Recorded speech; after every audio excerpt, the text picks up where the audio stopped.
Welcome one and all to the Teamfight Tactics, Gizmos and Gadgets OCE Regional Finals. It's been a long road to get here, but finally it's the pinnacle of Set 6, and we are here for the whole weekend. It's a long weekend, essentially. We've got 3 days of play, and we're going to have all of OCE's best here competing for you. I'm Gino, and I'm here with Sleppy today. Hello. All right. It's going to be a fantastic weekend, as we said. We've got 6 games coming up for you each day. And yeah, look, I mean, we've done a couple of these so far, Sleppy. And you know, we've got so much to look forward to this weekend. I'm sure we'll get a look soon at the format for this weekend. We're going to start off with 24 players, and then we'll be whittling them down throughout the weekend. Very excited to see what our players are going to show us this time. I feel like we had a lot of really exciting series so far, and yeah, the final one. Yep. Look, anything anything super busted that you're looking forward to seeing this weekend, Sleppy? I feel like we're going to see some very strong Ari boards, my personal favorite, and a lot of strikers. Yeah. Okay. The AD, the AP options, we got them all running out here. I mean, yeah, I guess one of the other things to note, guys, is we are playing this on the tournament realm on patch 12.5. So if you're wondering how these players are getting away with, enforcing you with only 2 units, it's because we haven't had that very latest patch come through just yet. So, none of those 3 enforced changes, all the big AD changes we've had, all that kind of stuff. We're still, we're putting our rose-colored glasses on here and looking back into the past to enjoy patch 12.5. But why don't we have a look at the format for this weekend? So as you can see, on the first day, we're starting off there with the 24 players. And then each day, you might know this from other formats we've played here in the OCE TFT World, we're going to be cutting them down. So today, it's kind of like the chill day, like the top 2/3 of the lobby go through. So you don't have to be like too hardcore about the play. You're kind of feeling a little bit safe. Only 8 players eliminated. But then tomorrow it gets a little bit more exciting when only half the players make through, and then you've got the final day. Yeah, it'll be a little bit more, you just have to not go AVE, play a bit more safer, and then you pull out the risky plays tomorrow. Okay, so more merc in day 2 and 3 is what I'm hearing there. Yeah. It is interesting to see how those play styles evolve throughout the weekend as not only do the players kind of get used to the high-level competition that we're seeing. Of course, these players have been scrimming, playing against each other and all that kind of good stuff. So you get that tournament tempo in the lobbies where everyone is having to play their absolute best to try and keep up with the frenetic pace that you see here at the top level of TFT. And yet we're going to be going with a standard scoring system there, so it'll be 8 for first, all the way down to first 1.4 coming 8th as well in the lobby. But there's lots on the line here for this weekend, so why don't we have a look at the prizes that are on offer here. We've got $1,400 there in first place, total prize pool of $6,600, Sleppy.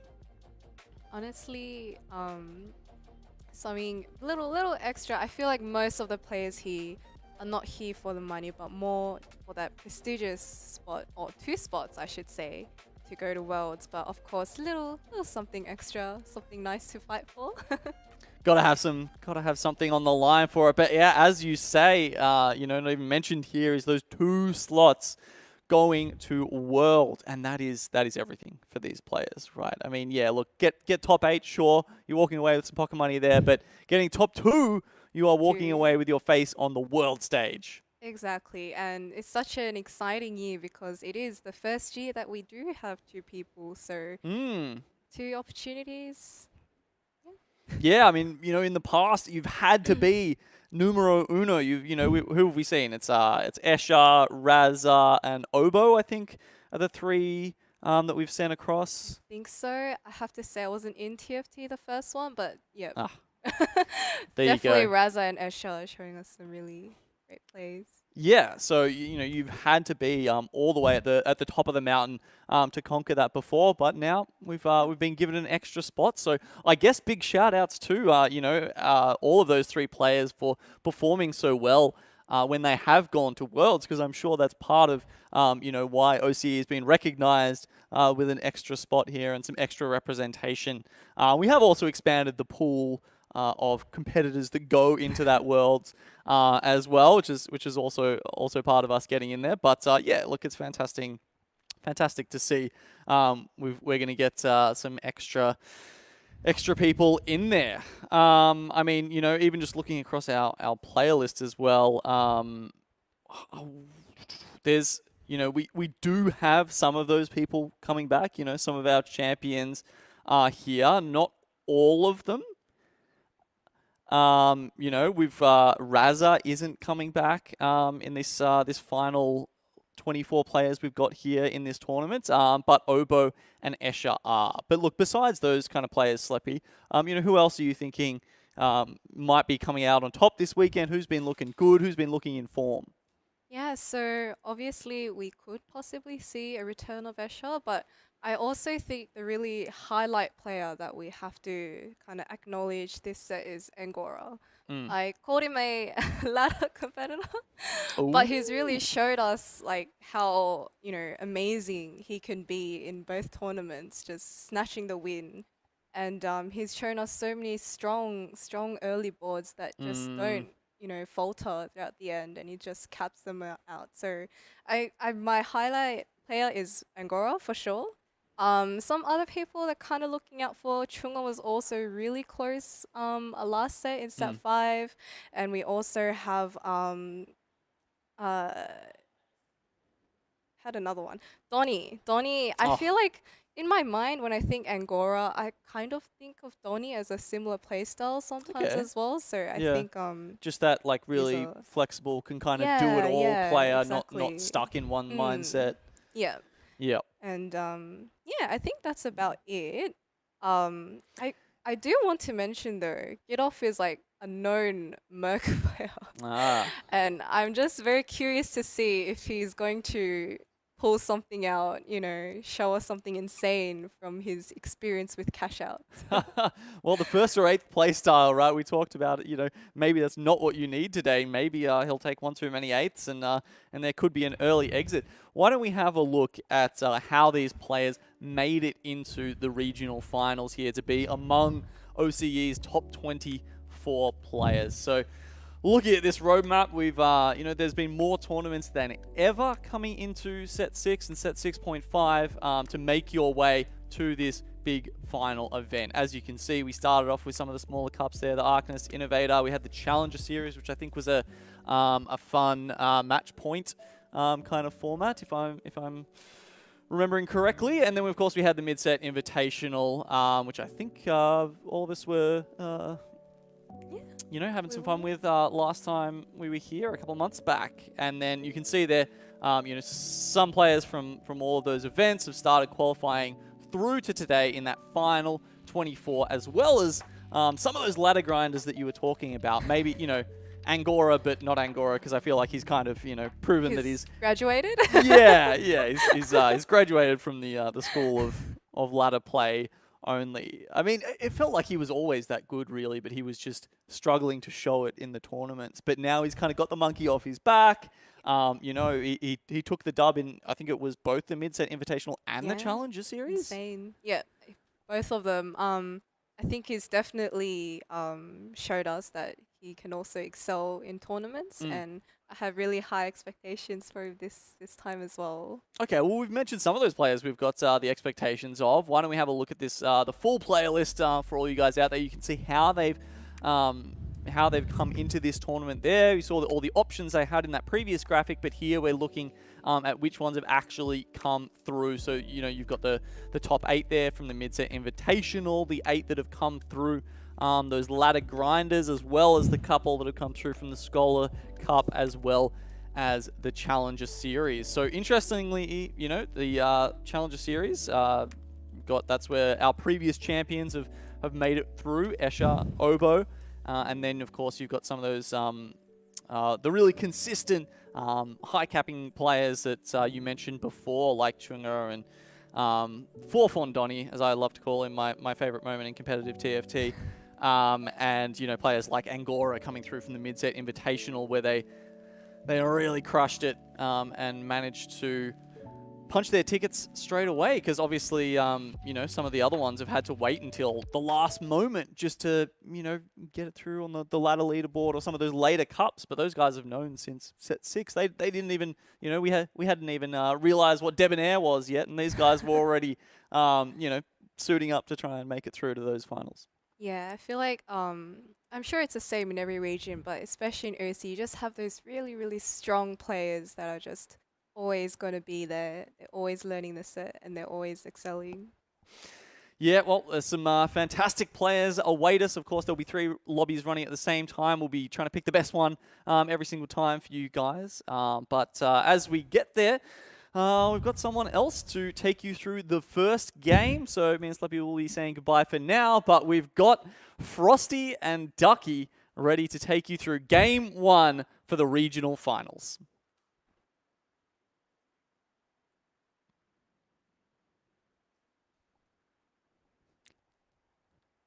Look, how good is it to finally be here?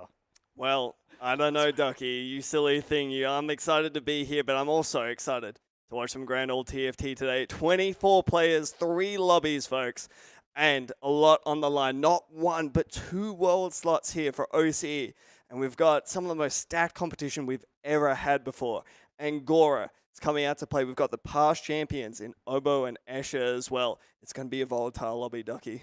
Look, I just can't believe I can see you. For the first time. It's been, look, we've been casting together for so long now, mate, that it is absolutely just stunning to finally see you here in person in the flesh, and also just to be here for this studio cast of OCE TFT. Like, you know, we've all been casting from home the last 2 years and trying to, you know, really tell the storylines from over there, but actually being here in the flesh, being able to tell these storylines in person, I'm really excited for. And look, today, you know, we've got this really great first lobby to start off with. Like, you know, we're looking at players like Angora, we're looking at players like Escher, that we are really, really excited, I guess, just to see how they stack up nowadays.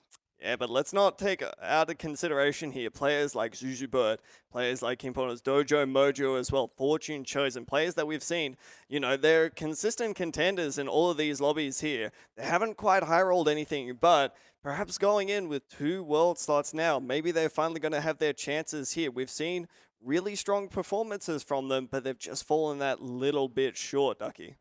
Yeah, look, when you were talking about like how OCE is always stacked up on the international stage, we've always been pretty consistent. We've always made top 8. You know, Escher and Raza both really held the flag high, and that was, you know, what I like to think is part of the reason is why we now have 2 world slots, is because we've had such consistently high level of play in our regional qualifiers, because we've played consistently at Worlds. And now we can finally get to see what the players are looking like. We are in game for game 1, tracking the 2-time champion Angora. How good has he been this set, Frosty? Well, the 2-time champion, but he's not quite the champion yet, Ducky. He has shown himself to be a force to be reckoned with, coming out of MSI and Challenger Series first place with dominant performances. But this is where all the money is on the line here. The world slot, you know, up for grabs. And, I mean, this is ultimately what Angora is trying to pine for right about now. Now, we know what Angora is like here. He's been trying to push the OCE scene over the past few weeks here to try to really elevate the game. So I'm really interested to see exactly what they're coming into today with. But it looks like it's just going to be a belt start for the time being. Perhaps looking at an Ezreal too. Really strong start. I mean, Inno starts are still really strong in this patch. Like, we are playing on 12.5B right now, so we are going to be seeing a lot of those Irelia players, and Irelia does play quite nice vertically with that Innovated at 5-0 board, but you're also looking at boards like Twitch and whatnot. Innovators have generally just been such a strong opener throughout all of Gizmos and Gadgets. Set 6.5, it's no different in Neon Knights. And Angora is a player that, you know, has been super flexible, probably the most flexible player in this event right now. He has the self-repair choice here, Frosty. We all know how good that is in terms of being able to keep that innovative bear alive once you hit 5 for a little bit longer. You know, I feel like self-repair has kind of gone through a few stages here and there where self-repair used to be the go-to pick here. And I truly think that self-repair at the moment, while it is still extraordinarily good, and as we see Angora slam it here, it's kind of fallen down in priority just a little bit. It's still an insane trait, don't get me wrong. but is it the thing that is just going to instantly win you that game? I don't think so. I think that, you know, it's still really strong, again, but will it just win a game outright like it has in the past few patches? Not quite. I mean, you know, he's probably definitely hoping. It's still Silver Augment on this patch, guys, 12.5. Innovator Heart is still a Silver Augment on this patch. You don't have to worry about, you know, not being able to hit that 7 inner, and he would have much preferred that Innovator Augment compared to a Self-Repair. However, it is very nice to have that Scar regenning in the early game, especially if you want a win streak. It's also very nice from this point onwards, in terms of, you know, once you get the Scarab in, he's still waiting on that third Innovator to finally put it in. He can actually start playing around with that Self-Repair. Right now, it's dead.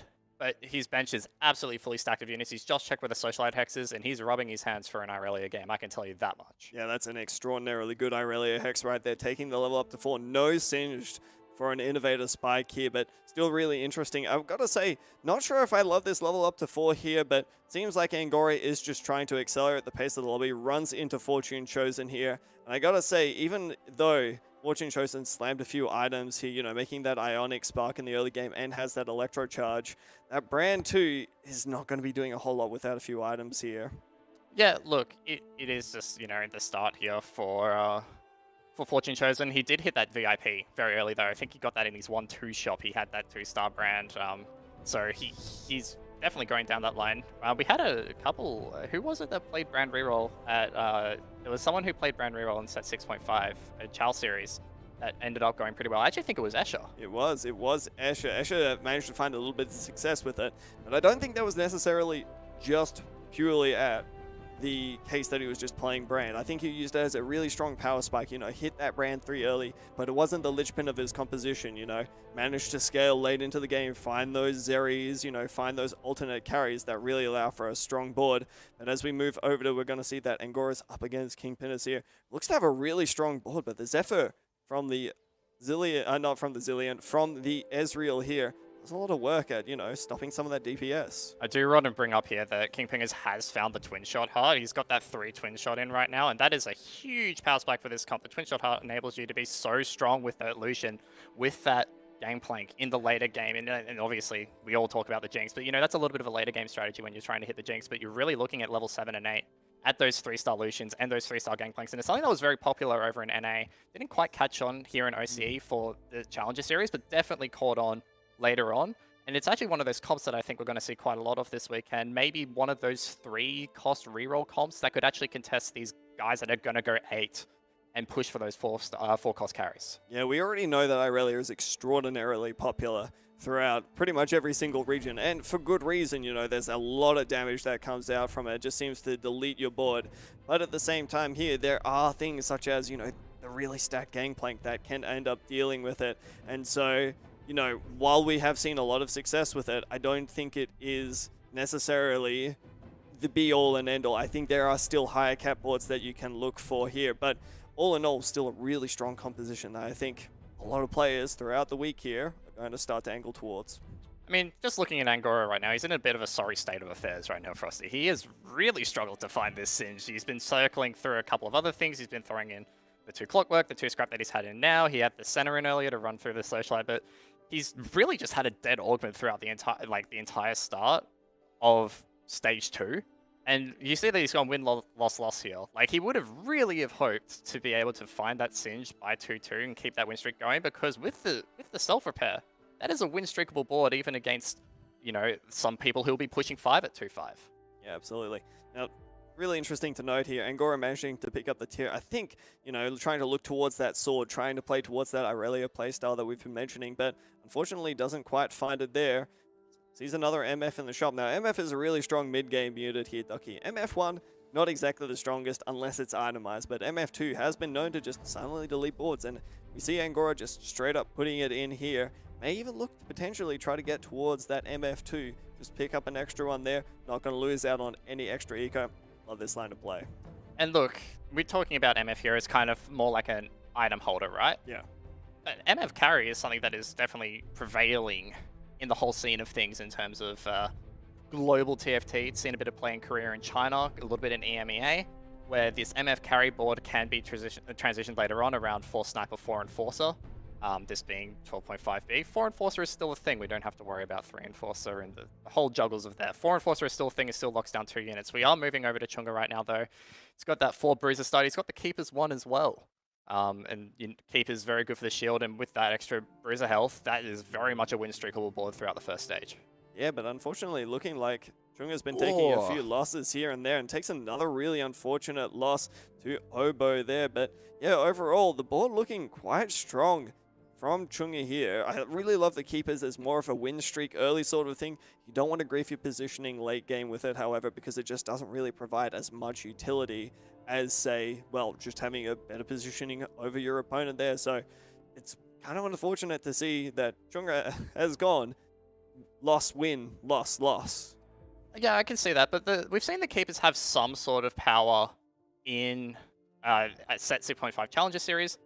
There was a Keepers board in particular off the top of my head. I can't remember who played it, but it was a Sivir that was just backline, had the Keepers 2, I think it was, just surrounding it. Yep. And that on top of the Hextech shield is a lot of shielding in the late game. And I'm looking at these items, like he's got the IE down, obviously, very flexible item no matter if you're playing AD or AP. But I'm also looking at the fact he's holding units like J4 on the bench. Like, he's obviously looking at what he could put in next, and, you know, Hextech is very much just a very cheap put in once you push his stick here. But I can see him definitely looking more towards getting this kind of Sivir board going. Yeah, no, definitely. So at the final stage here, we see that that J4 finally being picked up, and it looks like Fortune Chosen is just running around the board. Kingfingers is going straight into that twin shot 4 right there already. A massive power spike this early on in the game, and with Hextech to back it up. It's no wonder. Yeah, so obviously here with KMP, like, you know, it is just absolutely insane that he's found this Lucian. He's found this Gangplank here at level 5. Obviously, like, you're rolling down a little bit here. Blue buff is quite nice here. Obviously, he's already put the Shiv on Corki, so, you know, hesitant to slam another mana item on that, but can definitely look towards any one of these, like, 3 units as a carry. It's so popular in terms of, and just so powerful. And the fact that he's holding so many pairs right now, he has actually found the Lucian too.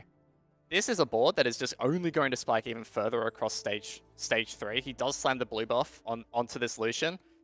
Once you start looking at, like, you know, the crit item combo of Infinity Edge and Jeweled Gauntlet, that's very strong. But even then, you can still flexibly play around items like Giant Slayer or Rabadon's Death Cap. Yeah, I was going to be a little bit worried because KNP managed to take the Corki off of the bench there and then put it back in. I was worried that he was about to try to put the Shiv onto the Lucian here, which wouldn't really have worked all too well here after all.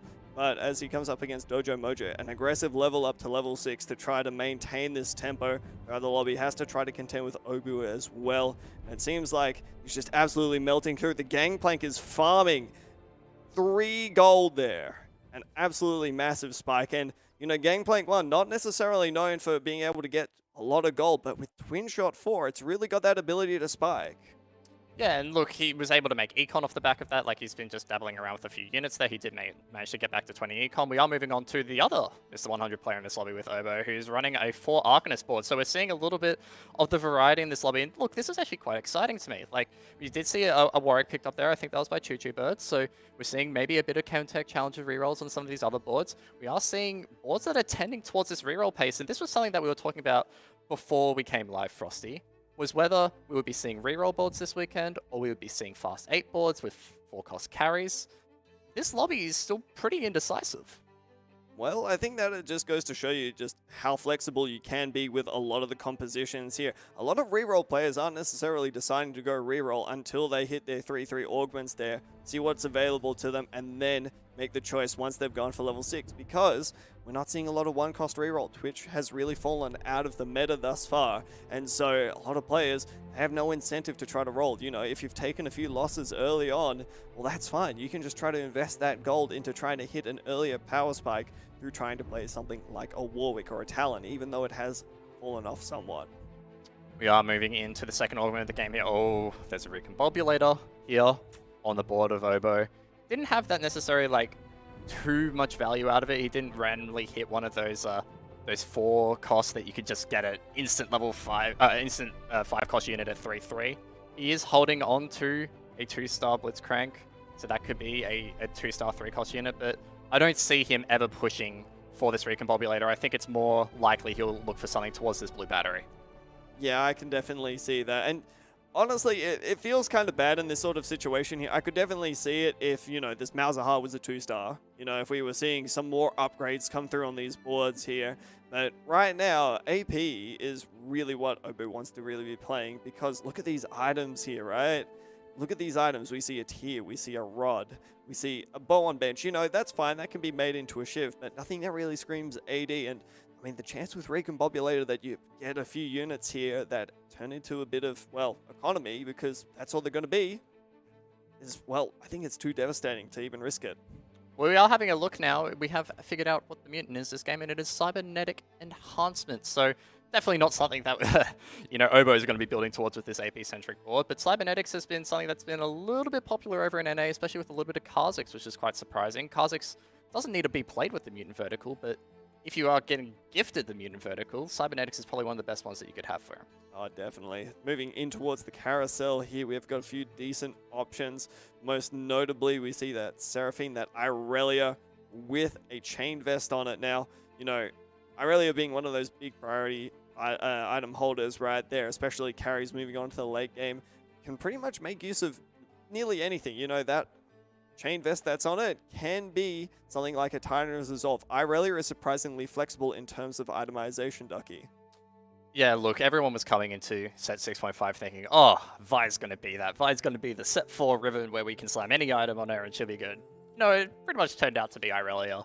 That was it. You can basically slam any offensive item on Irelia or defensive. QSS goes very nicely. And look, it's very good. But we are moving over to Choo Choo Bird now, who has the Warwick reroll in the Chemtech Challenges board. But I'm a little bit hesitant on these Org wins. He's got the weak spot in the second win. That's definitely, you know, not what he's looking for. Yeah, and I don't think this is just me, but coming into some of more of these reroll boards, I feel like it's definitely more augment reliant than other compositions here. I feel like more often than not, it's really dependent on what you end up hitting. But as we see, we've found Escher once more, who ended up slamming that Titan's Resolve on this Irelia with that last Whisper. And it looks like the Warwick is coming up against the entire team. And as much as it tries there, Escher is finally going to end up taking a win, nullifying that big lose streak that he's ended up playing, kind of leaving Zuzu Bird on a really awkward 49 gold here. Yeah, look, he probably went into that combat thinking he could maybe get a win there, but like he's holding on to what he had on bench. You know, he could have sold the Quinn, but no. He keeps it up. He is rolling down here a little bit, just rolls to 49 again, really hoping he can win into Wolves here, but I don't know how strong his board is compared to everyone else here. Like, we're considering that everyone else is going to be level 6 right now, and sure, he has like a couple of upgrades, but you'd be really wanting something like a Zactu just to be able to maintain a little bit of frontline, because he's really lacking it. Yeah, but I mean, that is kind of the push-pull that you have to try to consider here, as we see a good side swap from Zuzu. Try to bait out the opponents, is going to be running into Jojo Mojo, who is level 7, who's really tried to roll down a little bit aggressively. He hasn't hit a Malzahar too, on the other hand. But the thing I really want to highlight here more than anything else is the fact that Zuzu is starting to get weak in the lobby right about now. You know, Zuzu's down at 50 health and is not really spiking all too hard. Sure, might take a bit of a win right now, but as the lobby starts to scale up here, Zuzu is so far away from a big power spike in something like a Warwick 3, and even the other components to this composition, you know, might hit a Quinn 3. That's fine, but that's not really going to pull the game back for you. We are moving back to KMP here, who still missed the 100 all the way through to 3-7 right now. Hasn't really changed much, has like upgraded in terms of levels. He's put the Renata in to get this 4 Twin Shot, 2 Scholar, 2 Hextech, 2 Bruiser board in. Renata kind of just there for a little bit of poison damage, I guess. But it's just overall such a strong just amount of traits right now. Yes, the Scholar as well, I guess. He's found himself some more bows. He's got another Shiv in there. Not the greatest thing to stack, but the Corki 2, very nice gifted upgrade. It's a really interesting looking at this board here. We talked a lot about, you know, the reroll version of this Twin Shot, but I think looking at these items here doesn't really work all too well, right? You know, we've got a RFC Lucian, right? That's fine, but that's not anything too special. I don't really think that's a lobby winner right there. Anyways, we're going to move back over to Chunga here, who is doing quite well from himself at 66 health, has already made up a Shroud here. He's going to be slamming it straight into the middle of the team there of Fortune Chosen. I love this positioning that he's got going on right now in terms of like how he's playing around this Socialite Hex and what he's got for his augment. So he's got the keeper's one in, and the Socialite Hex is basically perfect to have surrounded by that carry. The biggest issue here is obviously Fortune Chosen has roll into the Zephyr here on this Irelia, who, by the way, with no damage items, still does Irelia things and manages to wipe the board. I believe the term is Irelia-ing, or is it Irelia-ing? I can't... It's something like that. It's just wild is what it is. That's just been Irelia this entire set. That's it. Really interesting to note here is look at what Chung is holding on bench. That's a Debonair Draven here, but is still choosing to make use of that Rek'Sai. So honestly, probably going into the mid game, might be seeing the Rek'Sai being taken out, this Draven coming in instead. Still just trying to roll down for this power spike, and this is something that's really been happening with the meta recently. Is a lot of players, they're really trying to hit these level 7 power spikes to try to punish opponents, especially in tournament metas here. Going 9 these days, extremely rare. Yeah, look, it depends really. Like we've seen a few more players go 9 as Mercs has kind of come back into the meta. That was very much more prevalent over in NA when we're looking at their own regional finals. A lot of the top players, you know, they would cash out on you know, sub 10 HP. There's the Robin Songs comeback from NA where he came back from 1 HP, something like a 16 win streak to manage to take out the lobby. Those are the kinds of boards that end up building to 9. Here in OCE though, I haven't really seen much of that. It's very much just a cap out at 8 kind of style. It's very much focused on those 4-cost carries rather than the 5-cost carries that you might roll down for at 9. But we still probably will see it across this weekend when we talk about units like Jace. Yeah, but here's the point. Look at the health of this lobby right here, Ducky. Every single player, from Chunga to Dojo Mojo, is at a 10 health gap. And then we've got Mr. 100 and KMP there. In a lobby like that, how are you supposed to go 9, especially when the lobby's here? They're not weak, you know. A lot of players are really trying to make that push as we move back over with Dojo Mojo. That 6 Arcanist board, really strong spike up against Chunga there, who did take that transition over into Draven, but is still looking a little bit weak right about now. He's just so holding out for this Malzahar too. It has not come home yet. Been like this for a stage and a half at this point. As Chunga has managed to find, I think he was looking for a third Debonair to play. Managed to find that, but does take the loss there to Dojo Mojo. Coming a little bit weaker off the back of that. It is a good point to raise that going into that combat, there was still that very big congestion of players between 40 and 50. It's been stretched out a little bit. It ebbs and flows. That's the nature of TFT with how player damage works. The big one to look out for, though, is KMP, because they have always been so strong throughout this lobby.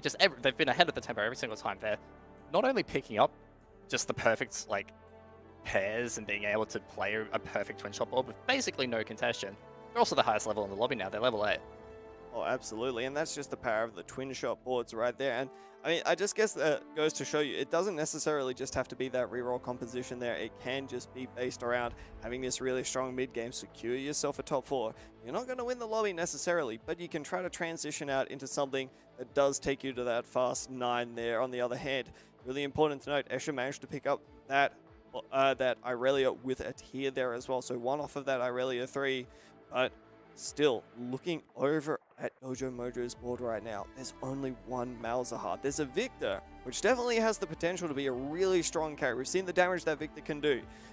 But this early on in the game, without it being itemized with no scholars, it's just not going to do a whole lot. He maybe gets a cast off. Realistically, that's about it. Like, if it gets a cast off, it's quite a bit of damage, but it's almost like you would contemplate moving these Malzahar items off. Like, what is the value of these Malzahar items if he's just really not finding it here?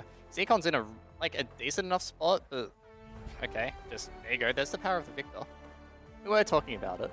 We should really stop talking about these players being like, yeah, they're terrible, Frosty. Why, you know, why are they doing this? Well, they're obviously the pros doing this. Well, clearly, that's why we're behind the desk right about now. Prismatic Augment, on the other hand, not the greatest choices for Dojo. We did see a Cybernetic Shell being picked up extremely strong, but looking around the board here, it seems like there's a few tough choices being made. I'm seeing a golden egg on the sidelines here, folks, and it looks like Angora's got a really tough decision to make here. Exiles 3 is not necessarily a bad choice at all. It's a really strong one. But Golden Egg, we know the power spikes that this has got. And it looks like he's just going to take the safe pick here. I can't blame him for this.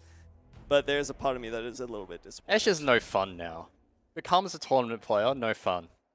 But I would see, you know, Ladder and Angora definitely take those for that golden egg. Alas, we only get the Exiles, which, you know, very nice to have that bonus shield once the Irelia kind of becomes the main focal point, but it doesn't really look like that. It picked up the Clockwork card earlier, and it got the 5 Innovator Clockwork board going on right now.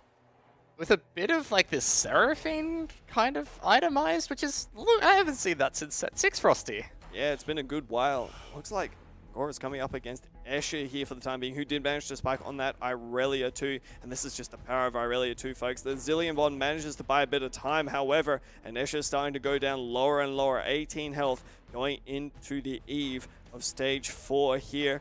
Gonna need some good pickups from Escher.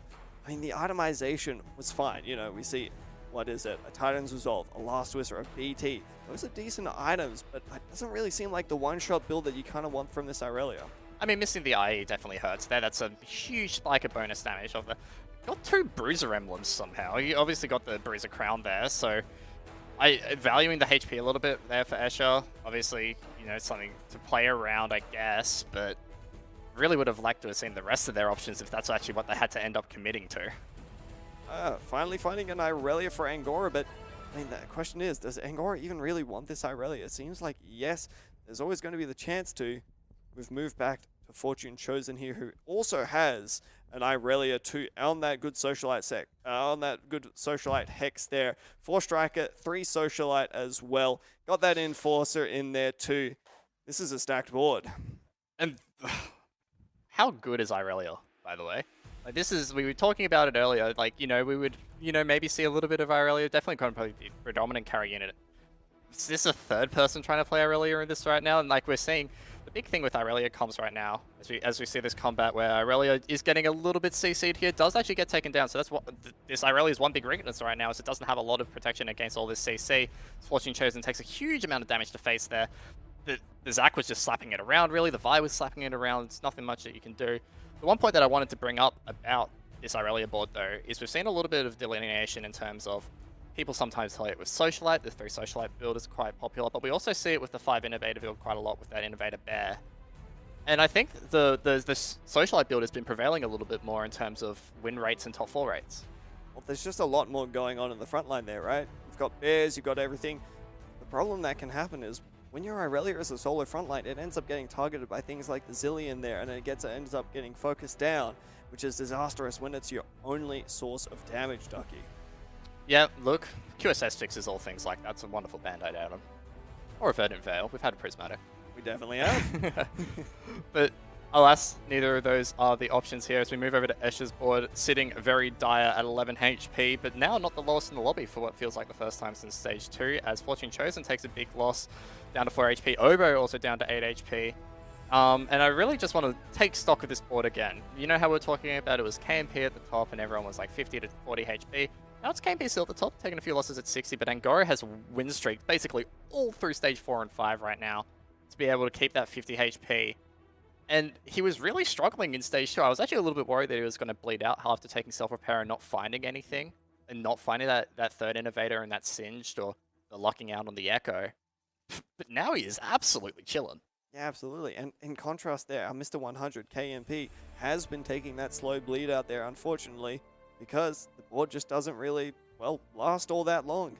Now we've got perhaps what it could be the final battle for Oboe here, who has got that RA2, is rocking Ginsu's blue buff there, so the mana generation is definitely there. But look at the Irelia, it's just doing Irelia things. That's going to be Oboe, a set 3 champion, going out in 8th. Yeah, Fortune Chosen could have taken the 8th there, but not enough HP lost there. The RA items are a little bit dire. We have seen a little bit of on-hit RA. It's obviously very nice to just be able to spam those orbs out when you're running something like Shojin and Ginsu, but really you want those orbs to be just hitting like a truck. You want them to be just, i.e. Jeweled Gauntlet or GS and Decap with a blue buff, just absolutely tearing up the board. That's what you want. That kind of build, though, with the on-hit, can take a little while to ramp up, and as we know, combats are so fast right now. Absolutely, that was the one point I was going to bring up. Combat's a blistering speed, so you know this fantasy that a lot of players have of the Ari just casting, 10 orbs, absolutely blasting through an entire team. It's just not going to happen, but that's a big pickup for Escher. A Jace 2 at this stage of the game. Extremely strong front line here. It's a little bit hodgepodge, you know. We see the Braum in there as well. just for a little bit of security there. But overall, this board is now capped. All that it's really missing is just a Vi 2. I mean, there's a Rek'Sai in there as well, but it's more of just it's a trait bot at this point. So I'd say Escher is perhaps the most powerful that he's ever going to get in this game here, and is going up against Chunga here. We'll have to see how this fight plays out, but I gotta say, Irelia doing Irelia things is very, very scary. It's very scary prospect, and this Irelia hasn't been locked up on this Bramblevest Vi for most of the combat. It's hitting it now, but it just, the Vi was low enough that the Irelia could basically just take it out in a couple of sweeps. That was really just the Irelia not getting locked up on that one target. That's another big weakness of Irelia, is it can just get stuck onto, say, something like a Vi or a Vex that has a Bramblevest. Doesn't take much damage from those crits. But that didn't happen. You managed to actually weave it around the rest of the front line to be able to make it work. And you know what? Fair play to Escher. I really like this kind of board. I was a little bit skeptical of it. I'm not going to lie. I did mention that when he took the Bruiser Crown. But now, it's actually looking quite solid in terms of finding these like little niches in the lobby. Finding these little verticals that people aren't pushing and being able to build a board around it. Speaking about little niches in the lobby, we've got what appears to be Zhu Boardsbird, who is on a bit of a win streak, and a stacked out Warwick, a stacked out Quinn there as well. Fortunately finding itself in the middle of a team, and just look at that Warwick go, absolutely decimating health bars. Escher, even with a strong board, is going to be taking a 5th. Did you see that Quinn healing off the Hodge there? He healed for like 1500 health. That was a perfect crit for the Quinn there. Just like crit onto 4 units. There was like 1500 damage numbers flying everywhere. Massive amount of healing. And look, the Quinn is kind of an unsung hero of this comp. I remember us harping on about it in Set 6.5 Challenger Series, where, you know, this Quinn can just blind an entire backline, or even just nuke an entire backline with this jeweled gauntlet. Yeah, it's absolutely insane. I love this positioning here. What is one of the weaknesses of Quinn? Absolutely massive health bar. You know, we're talking at least about, what is it, 150 or so? If you put in the front line there with that massive healing, it's not only going to cast faster, it's going to start dealing out a ton more damage. You get more rapid casts out, and that's going to end up winning the fight there for Zusu. So going into stage 6 here, looks like Zusu probably still on 2 lives for the time being, taking a little bit of a roll down here to try to consolidate their board. Finds a Brawn pair. Might be trying to look to fit in some Enforcer here just for that little bit of utility, Ducky. Well, yeah, the Bodyguards in here could be okay. He does actually choose for the Caitlyn pair and put in the Enforcer. He got a bit of play around with here. Like, the front line is not necessarily that strong without the Zac 3. The 3 chem tech damage reduction isn't, like, you know, it's a flat damage reduction now, but, like, it's not the greatest. So I wouldn't mind seeing this Bodyguard in, which is ultimately what Jujubird opts for. Up against Dojo Mojo here, the AP player has absolutely... He somehow managed to eke out a top 4. We are in the top 4 now with Escher and Chunga going out. But still sitting on this Mouse too. It feels like this Mouse has just been outpaced this entire lobby, but somehow managed to eke it out to here. Well, that just goes to show you the strength of this unit. A reminder, folks, we are still playing on 12.5 to maintain tournament integrity throughout the stages of the Set 6 finals here. As we move into this top 4 here, we're going to move over to King KNP, who has managed to find a Bat Chest Silco 2 right there. Can't find the gold to try to put it in quite yet, but this was Mr. 100 throughout the majority of this, and it seems to be like, you know, trying to find a little bit of stabilization here with these items, which honestly, Ducky, aren't so great. Might start to work out for him a little bit. I mean, he picked up the Band of Thieves to get the 2 TGs. So, like, you know, that's a very nice just being able to flesh out across the board. And obviously got scrap now, so, you know, a little bit of scrap value. This TK2 is absolutely massive, although it is altered by the Silk Ghost. It does have the option of dying, and that's what happens after the Unstable Concoction. It can giveth and it can taketh, but KMP walks away with the win there. That is most certainly a giveth moment. Dojo Mojo out in 4th with 14 HP. Angora out in 3rd with just taking the 4 HP loss there. And look, we're down to our final 2. It's between Jujubird with that Warwick Chemtech Challenges board, and we've got this 5 twin shot capped board here from KMP. This is kind of the end game, and we were talking about, you know, making 9. It's actually happened. Yeah, and I mean, looking at the strength of the board here, it's undeniable that the Warwick is incredibly strong here. But 5 twin shot, you're always going to be getting those double shots out there. And I mean, that's a lot of AD on top of that. So even though the itemization might not be there, it's still really strong as we go into what could potentially be the final fight here. This Warwick is dealing a lot of damage. Jinx pops up, and it absolutely decimates the board of Zuzu there. And I gotta say, Ducky, it's not looking like there's a lot of a chance for Zuzu. Yeah, look, 2 HP in a dream, but what even is realistically on this carousel that could change the game for Juju? Kind of gets skipped over on the dual golem. Maybe baiting it a little bit there. Does opt for the Ionic Spark. I guess he's hoping for a massive Quinn nuke to try and blow it up, but I don't necessarily feel it. It just feels like this board has been purely outpaced by this level 9 board, and that's exactly what happens in terms of when you're playing reroll versus these more Bill Gatesy kind of comps. Well, that's just it. And realistically here, even if, say, you do get the Dream Quinn ult, right?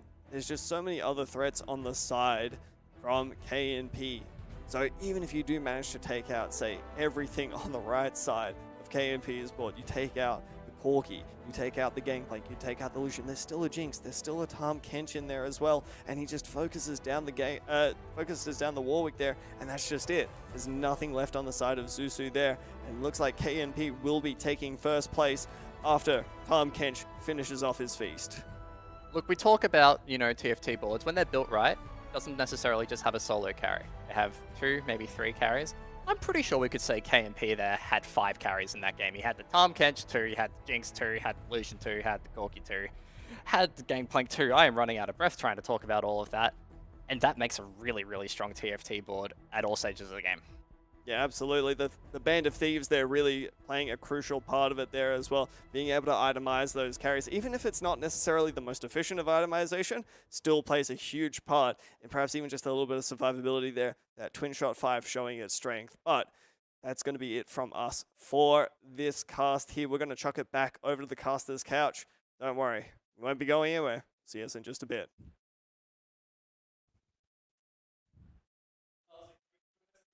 There we see KNP taking it out from a position of strength. Incredible there. You know, he was at 100 HP Sleppy until about 4-5 or 4-6, I think, where he lost his first round. And from there, just, you know, just closed it out. We saw him lose a bit of HP.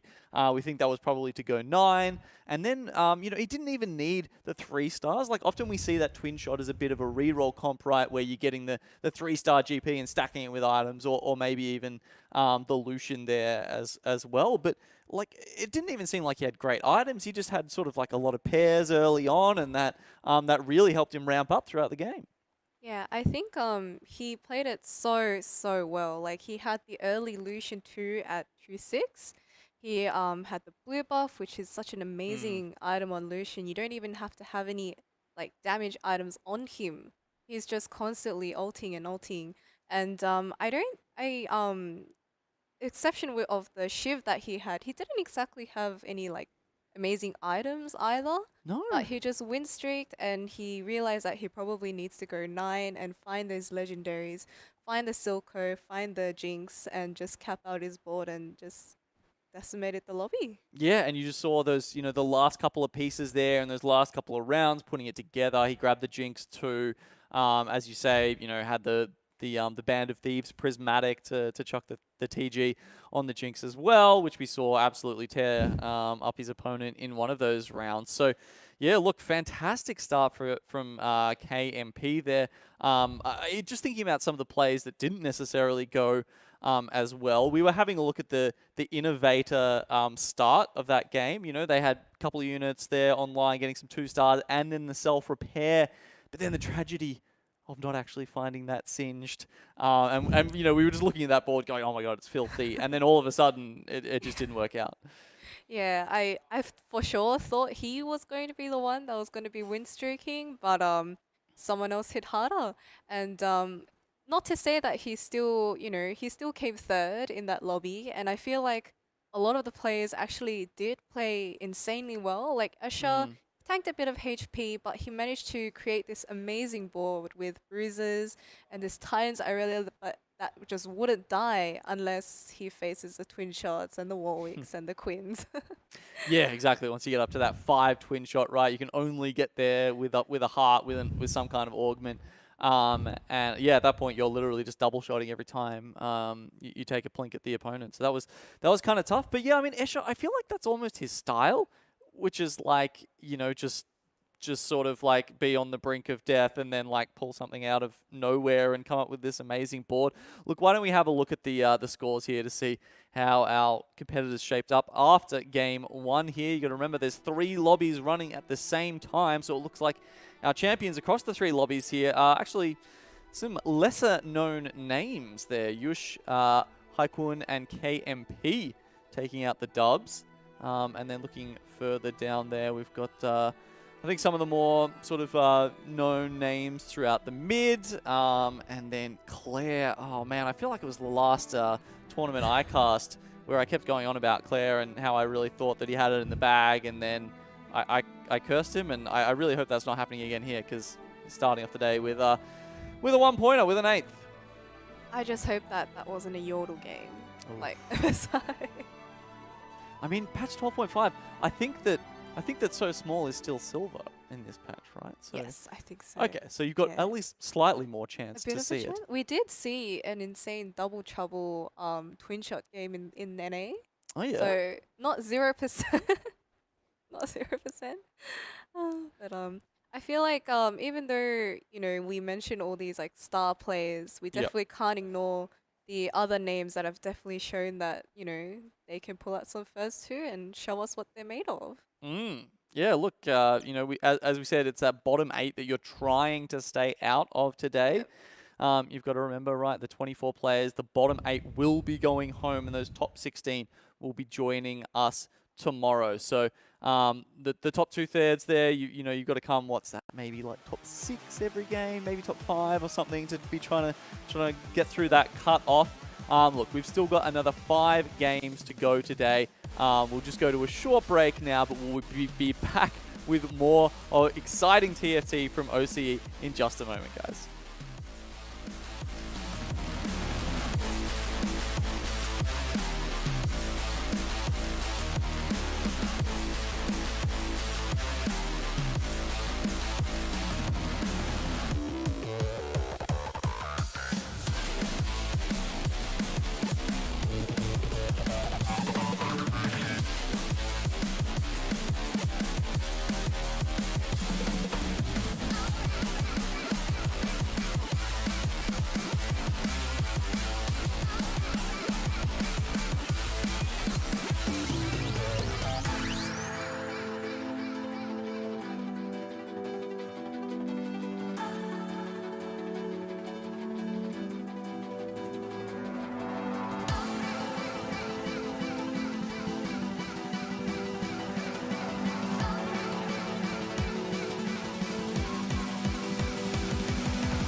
welcome back to the TFT Gizmos and Gadgets Oceania Regional Finals. We are one game in to a mega 3-day weekend of teamfight tactics action here. And look, it was a very exciting game one. We had KMP come away with that twin shot board win there, Frosty.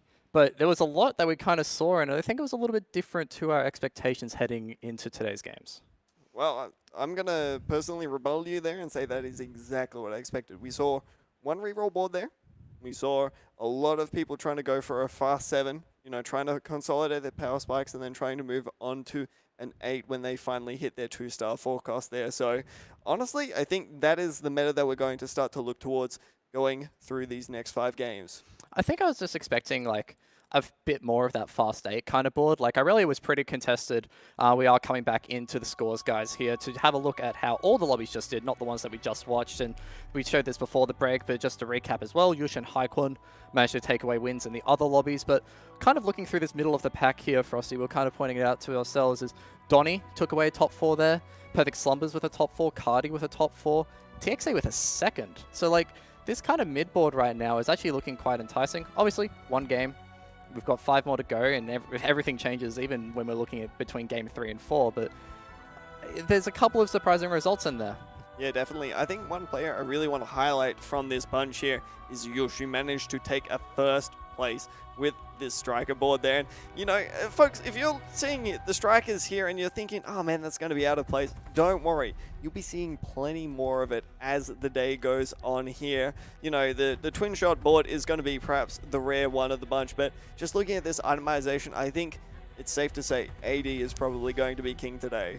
Look, when I was saying, that lobby was kind of not what I expected, it's because I expected way more stuff like the Sivir. Like, we didn't see any Sivir carry. Sivir carry was very popular if you were watching the OCE scrims before regional finals. A lot of players were playing it. Escher, most notably, was always on that 6-striker Sivir. Didn't hit it that game. Probably explains why it didn't have as good of a performance as maybe some would have hoped for. But Sivir is probably going to be one of the units that we're going to be talking about a lot more as this tournament rages on, Frosty. And look, I think that's probably going to be part of the case in terms of how we start looking towards more of these level 8, level 9 boards rather than people opting for this reroll. Yeah, I think it's going to come down to, do you high roll or not? Do you hit that early Sivir 2? Do you have that itemization to support it there? That's what's going to allow these players to try to hit their power spikes more often than not. I think that perhaps one of the biggest pitfalls that a lot of players will fall into is trying to roll early. That's not where your power is anymore. It's not in hitting those 2-star 3 costs. It's about trying to hit that 2-star 4 cost there because that's going to set you up for the rest of the game. I mean, we were talking about that last game with Dojo Mojo, who was sitting on that Mouse 1 for so long. We were like, oh, this needs to be a Mouse 2, needs to be a Mouse 2. But it didn't need to be until the very end, and I actually managed to eke out a 4th, which probably beat out my expectations of when we were looking at that board in stage 3 and 4. But, that's just the nature of TFT. It is just a case of, in these slower lobbies, you can get away with a little bit of that weaker style, and that was a very OCE game in terms of being a little bit slower than normal. Obviously, there was that big bunch at the bottom, which probably helped Dojo as well, when you're looking at a lot of players within a small amount of HP. If he hits that power spike at the perfect time, then it's fine. Yeah, you talk about hitting that power spike at the perfect time there. Looking throughout the boards of that lobby there, we can see that not a lot of players were really hitting those 2-stars. We saw a lot of 1-star boards as we were going around there. So maybe going on in these next few games here, we'll see if players start to hit these boards, that the tempo of the lobby will start to pick up a little bit and we'll see the pace rapidly accelerate. Look, there was one comp that we both kind of were looking for heading into today as like an interesting point to see what OCE kind of plays. Are we going to see a little bit of MF? Do you think we're going to see it? We saw the tier MF early picked up. I think it was by Angora off the first carousel. Obviously wasn't going to amount to anything with that self-repair. But I think we could see a little bit of that 4 sniper, 4 enforcer, 4 bruiser MF reroll. I think I'm a little bit cautious about that because I know a lot of the players, they tend to stick to their playstyles more often than not. We see a lot of players, for example, Escher, tending towards the 6 strikers, right? A lot of players, they feel like they can't really stray away from their comfort zone here. And I feel like that may end up hurting them more often than not, especially when, some of those more niche options may open themselves up here. Can you play flexibly throughout the lobbies here, or are you just going to be one-tricking 6-striker for the entire tournament? I mean, we've seen it play out both ways historically, where you're looking at players like Admiration in the past. Like Admiration at Set 6 Challenger Series was an assassin one trick. Like they played assassins the entire time. And you're looking, I guess, more if you're looking back towards Reckoning in Set 5, you had Timo's dad who only played Hellions. Like those kinds of players exist where they do just one trick and come into these tournaments, but if you want consistent high placements, you have to be a flexible player like Angora. You have to be a flexible player like Donny. Those are the kinds of guys that are going to make it to Worlds. You can't one-trick a comp there. Well, I think that those are the two really big names that we want to talk about here. Is Angora. You know, we've seen him play flexibly throughout these tournaments. He, start off with a little bit rougher on the notes here, but we've just got to wait and see to see exactly how he plays out for the rest of today. Look, guys, that's enough talking from us. We're going to throw it over to Sleppy and Genome, who will be giving you all of the action from Game 2. It was our turn, now it's their turn, and they're going to give us some great analysis. So, guys, take it away. Thanks a lot, Ducky. Coming into Game 2 here, we've got another stacked lobby. Of course, so many fantastic players here in the final 24 in our regional finals. I mean, there was some talk there of Donny. He's in our lobby here. Sleppy, you said you were looking forward to seeing him at the start of the day? Yeah, very excited. A lot of familiar names in this lobby actually, and Gidolf as well. So he better have that Merc ready to go for us to see. Sure, our observers will be hot on that, just watching for the big cash out to come out.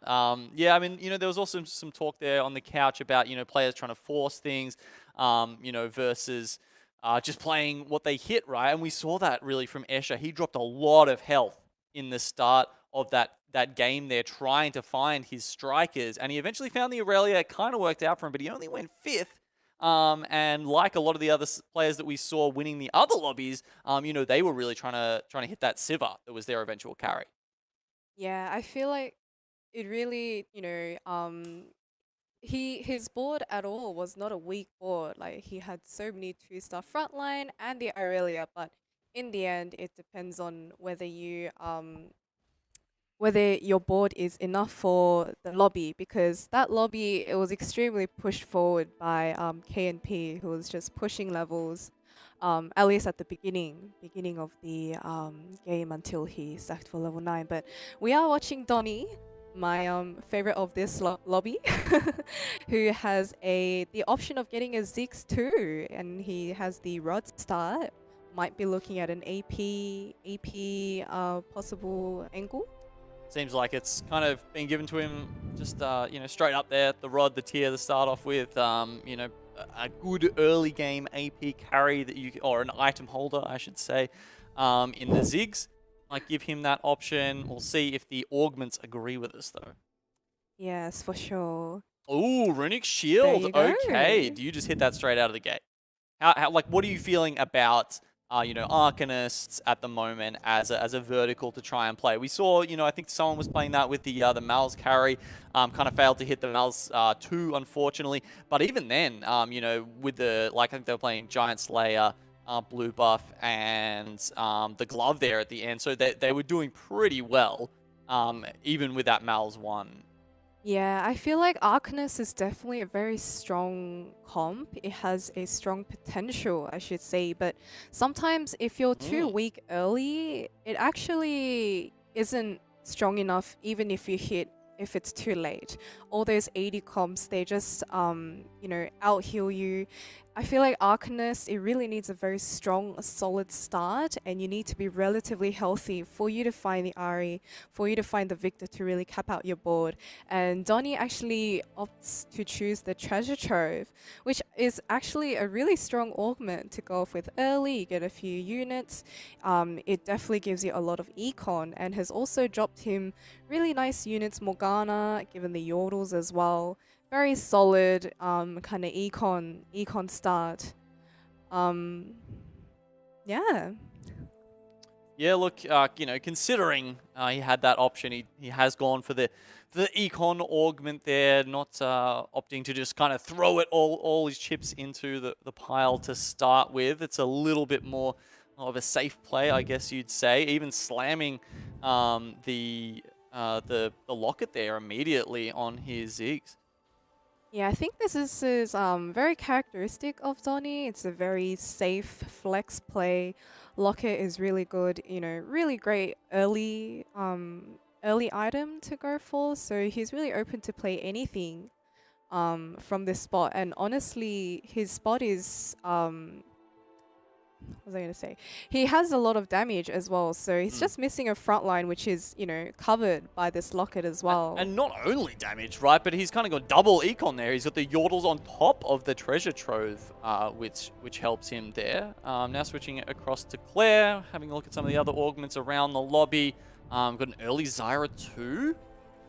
Man, it's a unit that definitely slaps pretty hard, but in stage 2-2, having a 2-2 Zyra, a 2-star Zyra is certainly going to put out some big damage, not just the annoying CC that she comes up with usually.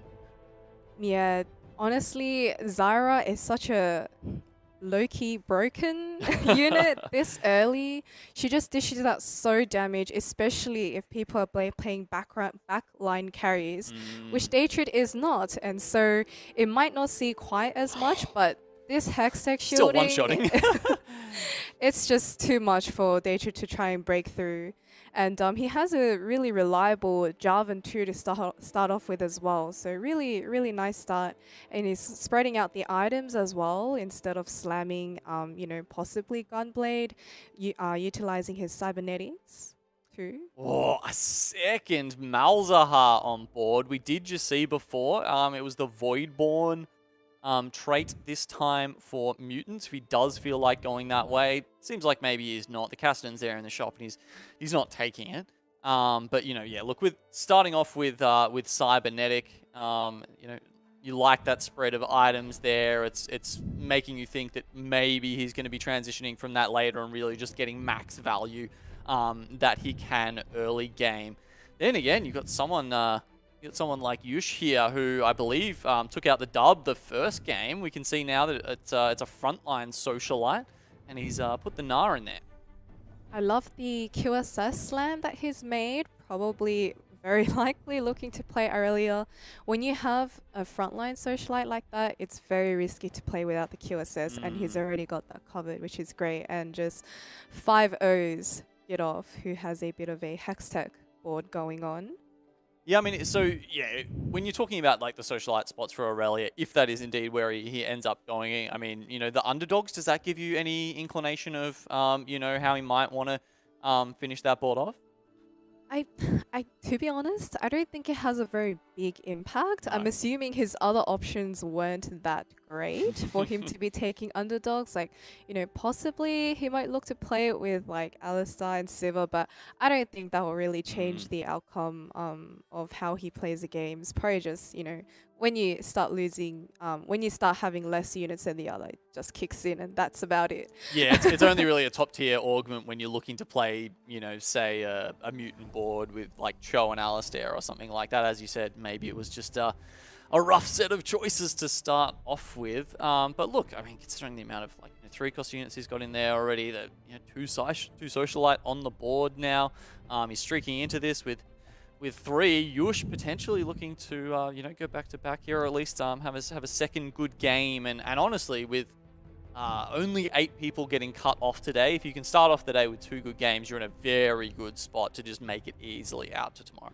That's exactly right. And he's up against Ron here, who has a very similar board, but quite a, you know, just 1 or 2 less units there, who also has a Gnar item holder, which I think is, you know, giving us a little insight into the future of this game, which might be a lot of strikers once again, but just, you know, rolls over that board. And I mean, yeah, honestly, it was, you know, we saw that the carries from last game, right? There were the 2 Sivir carries that won, and the one that wasn't, honestly, it was just an incredibly powerful twin shot board that managed to run the whole game out. Going to Gidoff, who, as you predicted, I believe, at the start of this game, once again, just, you know, kind of running it down with our Mercs here. Will he get the cash out is always the question. You can see he's actually up to level 5 right now, but of course, trying to make sure that he you know, does continue to rack up the win streaks. Oh no, actually he picked up a Ziggs there at the very last moment. Yeah, a bit of an interesting one, because just from looking at the history of how his matches went, I'm assuming he picked it up at 2-3, which is, Mm. some might consider that a little bit late because, Mm. you don't reach that 5, 6, 7 loss streak early. The cash out might not be worth all the health that you lose, although I can see that he slammed a Zephyr as well. So, just saving some HP, trying to, keep you going, keep the boat afloat until he manages to cash out. But it will be interesting to see. Like, I don't know. Like, at this stage, you're not on a 5 loss streak. It's a little bit rocky. It's sink or swim here for Kiddoff. As you said, I mean, look, that last round there, managed to scout well enough. It looked like he was thinking about just going off with the 4 units just to cement the loss. But then in the end, does put the Ziggs in, which I think contributed to only losing by 3 units, which of course is going to stop that slide further down the leaderboard there. I mean, look, TXE is still below him at this point and just picks up 3 Alawies in one shot, which is also going to... Yeah. Well, I don't know. Will it help or hinder? We'll just have to see. I mean, you would assume that everyone else has a bit of a stronger lobby. I mean, a stronger lobby, stronger Stronger board. board. Yep, that's the word I'm looking for.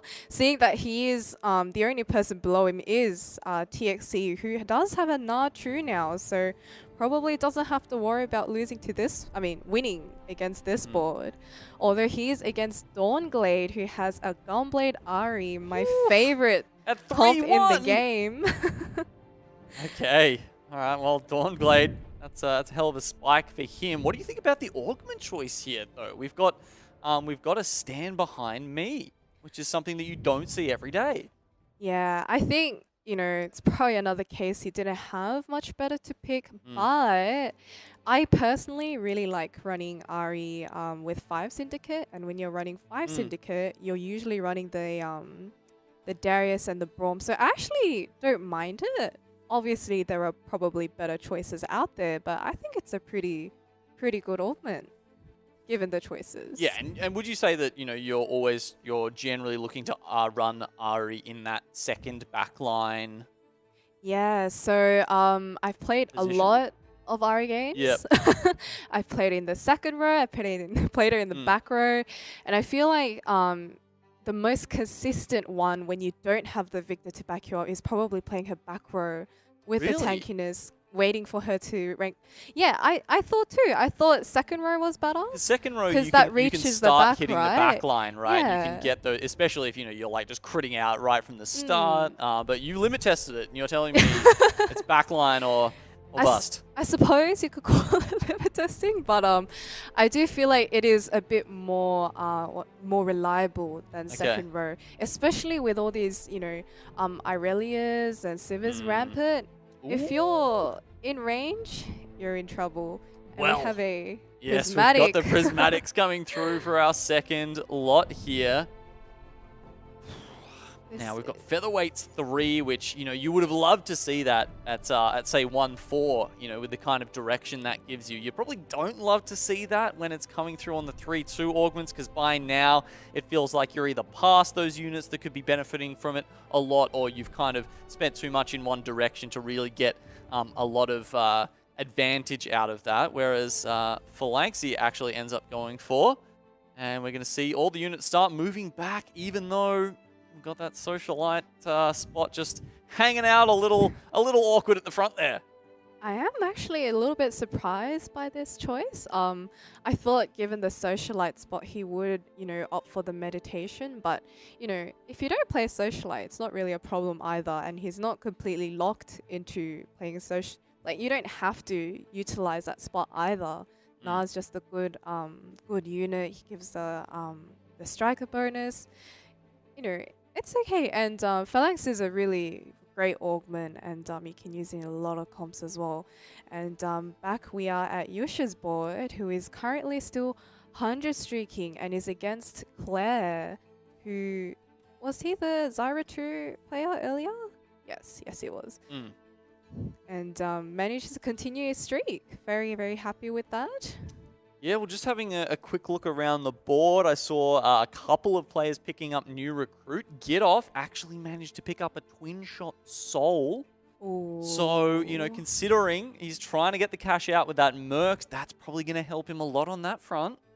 Very excited to see how he's going to cash out with that one. Probably looking to, you know, 3-star the GP, the Lucian, or I don't know, maybe the Loot will just give him a jinx straight up. Yeah, look, it'll be interesting to see which direction he goes. I mean, I've tried out Twin Shot a little bit. It does look like he's thinking about going down that route with a couple of items on his GP at the moment. You know, Yush honestly could have gone something like that. But as you say, I think he's got the Sivir on the bench now. It seems pretty likely that, you know, he is looking for that kind of Aurelia angle with, look, interestingly, 2 defensive items. Do you think that will be enough? Or, you know, do you definitely have to go towards that sort of like 4-6 striker to try and get enough damage on her if you've got the 2 items as we see on the opposite side Yep. here. I think at this point, this is probably more of like a Irelia carry, just because I don't think Sivir performs Yep. as good with the BT as Irelia does and with QSS as well.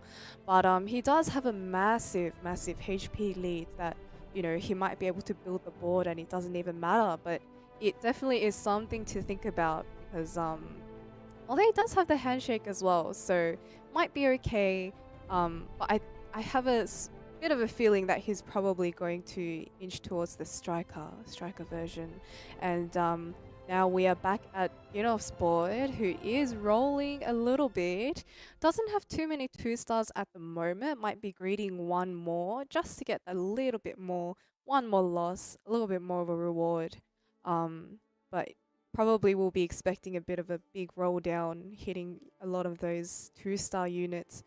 And did I mention that he was sitting on 5 Twin Shot yet? Or I don't think I did. Yeah, as we just saw, giving him that, you know, 100% double shot chance. And unfortunately, the GP gets taken out a little bit too early here. I mean, you said he's going to roll down to try and get this cash out, Sleppy, but doesn't have that much more time. I mean, he's only got 20 gold as well. There's, you know, how much are you going to get out of that realistically? Maybe not a lot. He's going up against these other boards, like as we just saw there. A couple people playing new recruit. He's going to be, you know, outmatched even in terms of out of level as well. So he really needs to hit here. Are we going to see him roll on 3? Oh, well, obviously it's 3-7, so he'll wait for the creep round. But yeah, I mean, surely he has to go out for the cash out at 4-1 here. I think he will roll for, because honestly, his board, if you ignore the fact that they're 1 stars, actually quite strong. Like I think as long as he hits the GP, the Lucian, I think he will have a pretty good chance of beating some of the boards here. Although he is starting to roll down, picking the Kaiser up. And does hit the Corki 2, Winter. No Lucians or GPs yet. I think it is really critical to try and get those units in. Does he want to combo that up with the Enforcer front line there? Looks like he does. You know, still got the 5 Twin Shot in there.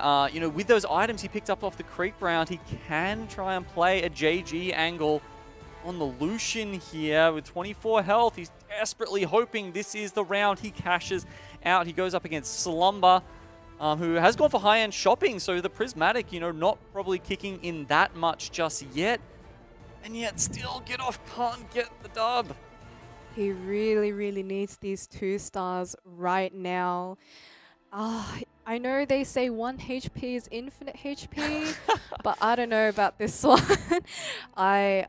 We're gonna need to see some of these 2, especially the GP who is carrying all 3 of his offensive items. I mean, there's an Aurelia just sitting there being like, I could use those items pretty well if you just get off them, GP. But without the 2-star, it's feeling a little bit cursed here for, oh mate, Gitoff. But he's got probably another 2 rounds should it come to it to try and get out here. 15 health. You wouldn't expect him to take maybe that big a loss in stage 4.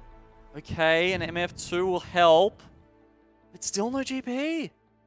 Oh, I don't know. I know he wants to hold on to the bronze. Is it worth maybe selling one or two of those just to try and hit the upgrade right now? Yeah, like you can't play the Braum, until you cash out unless you take out this Oh, it's working. Jace. But I think it's finally is working. this enough? Well, the If GP, he's is farmed a losing, couple of gold. The Morellos out from that newly upgraded MF2 is going to do it. We get to see the cash out from Gidoff. Let's see what goodies he gets. Oh, very excited. Really nice that it's before the carousel as well, because when you fly back from the carousel, that you happens just to me lose every everything. Like, is there a way to get around that, by the way? I was wondering if there was some kind of, like, pro trick I could use, because I swear to God, every single time it happens, and it's like, oh, you've got, like, 3 5-stars, and then my board's full, and my bench And is it's full, just and I not. just lose. Oh, that's his GP too, Hey! and so much gold. Yeah.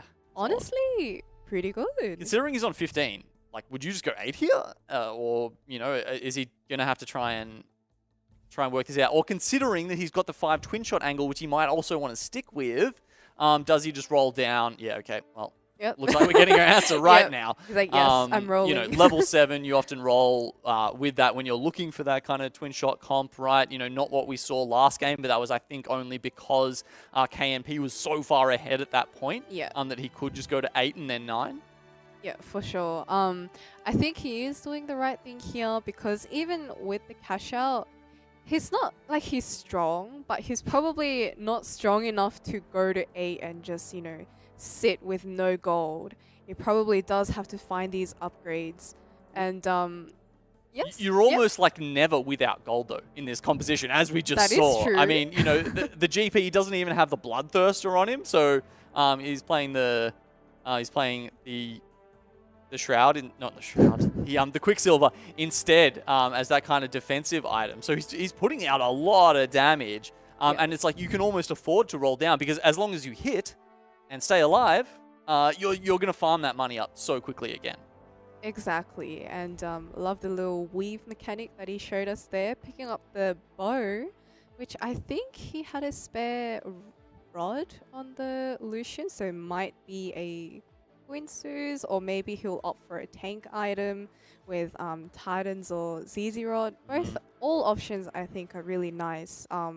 If you have more tank, you just have that little bit more to help kind of survive and wait for your GP to just, pop everything. Or if you just want, full damage with the 5 twin shot to just try and burn through their team. And it's just one GP off. But no. He's got that. He's got that. Nico's just waiting for him there on the sidelines to bump the GP up to 3-star if he can find one more. But as we're coming into the third augment, it looks like Gidoff has managed to stabilize a little bit here. This GP, oh man, he's giving me a heart attack. It feels like every single round he's getting to the end of it with about 5% health left. But once again, Gidoff gets over the line. It's like a ticking time bomb. Like, that timer at the top telling you how long there's left in a round? It's the GP's health. But at the same time, he is killing units. But there might be a point where it's not in, and it's a double I can't. Double prismatic. Yeah, I feel like you don't see that often. Usually it's like the 2 silver, 1 prismatic. Oh yeah, I feel like had this that is a countless number much of times. less likely Remember. outcome. I don't have that like tree diagram of all the augment rarities in front of me, but that is just off the top of my head. High 5. I mean, very curious to would see you what he take takes that here. just to try and get some options at a Jinx here for this twin shot? I think that's definitely an option, especially if you get dropped 2 Jinxes, which he does take. Okay, just Victor. I don't know if he can play this at the moment. Oh, gets the GP. Oh. It's lit. I wonder. What I was going to say before he opened it was, if he manages to get 2 Jinxes from that, he could just Nico that instead and add some items. But there we go. There's the GP. Very good. Oh man, this board from Daytread that we're looking at here, Battle Mage Prismatic plus Blue Battery Prismatic is going to be doing some real work here for the Ari, and he's got decent items as well. I mean, sure, he doesn't have the QSS, so we do see the CC coming out here, and that is actually enough to deal with that really pumped up Ari from Daytread. Of course, look, GP3 in stage 4, pretty good. Pretty good. Pretty damn good. Yeah. Although I thought the Ari would put up a bit more of a fight just because of the amount of, what do we want on Ari? We want her to have mana regen, and we want her to have AP, and he has 2 prismatic augments to support that. So we'll wait to see if he's able to cap out that board a bit more, possibly with like a Silker or a Victor. And definitely just end up wiping people's teams. But now we are back at Yusha's board with the 6 striker. Am I surprised? Well, the viewers shouldn't be either. The players have definitely been gravitating towards this board. I mean, not everyone can play it every game, but hell, if they're going to give you a prismatic striker augment, you may as well take it and run with it. I'm very surprised that he's still, opting to keep the items on Nah. I feel like, oh, okay, he heard me. I feel like I was going to say, a lot of players, I think value just the power. What's it called? Power. Yes, power spike. Yep, of having the Aurelia, even in Aurelia 1, just constantly ulting. Especially with the damage of the 6 striker and the handshake is insane.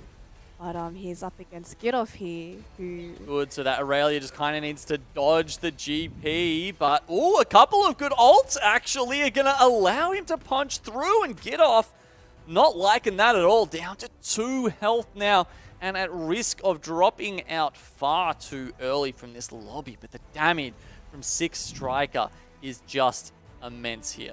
The damage of this Aurelia 1 is just insane. Absolutely insane. I feel like I watched a scene from my solo queue games. My GP just getting kited by this Aurelia dashing around. But he does need to, I feel like he is going to keep rolling here until he hits, he's sitting on, I can't count, 2 pairs. The Siva and the Aurelia. And even though he's winning fights, rolling to try and upgrade these carries. Siva 2 is okay, but she's not the one that's itemized right now. Not exactly what you want to see. It's something, but hey, who cares? Yusha's on 73 HP right now. He's got time. I'm sure he will eventually find that 3rd Aurelia. In the meantime, he's got the massive damage pumps of that 6 striker to push him up. I mean, do you like where he's put the striker emblems here, the Echo and the Vi? I mean, when you get those striker emblems and you're pushing up towards 6 striker and you've got some options, you don't necessarily have to take, say your Rek'Sai or one of the lower kind of cost strikers. Where do you think it's good to chuck those emblems? Honestly, I feel like the greatness of striker is it's not in the units that like you have your core units in the striker comp, like your carries. I think who the emblems go on is just whoever can give you as much buffs in the team. So Vi clearly is such a key unit in this composition. Echo gives a scrap, really nice to have that shield. So yes is what I'm trying to say. Just trying to whack as many traits as you can in there. Exactly. Okay. And Ron here, or TXC I should say, sitting here with an Aurelia 2, but an itemized Siva 1. I feel like if they kind of did a little trade and swapped their carries, they'd be at a much better position. But here, I feel like we could really actually see the strength of the Ari board. I feel like this is, the the 2 faces of Ari. She either wipes the board or she gets wiped. Yeah, and those 2 faces, I think you're seeing them even more exacerbated here because they haven't gone with that more reliable gunblade, right? They've had to go for the Hodge. I'm just going to assume that was because of the items available to them. But yeah, I mean, I feel like you were saying earlier when you were talking about your many experiences with Ari, that you'd always prefer to be having that gunblade on top, right? I do. But at the same time, I kind of greed for it too much and probably go 8th, which is why I'm standing here and not playing at home. But I feel like even with and without the gunblade, you just really need a whole lot of tank. Like, you could have a Morgana 3 you know, tanking up this Irelia.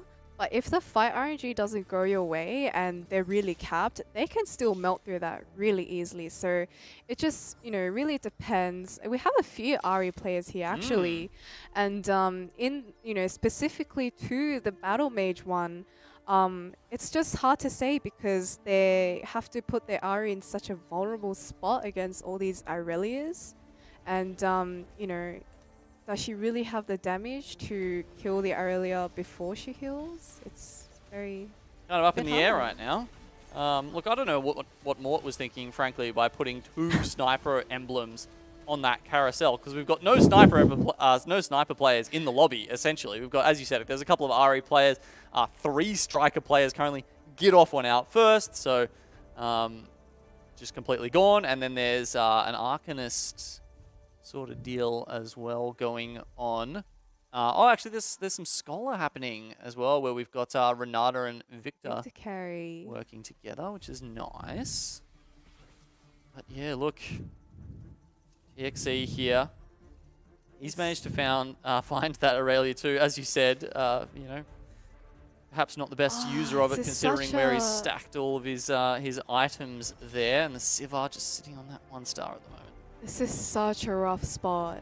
Like, you know, at what point do you consider selling this Siva to try and put the items on Aurelia? But at the same time, you can't even find that second Siva. Like, I don't even know, you know, is like these items just feel so wasted on the Siva one, who's probably getting caught out by all these random AoE spells. Like this Victor, for example, you know, as soon as he casts, it's probably going to just deal an immense amount of damage.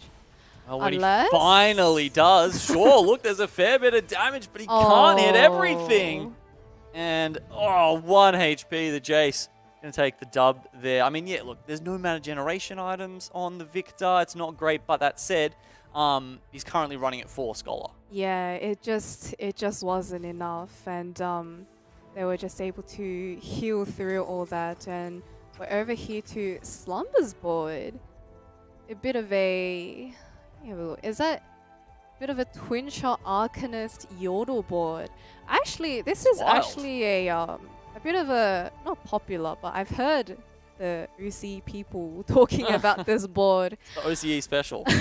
Could be the OCE special. You run your twin shots and Yordles, and the board that you have at level 6 is just I think it's a perfect synergy. Like all the Right. units that you play, it gives you so much damage from the Arcanist. And also just like a deep sense of satisfaction when you see Oh, the traits oh, lining yes, up for perfectly on the sure. left side of the screen. Yeah. Yeah, not because it's strong, because it makes you feel good. Yeah.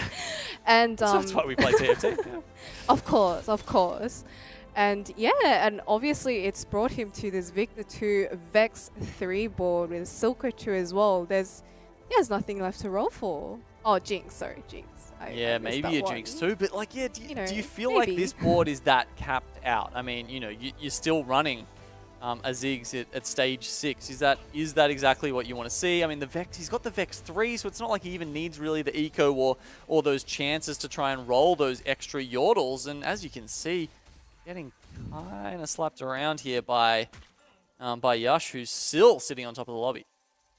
I think there possibly could have been a different outcome if he had some better items to put on the Victor, because that Victor had like a stone plate, which frankly does nothing on Victor. I think if he had some dedicated carry items for him, definitely has a chance of capping out high, especially with the Silco, just to keep all the units alive and going until he blows up the board. But we're back with Dawnglade here. Very interesting, actually. He's running 4 Scrap, 4 Bodyguard, 4 Arcanist with 5 Syndicate. I have not seen that one before. That is a lot of silver synergies coming in to round out this this Syndicate board. But look, the Brahm's pretty stacked on the front line there. Seems like he's been listening to Sleppy, and we've got the Ari on the back line here, trying to get that time to do her work. Unfortunately, the opposing Victor is going to get the cast off. Oh, they do survive it, and the Gunblade from Ari still working for the moment, ramping up again and again, but no! Silco, I think, just giving Slumbers a little bit too much to work through there. And unfortunately, Dawnglade is going to drop down onto 1 life. That Silco was that Silco ulted the Swain, and this Ari was just stuck on him, you know, forever.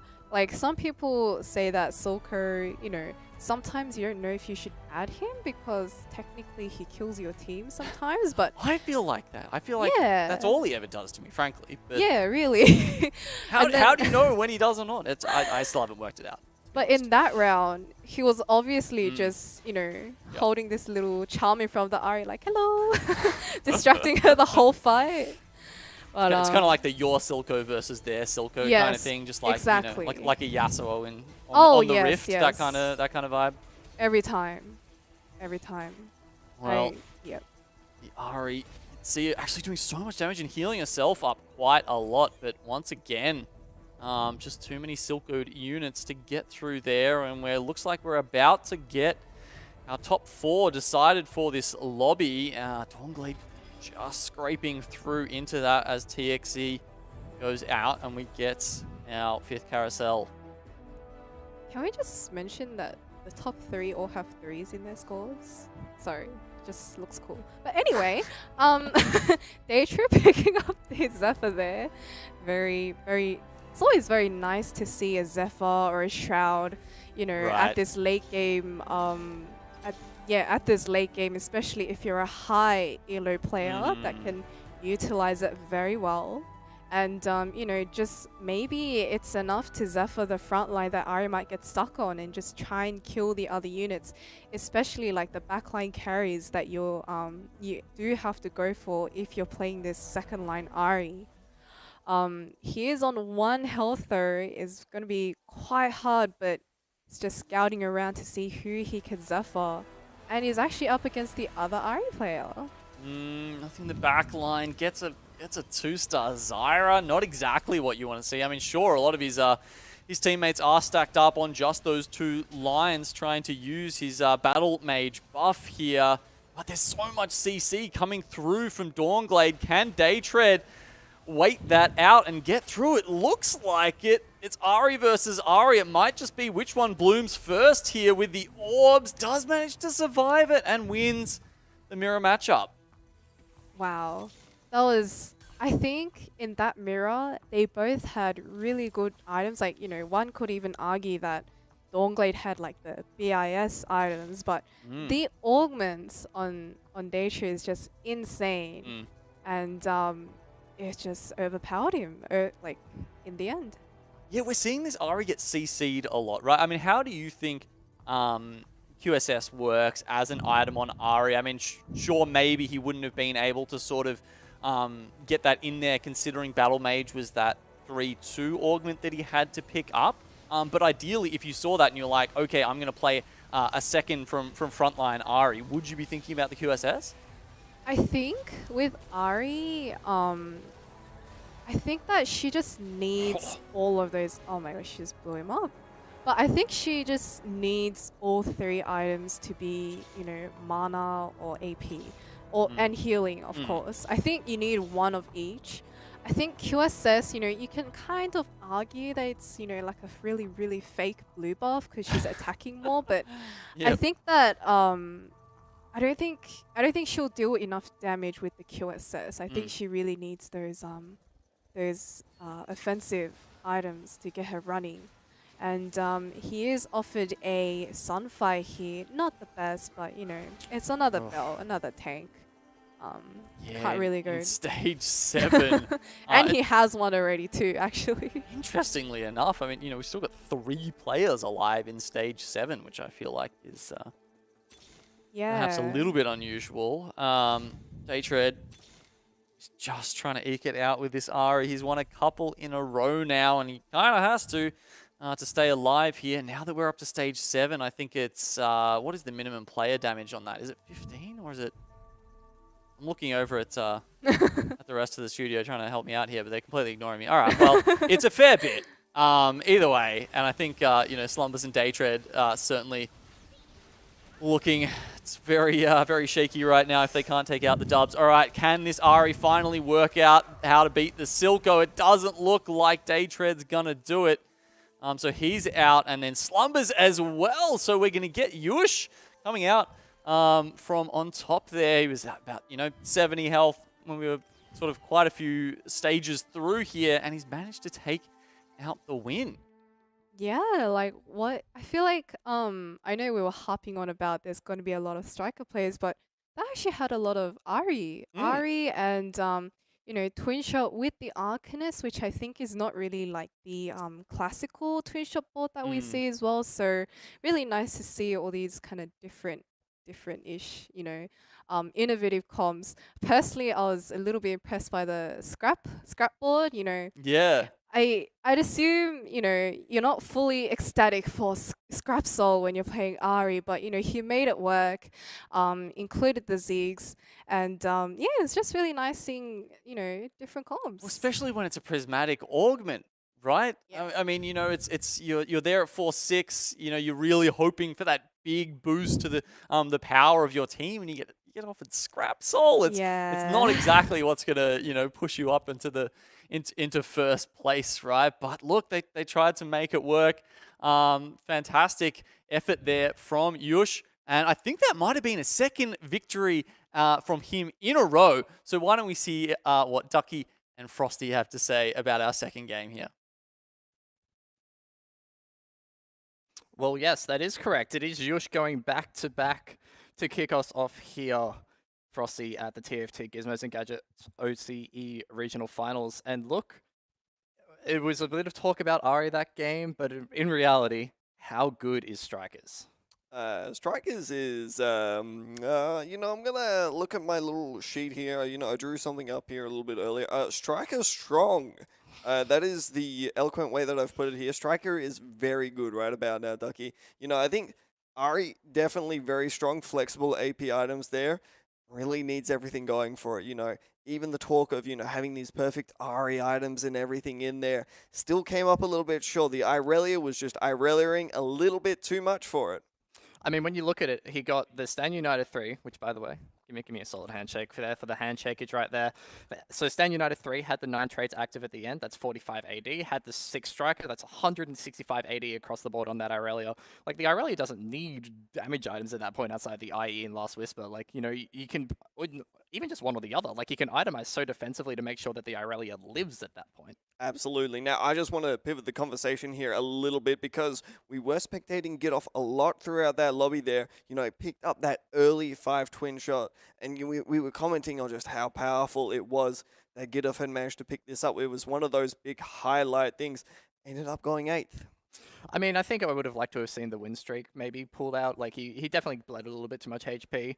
But look, guys, we're going to be having a look at what the other lobbies were doing with the scores here, so we can kind of take a little guess at, what these other boards have been happening. And we see Choo Choo Bird and Haikwon, who managed to follow through with their very strong starts, with being able to push through with that 2-1 start, joining Yush at the top there, 16 and 15 points respectively. You're looking at guys like Jim Jam, Slumbers, KMP, Cardi, and Dojo Mojo, all sitting in the top 8. Now looking at the other end of the lobby, there's one name that actually strikes me down in the bot 4 there. It's Obo, Frosty. Yeah, definitely Obo, our set 3 champion there, having a really rough go of it. But don't worry, folks, there's still 4 more games to be played afterwards here. But, I mean, looking through the names here, Obo, Get Off, Escher, finding themselves in the bot 8 here, Chunga as well. These are really high-profile names that we've talked a lot about. Escher was our set 5 representative. It's kind of a shame to see them having a rough go of it to start off the tournament. Especially, because Escher looked quite well prepared coming into this event. There was a couple of days of scrims beforehand, which was streamed, and he was looking very upbeat on those, and he was hitting absolutely wild 6 striker boards. But we're talking about it. Striker is such a contested vertical this tournament that, in scrims he could probably hit it, but not so much on tournament day when it actually matters. Yeah, that's it. So I think the big thing is that a lot of players, they know Irelia is strong. And that's just the reality behind it, is can you hit Irelia while it's being so heavily contested? That's just what we're going to have to find out. Look, that is what we're going to have to find out in the next couple of games. We've still got 4 more to go for tonight. I will be taking a little short break, but don't go anywhere, because in 5 minutes we'll be back here on the couch.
2 games down and 4 more to go tonight until we have our first 8 competitors eliminated from the OCE Regionals here. So, look, we saw another game replete with striker players there. Sleppy, we had 3, and look, as sometimes just happens, someone high-rolled a 2-striker emblem prismatic trait, and lo and behold, they ended up on the top of the lobby. Yep. Just getting that striker soul was probably, you know, along with his HP, probably put him apart with the other striker players, but we have the scores up on the board Okay, here. all right. We won't put it all down to that one augment choice then. You're right. He had played pretty well up until then. And, you know, he played pretty well in the first game as well. We're seeing Yush here with the back-to-back dubs. I mean, I almost felt like I was silly to bring it up at the start of the game, but then all of a sudden, there he is, sitting on top of the leaderboard now with 16. And some other players have been doing pretty well as well. You can see Zuzu Bird there at the top, and Haikun as well. Certainly have had a good start to the day. KMP walked away with the dub in game 1. We saw him take, what's that, a 5th there to run away with the 4 points and still make it into the top 8. But yeah, we're kind of looking at that, you know, that sort of right side there to be thinking about this is who might not make it through from today. And there's big names. There's Escher. There's Obo. But as we said, the ones who are getting it done here, again, 2 striker players. We've got the Aurelia on the side of Yush, and it was Zuzu Bird coming in with that 2-star Sivir. I feel like we're rarely going to see 3-star Ripper pop up on that because it's just getting contested so much. Yeah, for sure, especially for those champions. But Jim Jam with the Camtech Hyper Carry, I'm assuming this, you know, might have been some variant of like that Innovator Twitch reroll, which has, you know, it's not as oppressive as it used to be. Yeah, it's seen several nerfs, right? So, I mean, considering they took out that lobby, I mean, what kind of, we don't know it for sure, right? But what augments do you think might have actually jacked up the top end of that trait and that composition to the fact where he could actually win with it?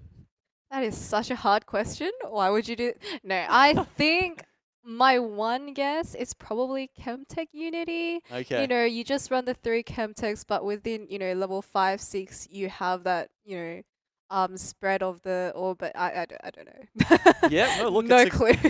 It's a good option. Maybe Ducky and Frosty, who will be taking you through game 3, will be able to give us some options there for what Jim Jam could have taken out his lobby with. Look, I'm just as shocked as you, Frosty, about that. Twitch taking a win there? That's pretty big. You know, we were talking about one cost reroll the other moment just ago there, and honestly, we didn't expect it. But seeing it there, it does require a little bit of high roll, but it can work. I mean, it does work still. Look, like if you're getting stuff like Innovator augments, like the crown, or you're hitting the soul, not the crown, the soul or the heart, you're hitting those, or you're hitting one out of an Ancient Archives Tome of Traits, or even if you're hitting something like Featherweights, all of that is really good for Twitch. Oh, absolutely there. But on the other side of the coin there, 2 striker players still coming out on top of the lobby there. A high representation from Ari, just not quite good enough to take it down there. So going into game number 3 here, Ducky, what do you want to see from these players? Probably a little bit less Ari, honestly. Yeah. Like, you can take it on like the small sample size of, in that game, Ari went top 4 twice. Like we had a 2nd place and a 4th place Ari in that game. So, you know, it's based on that representation, it's pretty good, but I actually don't think it's as valued as, you know, as it's too overvalued is more what I'm trying to say. Well, I mean, we saw a lot of different styles there, but I just wanted to touch on that Slumbers board there. You know, we were seeing the yordles, the twin shots there.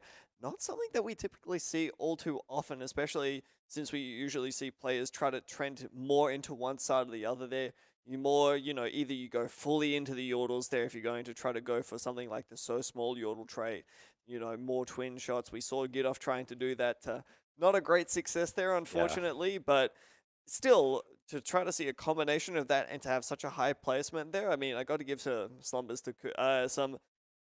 kudos to Slumbers. Yeah. Look, and you bring up Gidoff in that. I was very happy to see Gidoff try with the Mercs. I personally don't think the way that they went around with the Mercs, and I mean, I'm not going to say, like, we've got the 24 best players in the region here right now, and I kind of have no right in saying that. But you and I both on the couch were wondering, maybe, there should be a look towards, once he got that twin shot soul, he should be looking towards maybe getting that win streak Mercs going on. But he kept that cash out until very late. He rolled down at 4-1 to try and get the cash out working, didn't work. He had to get it a couple of turns later, and he bled so much HP, but that by the point he could start building up a strong board, and he really coin flipped it with that high 5. If he got a Jinx 2 instead of that Victor 2, I think we'd be talking about a very different game. Yeah, I think that the Jinx 2 definitely would have been an incredibly powerful spike there, but I think the one worry that you've got is especially when fights are so volatile at the moment here that it's just so likely that you're going to end up taking a loss to just, a player positioning for you with the Zephyr, taking out your one big carry there. Look, guys, we do have a slight delay heading into game, so we won't be too long. We are very much trying to work on it, and we will be jumping into game as soon as it is ready. Look, Frosty, we've spoken a little bit about last lobby. We spoke a bit about the Twitch as well.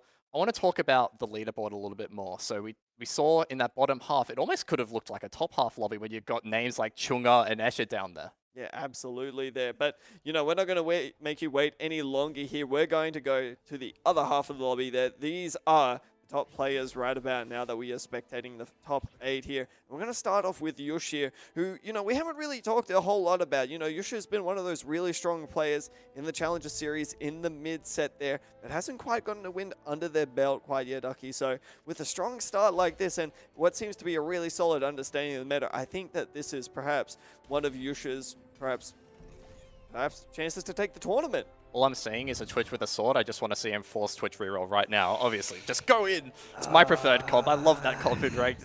It has got me so much LP this season.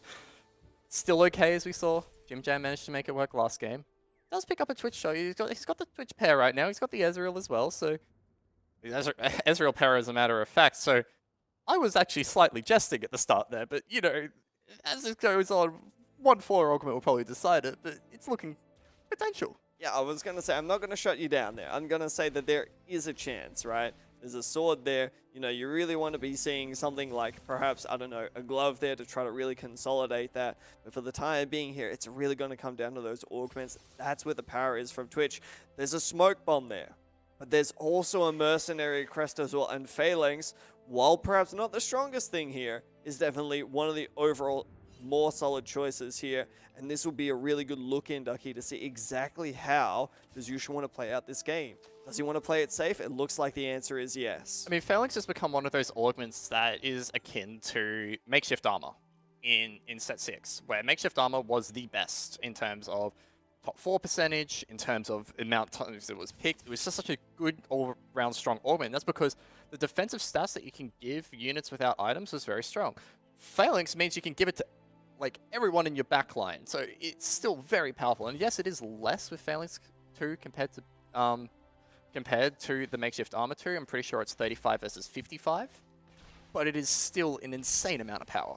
Oh, absolutely there. And it's been really interesting to see exactly how these players choose to play around these augments that really emphasize, putting your units in the front half and back half here and choosing to see exactly how they end up splitting it. Now, Yush, on the other hand here, is still mostly looking to probably go towards something Twitch-related there, especially considering they haven't really put in powerful units quite yet. Items didn't really sing it, though. Yeah. He got the tier. If that tier was a bow or a glove after 1-4, then yeah, maybe he can look into it. But I think at this point, it's a little bit too late to start looking at Twitch. So I think he's going to start pivoting out, maybe playing around that Ezreal too. We do move on to Haikon, though, who just has the Auto opener. Look, it's a high econ opener. We saw the start of Mercs, and I was kind of hopeful that we might see a little bit more Merc action, but no, it looks like we're just back to the traditional OCE open Yordle econ start that we have grown so accustomed to. Well, I for one love a little bit of Yordles here. It's okay. For as much as we've seen it, it is somewhat of an interesting playstyle that does actually require a little bit of skill behind it, right?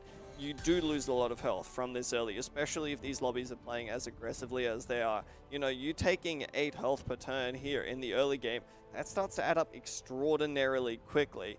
you know, we're looking at the chemical overload here from Haikwan as well. So it looks like they've got a little bit of an idea of where they want to try to take this board. Perhaps the other traits weren't so good for the time being, but still, where this is at right now, this is potentially building towards something like a Warwick, right?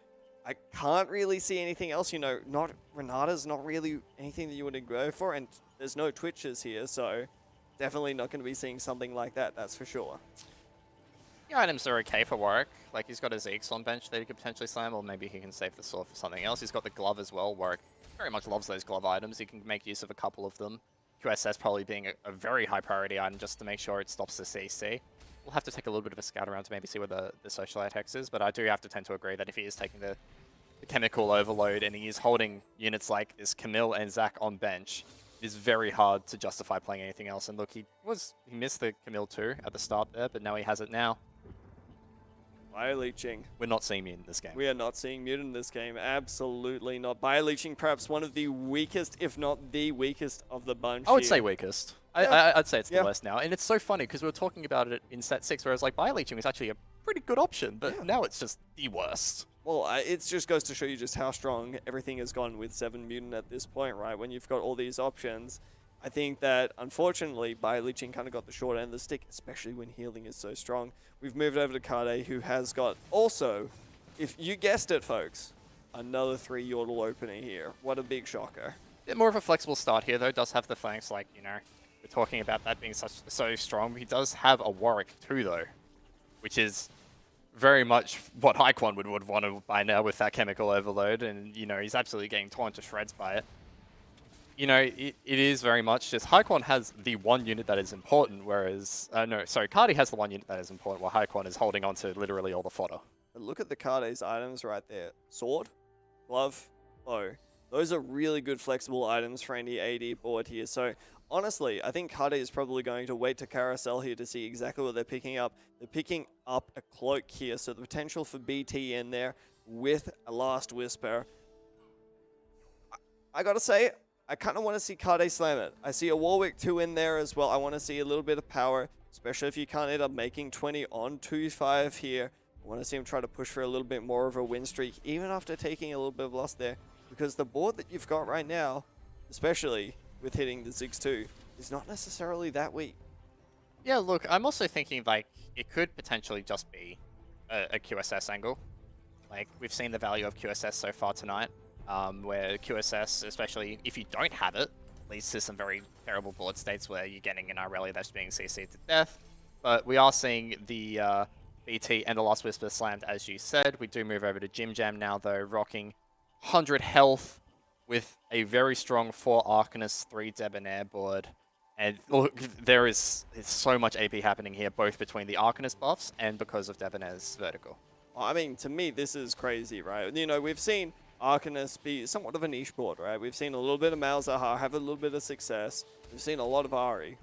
But honestly, it's not one of those stronger traits. But if you can carve your own niche into AP and you can, you know, try to make it so that nobody else goes into it, I mean, the potential for, you know, a 3-star Ari starts to open up a little bit, especially if you're high rolling. And with openers like these here, if you hit those 2 stars early with Arcanist, it's incredibly strong into the mid game. But it has a lower power spike than a lot of the compositions that we end up seeing. Yeah, Arcanist is kind of like one of those slow burn kind of comps. You hit it early, you kind of just go from 2 to 4 to 6, and as you see there, we bring up Debonair, which the important part of this is, and what makes Arcanist and Debonair pair so well together, is because of the ability power that is just gained innate across the 2 traits. It makes things like this VIP brand so much stronger with the double seer.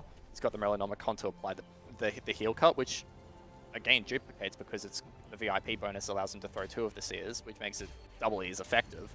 So it's a very, very strong opener. The one thing that like I'm potentially thinking about this position from here is he's got the Arcanist spout on Syndra. Like if you do push 6 Arcanists here, we've seen the power of Force of Will on some of these VIP Syndras, especially in set 6.5 Challenger Series. They can just nuke entire boards like we saw from the Quinn board in Game 1. I think that, though, relies on a 3-star Syndra there, and mostly the power from the Debonair Syndra is reliant on perfect itemization. You know, we talk about things like the IE, Jeweled Gauntlet, alongside something like perhaps a Hand of Justice, a bit of mana generation from a Shojin. That's not really going to be going on here, so perhaps looking for another angle. What about if he just high rolls a Jeweled Lotus? You know, I'm not going to rule it out. Yeah, look, that's always a possibility. We will have the second augment at 3-3. Jim Jam did manage to keep the win streak all the way through stage 2, going into those Krogs. Picked up an Ionic Spark that he can slam on that Vex, or a Gargoyle if you so chooses, but I'm definitely loving the Ionic Spark, especially with this Arcanist. I don't mind it either way. I could see two things coming out here. Naturally, I gravitated towards something like the Stone Plate, first of all there, considering the fact that you probably want to look towards something like a Gunblade, but this roll down is absolutely amazing.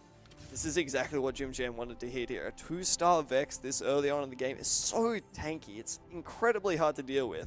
And in this position here, you know, maybe the Ionic Spark certainly has a lot more value towards it. You know, that's something that's going to allow you to win streak a lot more. But he's only gone and slammed it onto the brand as we move away towards Choo Choo Bird, who, again, another Debonair board took the True Twos, I think that is, and he's found that Syndra, and we were talking about the Syndra being able to hit like a truck. This is 5 out of 9 Syndra out here from Choo Choo Bird. And this is kind of surprising to me. I was not expecting, I guess, these kinds of Debonairs. Like, I was talking them up a little bit. Like, I really do like the Syndra. I think Force of Will is so strong, especially with the VIP bonus in. And the itemization here for Choo Choo Bird is much better, but he is still in that VIP waiting room. Yeah, but okay, let's take a step back here. Something that we didn't even expect is that Syndra reroll in the first place. It has not been incredibly popular, Ducky.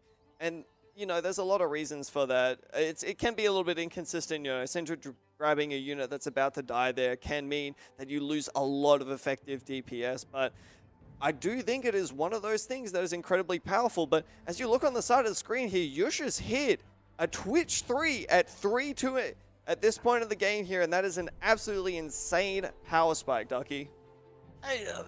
I'm kind of in shock, because for an innovator Twitch board, or like just a Twitch board generally, the earlier you hit Twitch, the better, because it means you can start dumping money into levels instead of dumping it into reroll. And the fact that he is hitting it not just in stage 3, but before the second augment is insane. And like you would honestly expect, like, you know, you'd have to roll down a little bit of gold to get it, but it's still like very early that it's so easy to build back up your econ. As we do look over to Choo Choo Bird taking a pretty heavy loss to Cardi there, but yeah, all eyes. Honestly, I want to check out that Twitch board as soon as possible. Well, fun fact, the Twitch board just lost. It's gonna scale. Yeah, we scale, guys. Don't worry about it. But looking at these choices here from Susu Bird, there's a lot of good ones. Double Trouble in there, but we've moved over to Yoshir, our #1 player, and that's an instant injection. Yeah. What? That is, that's really good for a Twitch board. Like, so the thing that Twitch struggles with a lot is that it falls off later. The fact that you can get instant injection to get that online not once but twice in a fight is really good. He's got the flanks as well, so if the Twitch gets targeted, it has a little bit of extra resistance to stay alive in a fight. And the flanks is giving so much defensive value to this entire board right now. It is insane. The only thing that I am really worried about in Yusha's position is he's gonna, like, he's 5 now, like, he's 5th in the lobby position, so he's in 2nd carousel pick. His gold's at 40. He's still level 5. Most of the rest of the lobby is level 6. I'm a bit worried about him maybe losing item priority on these later carousels and not being able to find things like the Last Whisper, things like the Runettes. That may be so. Even still, I think Twitch is still fairly flexible with its items here. You know, look at this Twitch absolutely deleting it for the time being. It's going to do fine for the time being, right? You're still going to have plenty of chances to pick up a few items as Slumber's board gets absolutely decimated. Look at Slumber's augments right here. I believe that's Archangels and Thieving Rascals as well. Just about to bring that up when we moved over to combat there, the Thieving Rascals there, and it synergizes so well with a board, like, I think that was a 4 Arcanist board that was being run by Slumbers there. It is so good in terms of, like, the intertwining of Yordle and Arcanist because you have Vex and because you have Ziggs. Like, it is so good at being able to just farm those items throughout the mid-game, and, like, Thieving Rascals, it is 40%, I think, off the top of my head. We have seen some lucky people like Soju in that one YouTube video where he got like 8 in a row to just get the 40%. We all know TFT players like working in low percentages, but like, even if you just farm 2 or 3 components off of like this thieving Graskels, you kind of take it like a junkyard, where it's like just giving you items and more item components is better. Well, as Soju would say, don't talk if you don't know, because clearly I just don't know how he does it.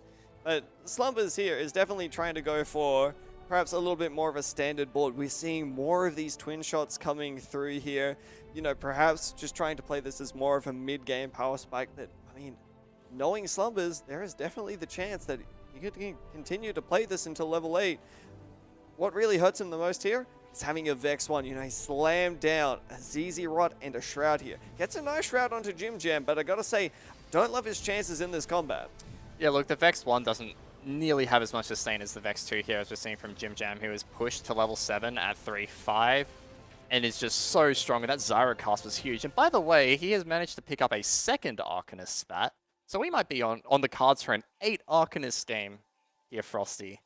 And look, we were talking down Ari before the game started. We were being like, maybe hold your reservations about Ari.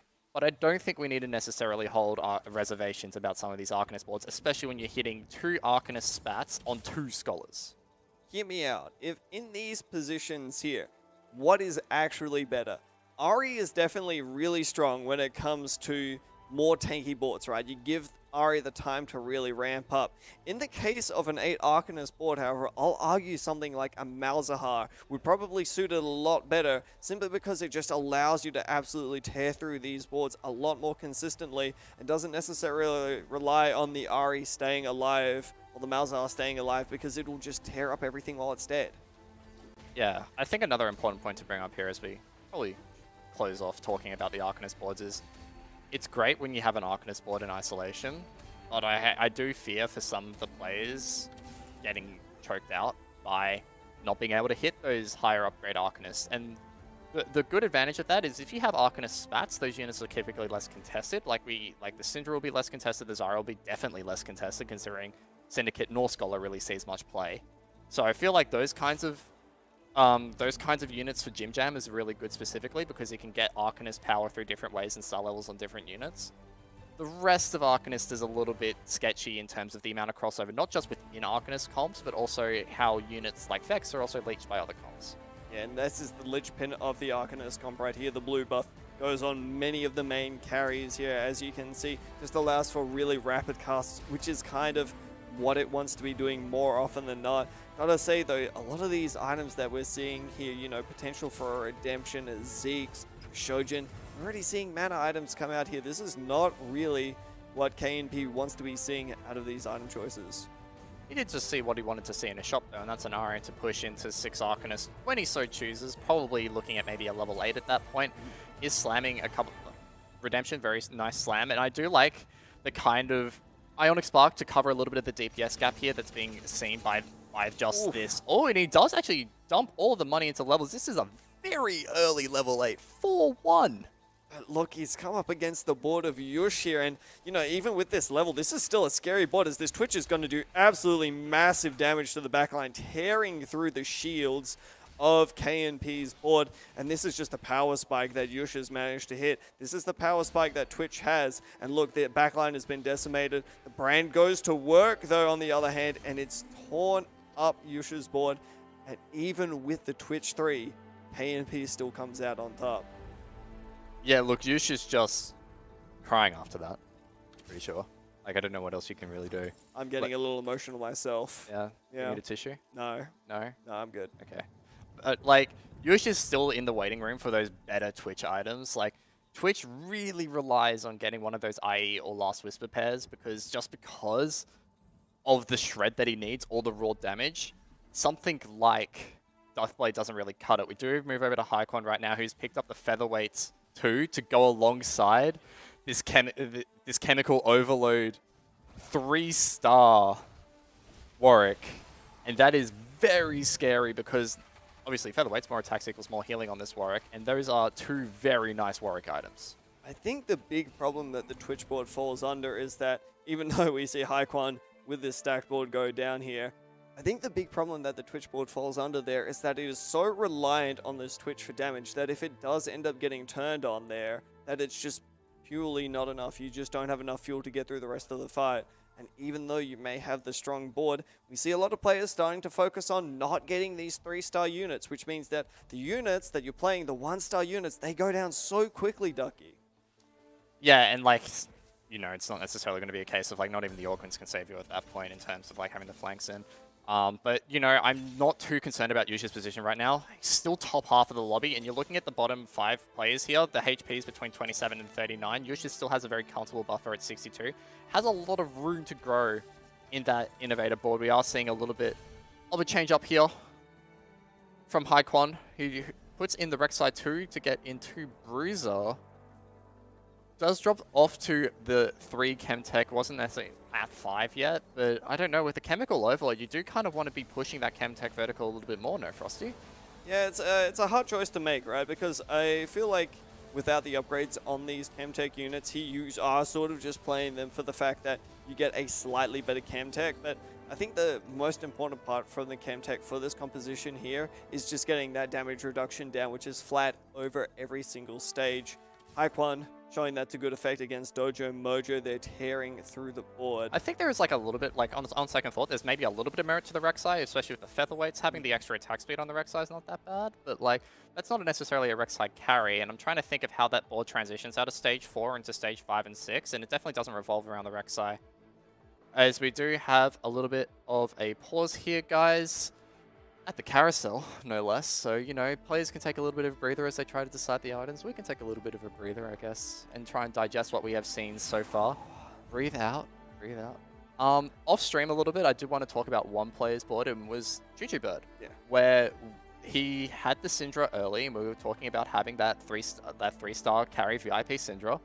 Goes for the double trouble at 3-3, which is, you know, gonna end up losing out on maybe say 5 Debonair AP value, but you're getting that back through the double trouble. And once he hits the 3-star, that is going to be a very powerful board, just throwing things back into the backline. I think the main strength behind that composition is that power spike that you hit at level 6 there, where you hit that 3-star Zara, you hit that 3-star Syndra, you know, alongside that really strong front line with the Leona 2. Maybe you end up hitting a Leona 3. That bit's not important. The important bit is that you end up getting these really strong units that just decimate backlines there. You know, managing to throw away pesky Twitches that may have found your way onto your Syndras there. I think that's why that's so strong. And Double Trouble works into that perfectly. You know, Syndra can really make good use of those stats. Even Syndra's auto attacks start to hurt at that point there. And when your main carry is just so incredibly tanky, it ends up working out a lot more in your favor. Yeah, pretty much. And like Double Trouble is one of those augments that like throws everything out the window. Like preconceived notions about verticals kind of just get thrown out the window as you're trying to piece together these stronger boards. Typically over in NA, we've seen a lot of people run Corki as a Double Trouble carry. We've seen a lot of focus on the twin shots because they're really easy to hit. Once you duplicate them, they still get the bonus value. It's quite nice. Even Vex as well is quite nice to have in that Double Trouble board. You don't really see opting into this Syndra much. Not that we see Syndra opted into much, full stop. But it's definitely an interesting way to play Double Trouble. Juju Bird currently sitting at 28 HP though. Little bit concerning in terms of how much he actually has to play with before he hits that Syndra 3, because he's still not there, had the VIP and the regular Syndra 2 on board. Working towards it, but the thing is they can hold solace in is the fact that the bottom half of the lobby is so clumped up. Yeah, I think when you've got, you know, 2 players up above 90 health at this point here, lobby health it's a little bit hard to gauge, you know, because it's not necessarily that these boards are weak by any stretch of the imagination. It's just that those top 2 players are just so incredibly strong. But I think the one reason why, you know, Zuzu finds themselves down so low is that the boards start to fall off at this point. You know, your 2-star 2-cost carries, they don't really cut it anymore. So being able to hit that 3-star Warwick that we saw earlier there, being able to hit that 3-star Syndra is so crucial at this point in the game, so that you don't end up bleeding out from this point on, Ducky. The one thing that I want to highlight about this lobby, if we're going to take a look at it from a more holistic perspective, it is so AP dense. Like, we've been talking, and we spoke out on the couch earlier, how strong Strikers is. Strikers being an AD trait when you're building around that Aurelia and Sivir. Twin Shot, which is kind of mixed. It can be run AD. We did see the Gangplank. It can be run AP with more like Lucian or even Corki. But we are seeing so much Arcanist in this lobby. We're even seeing more AP carries through Debonair. Like, this is, in terms of the 3 lobbies that we have seen so far today, the most interesting. Yeah, it's really interesting looking through it. I don't know that I could name a single Strikers player off the top of my head just looking through everyone there. I think that we may have actually found the Holy Grail, where everyone is kind of identified that Strikers is just so strong that everyone's going to go for it. Well, you know what? I'll just play a reroll composition instead. I'll just try to beat them out. I'll try to get into the game early, try to guarantee that top 4, because a lot of these players, remember folks, this is the top lobby at the moment. A lot of these players, they only need to get a top 16 to move on to day number 2 here. So Yeah. if that is the case, I love that style of thinking there. Just play it safe. No need to do anything too risky here. And it does feel like that striker board can be a little bit hit or miss sometimes. Irelia known for inting a little bit. Yeah, look, we do say that, it is a little bit weaker in some aspects, but also, it is still one of the highest win rate boards in terms of just generally in terms of top 4 rate. We will bring up the scores for you guys just so you can refresh your memory. We are looking at the left column right now. That is our lobby, rank 1 to 8 here. The Yush, Choo Bird, Hyquan, Jim Jam, Slumbers, KPNG, Cardi, and Dojo Mojo. That's the lobby you're watching right now. When we're looking at players in terms of HP in this lobby, KPNG and Jim Jam are sitting quite high. And Jim Jam, they're kind of sitting mid-pack in this lobby right now. So, there's definitely the potential to try and jump up above Yush or Choo Bird. But looking across the rest of the board, we've got that 4-way tie between Dojo Mojo, Angora, Huijui Louis, and TXC on 11 points right now. But this is only 2 games in to the night, Frosty. We've still got 4 more to go. Not really giving too much consideration to the bottom half, like the bottom 16 right now, but the top 8 could basically lock their slots in for tomorrow in this game. Well, that is definitely the case there, but it all comes down to how they finish here. A poor finish there, especially for someone like Dojo Mojo, who is at the bottom of the lobby right about now in that 4-way tie, could mean that they find themselves going from the top half to the bottom half insanely quickly here. Yeah. It is really just that volatile when it comes down to the swing of things. Yep, look, we are still working on getting back into game, guys. It will be coming in shortly. We can, I guess, talk a little bit more about how the lobby kind of plays out from here. Obviously, these AP boards that are playing around Arcanist, they're quite vertical. They're just going to be continuing along the traits. But maybe some of these more flexible boards, maybe running a couple of AD items, could look at pivoting into that kind of striker spot that we haven't seen people occupying so far this game. You were right on the point earlier. A slow bleed out, especially we see from a lot of these Arcanist boards here. K&P rocking that 6 Arcanist board earlier on in the game there. Still at 98 HP. That just goes to show you how strong it can be. Now, going into the rest of this lobby, however, I don't think it's going to stay that strong. I think that for the most part, things are only going to get rougher for them. Yeah, look, it is one of those things with Arcanist in terms of that it can just be a little bit weaker. We are pulling back out of game here for a minute, guys. We do apologize for that. But yeah, we can keep talking about this Arcanist for a little bit longer. Yeah, it does fall off, especially not only because the trait just falls off generally a little bit. I think it gets a little bit weaker later. But when you've got 3 players playing Arcanist, it falls off even harder because you're contesting all the units. So it's a little bit difficult. We did just cut away at the end there, but there is one thing I want to highlight. Choo Bird did hit the Zyra 3, so that's going to spawn a Zyra 2 clone right now. And as we talk about that double trouble board, this is where it starts scaling. Yeah, absolutely. I think the big thing behind having these big Arcanist board is perhaps the strength behind the unit there. You may have a lot of power in these, it's an extra 120 ability power there, even more if you're rocking additional traits behind it. But the thing is that your unit quality is just so poor because, you have to pin in so many weak units that don't have a lot of health. If something like an Irelia gets onto that backline there, it'll just spell disaster for you, which is why having something like a Vex 3 so critical. You mentioned it earlier. If there's 3 people contesting you there, then there's not really much you can do about it. But if there's no Aurelia players in the lobby as well, there's no Aurelia that could necessarily jump into the back. As we do move over to Choo, I think this is KPNG's board right now that we are looking at. He's still rocking that brand. He's still rocking that 6 Arcanist that we've been talking about. But he's moved the Arcanist Zeri right now. And Zeri loves the AP. That's definitely the case. But we've moved over to Zusu, but the other side of the matchup here is still trying to find that Syndra 3. He's taken a big roll down. And you see the power here. You can imagine what this Syndra would potentially do at a 3-star, but right now it's just not enough as Zusu going into this final augment here, only on 15 health.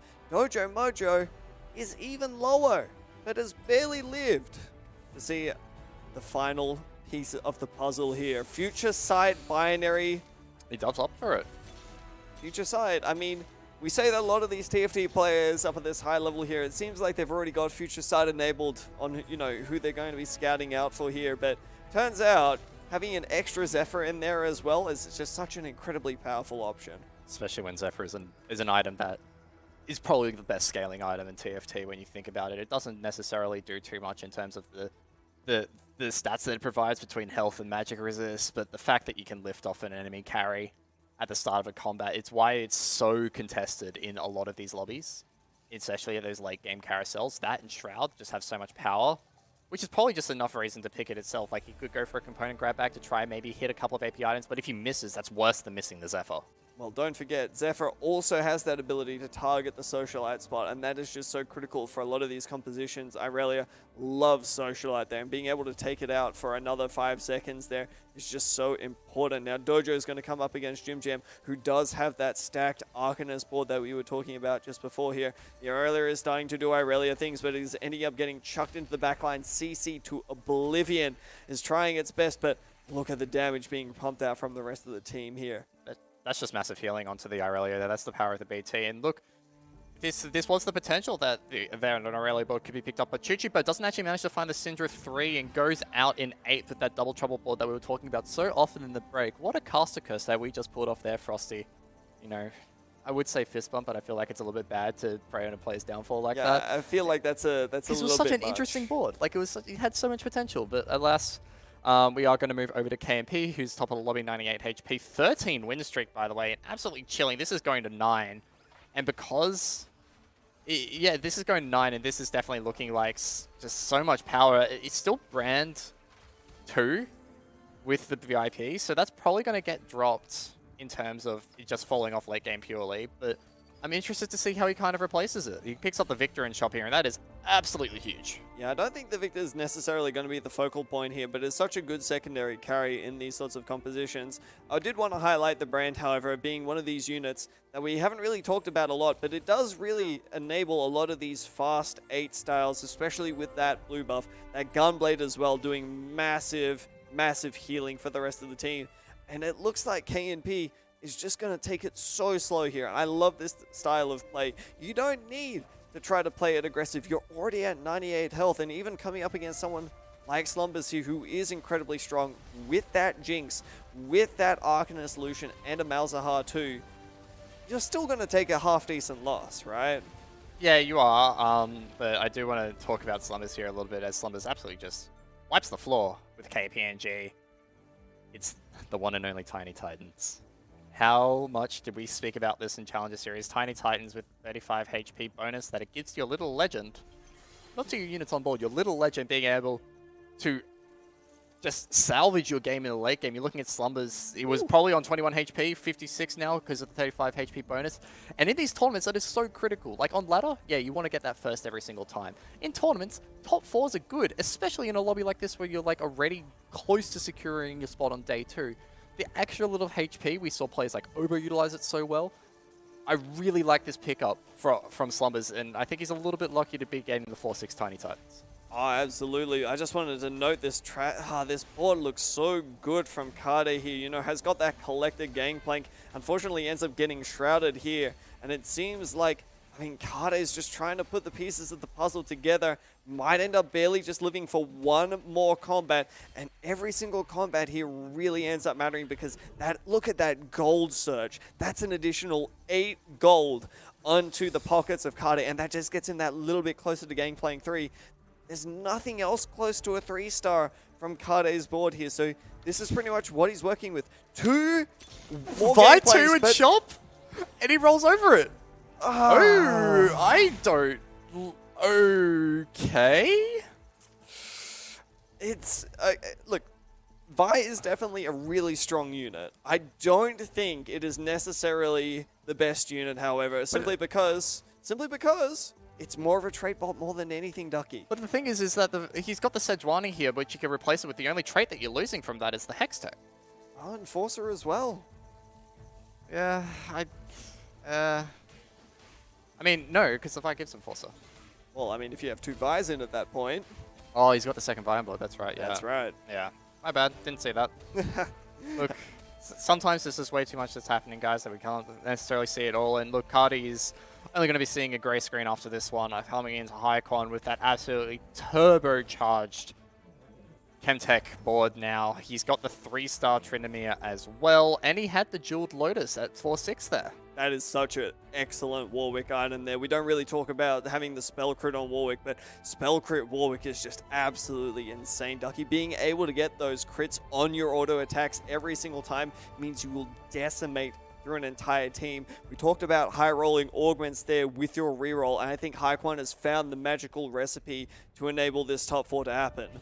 And it was looking so dicey for Hyquan in the mid game there. Like, we weren't necessarily sure about where they could go with their board, but it seems like they've found an absolutely perfect way to get out of it. We do move over to Jim Jam now, who's got that 6 Arcanist. He's got 3 Enchana in. Enchana, not necessarily something we see a lot of, but I think Enchana has massive value in that lobby because of the amount of AP boards that we've seen Frosty.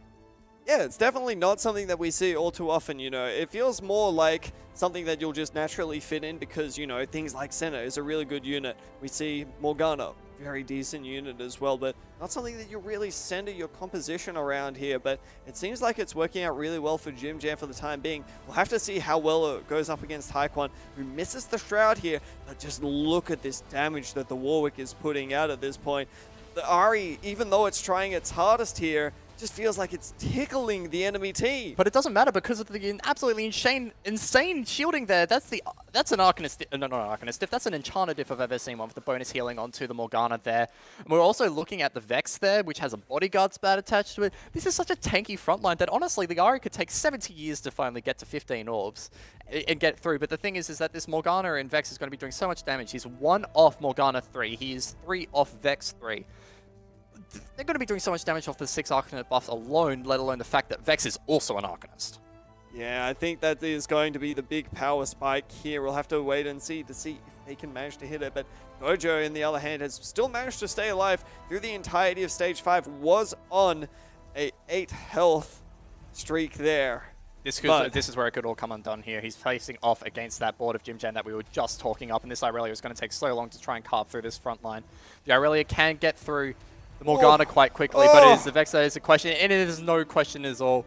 Dojo Mojo has answered convincingly to wipe the floor there with Jim Jam. That is a huge win to make sure that he can see next PvE round. He can maybe look at I guess the next goal now is just making it to the next carousel. If he makes it to the next carousel, he is definitely top 4 this game. I think it is just 1 round at a time here, but that just goes to show you the power of Aurelia against an Arcanist board right there. The Arcanist is definitely on the downswing right about now, you know, trying to hit those 3 stars in the meantime, but with 3 items on this Dragon here, this could prove to be absolutely pivotal for a lot of these players here. Looking at Dojo's items, on the other hand, Not the greatest. not exciting. Nah, like you're looking at the Banshees there. That's kind of like the best thing. On there, the blue buff doesn't really have a unit that can utilize it too well. The Archangels, you know, you're looking back towards set 6 where you just throw it onto something like the Seraphine. He has 81 gold though. Is he going to push to level 9 here? He is. And now he can actually maybe find a unit that can utilize this, maybe like a Victor just to throw it in. I don't know. You know, you're just trying to play into a strong unit. You can just throw the Victor in. With those items, it doesn't really matter about what verticals he has. Don't hate the scrap choice though, getting a lot of extra value here, especially with the 3 item dragon pickup there. And things like this here are what can make the difference. Jim Jams hit a Morgana 3, and that's a big power spike for that composition as well. But this is a Silco buffed Victor.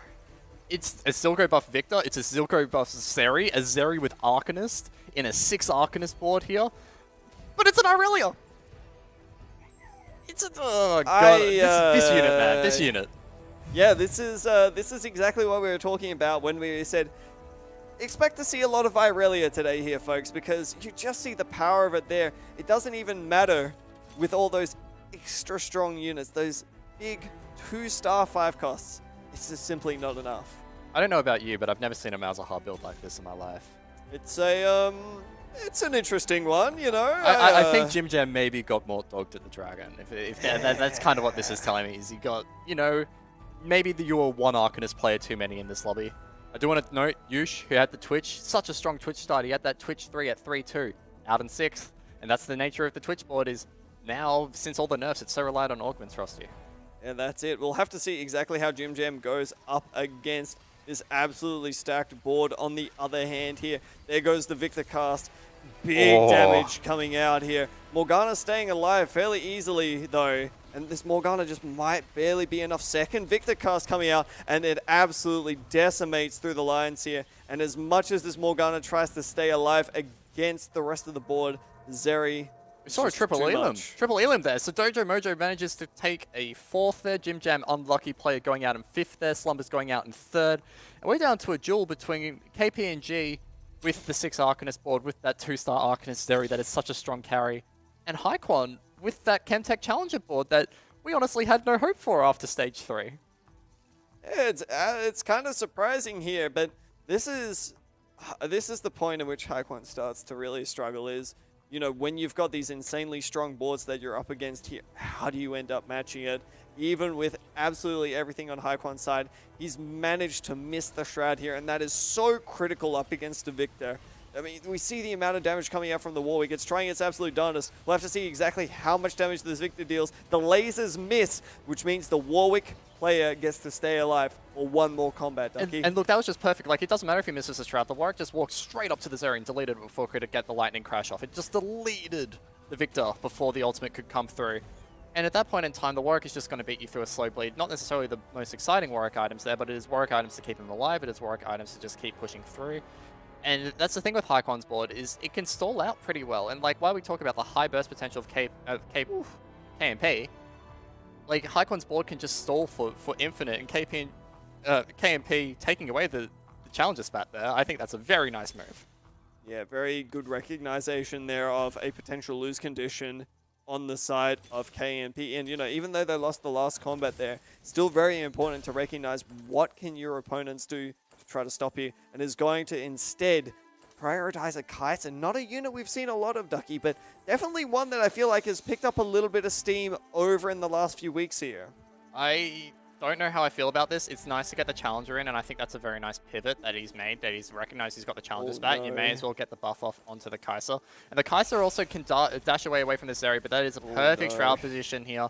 It doesn't necessarily matter if this Kai'Sa can still get its cast off, though. It is very slowly working up to that mana. The Victor cast comes through. The Kai'Sa does get tagged, though. It doesn't matter. There's just so much damage there, Frosty. And yeah, look, KMP, I think that was, walking away with the win there. There's just so much happening in that board final combat there, Frosty, that, look, it was a bit wild. That was quite the game that it kind of came down to. A lot of 5-cost carries, and that kind of dual threat board was so strong. Really just goes to show you the power that you can get when you hit that fast 9. You know, being able to carry on that strength that you've had for the entirety of the game there was just an excellent. It was just excellent from KNP to be able to recognize that line. You know, utilizing that brand 2 with a blue buff with a gunblade there just meant that they got a free fast 9, hit these really powerful units, and was just unstoppable through the rest of the game. That's a 1-5-1 start for KMP, which if you're walking away on the first day of regionals with 2 wins, you can be pretty confident and, you know, pat yourself on the back that you are going to make it through to day 2.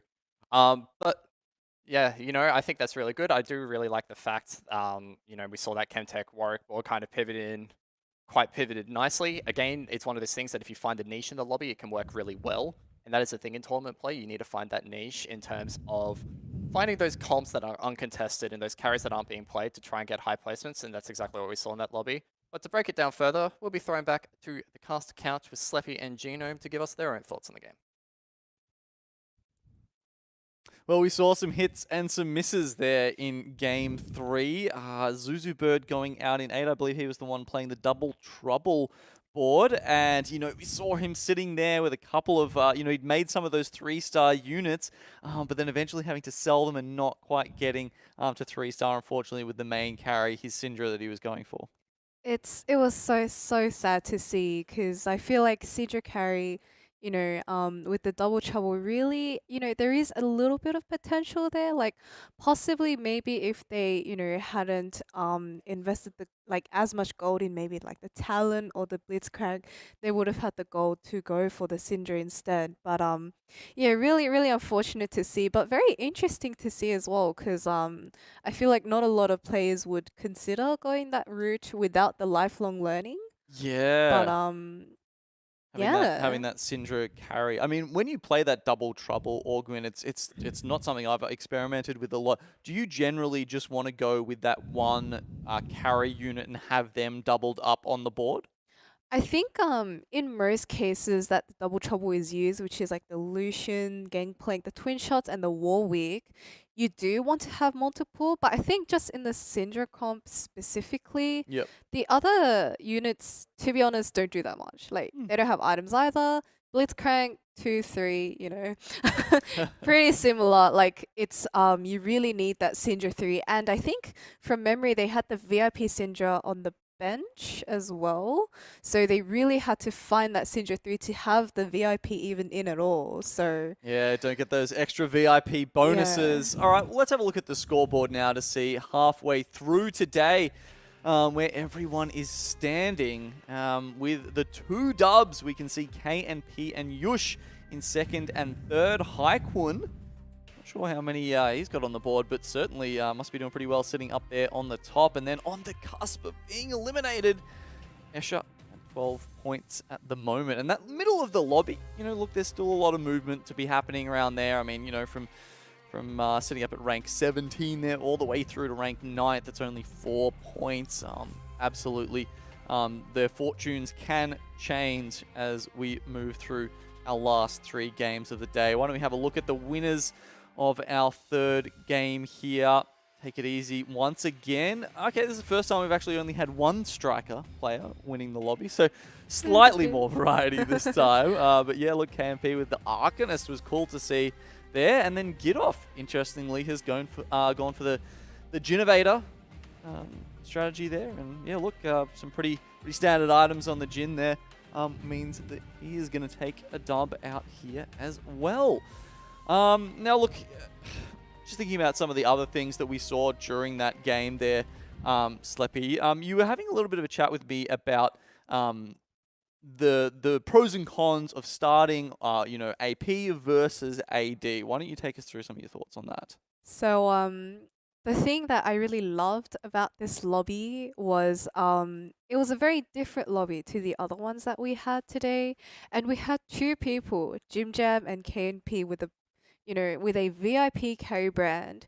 I think they both had an Arcanist, but it was so strong. And the thing is, with AP, when you have the items, you have the units to support it, it just overpowers any of the other people who are trying to play AD, because early AD holders, there aren't that many. Like there's Ash, but not really. Rek'Sai, not really. Usually it's like Gangplank and Lucian and things, but And they're 3 just exactly, and it's so hard to reach that spike, whereas these 2 were just storming on the lobby with those 2 stars and those early core items. So I thought that was really, really nice to see, and very interesting pivot with by KMP as well, which was really different and very I feel like it was a very good new type of playstyle that we've seen today. Yeah, look, fantastic stuff there from KNP.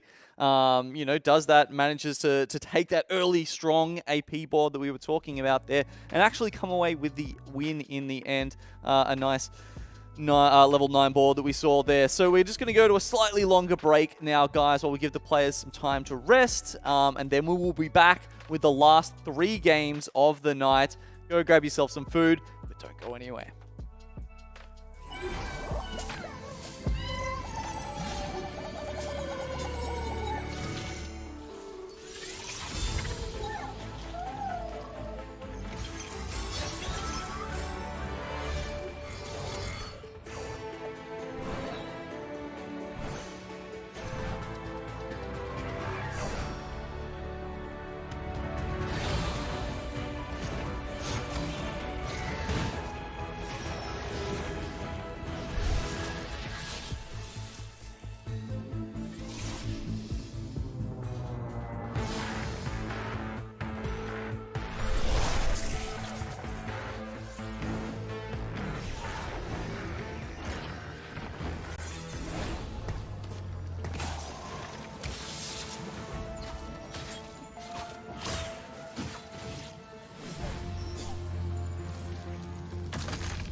favorite set is probably set 2, because I just climbed fastest there. And my favorite unit was Singe, because he was so OP. My favorite set and unit, I started in set 4-ish, probably, so I think my favorite unit's Kindred, since like I started playing. I think set 4 and then the 5-cost set is my favorite unit. So I think my favorite set would definitely be set 3, because that's when I hit Chal the first time. And my favorite unit is probably Kale, because that shit was broken. Probably any sort of debonair comp with the VIP trait. Like aspect of the trait, I just don't like it at all. This set the most cursed comp. Honestly, I think it has to be. I think Charging Bull. I think IEJG Alistar's with like Socialite is probably the most cursed comp this set, in my opinion. I've never tried it, but I don't think I want to try it either. I'm not gonna lie. This set, I think it's Debonair, especially when you're playing reroll Debonair. It's really hard to get a VIP you want. Like the question before? I haven't played a single game. The most OP augment of the set is very VIP. The most OP augment? Okay, it's probably Binary. Binary used to be a silver augment when I think the set first came out. And I think it's still pretty OP now, because like you basically just head up if you like get item opener into like infinite items, you just like always infinite items on everyone else in the lobby. You just have like 3-star carry like stage 2. Most OP augment this set, I think is probably either Binary or Sharpshooter. I will have no idea, but I heard like the AoE Shockwave Zat one, or whatever it's called. There's like the Recombobulator. If I could add one thing to TFT, I would probably add Nidalee again, but not the set 5 cringe Nidalee. Maybe like more like set 1 Nidalee. Then it was cool. If I could add one thing to TFT, I think I would add a custom lobby so that you can play there'll be like a game mode where you can choose like to play like previous sets. Like for example, like you play like set 1, you can play set 4, and you can kind of choose which one to play on, I guess. If I can add one thing to TFT. Okay, Rammes. I want Rammes in TFT. I think one thing I'd add to TFT would be more money in the TFT prize pool to incentivize me to play the game more. If I were to buff one thing, it would probably be Zeri. And if I were to nerf one thing, it'd be Zyra. She's broken. If I was to buff and nerf an augment, I'd probably I think stored power is pretty bad. Because like I don't know, I don't see anyone really using stored power much. I think it's kind of because it's like what, plus 1 AP every tick. So I think that needs a buff. Nerf, probably either Irresistible Charm or Sharpshooter. Because I know Irresistible Charm, I think it got nerfed this patch actually, on like B patch, but yeah. I guess post like before B patch, I probably would have wanted to nerf something like that. Okay, I definitely think the new GA item needs a buff. And I think maybe Charles needs a nerf. Oh yeah, I heard Kha'Zix is shit, so buff Kha'Zix. I love playing Void Sins in set 1. A nerf one. Wait, has Silco been nerfed yet? Oh, okay, nerf Silco then. Adding Aurelia back and some of the new augments. The best thing about set 6.5, I guess, I honestly find the new set pretty fun. As in, like, I like the units. The units are pretty fun, but some of the augments when it came out were kind of. So yeah, but I think the champs are pretty fun. Best thing about set 6.5, I think it's prismatic egg. Yeah, 100%. Oh, is it set 6.5? I have not played a single game this set, so I'm not sure.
Welcome back to the TFT Gizmos and Gadgets OCE Regional Finals. It is the halftime break that we have just had there.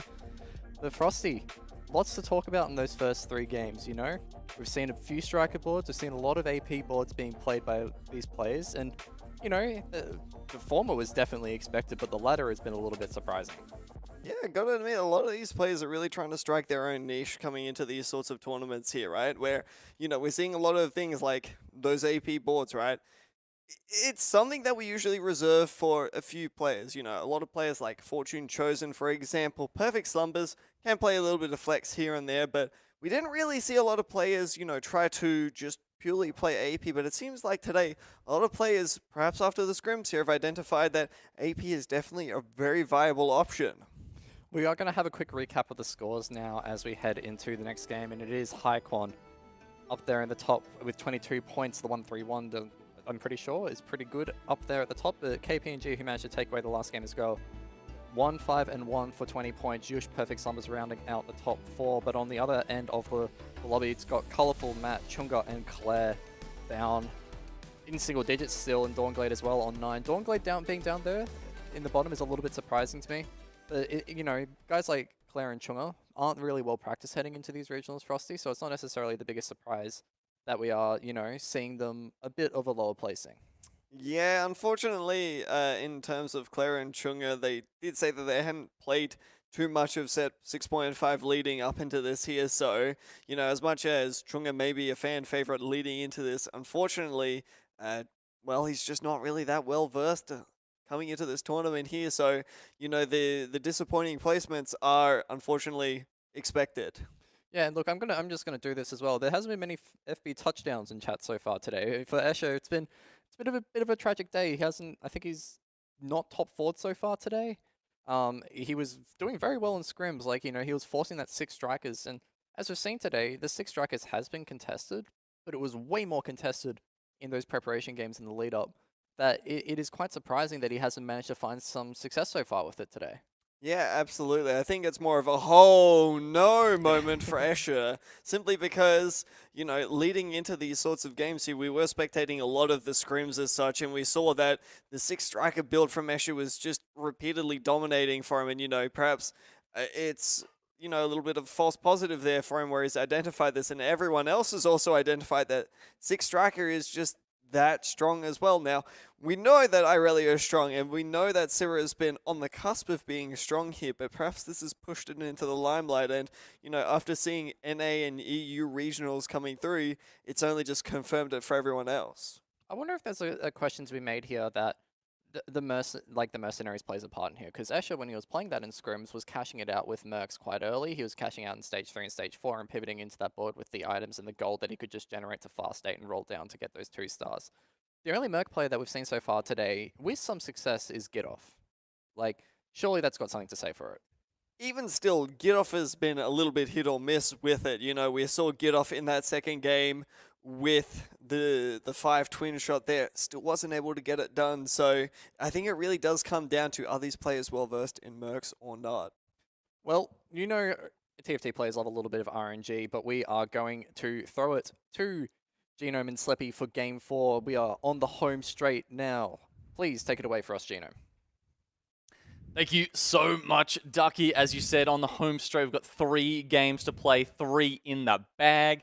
And look, there's a couple of players who are definitely pushing ahead of the others, and looking at who we've got here in our lobby. This time, Sleppy, you've got a player like Angora who seems to be doing okay today, and as far as some of the players we've talked about in this regional finals is one who we are possibly expecting to make that top 2 and represent us throughout the world.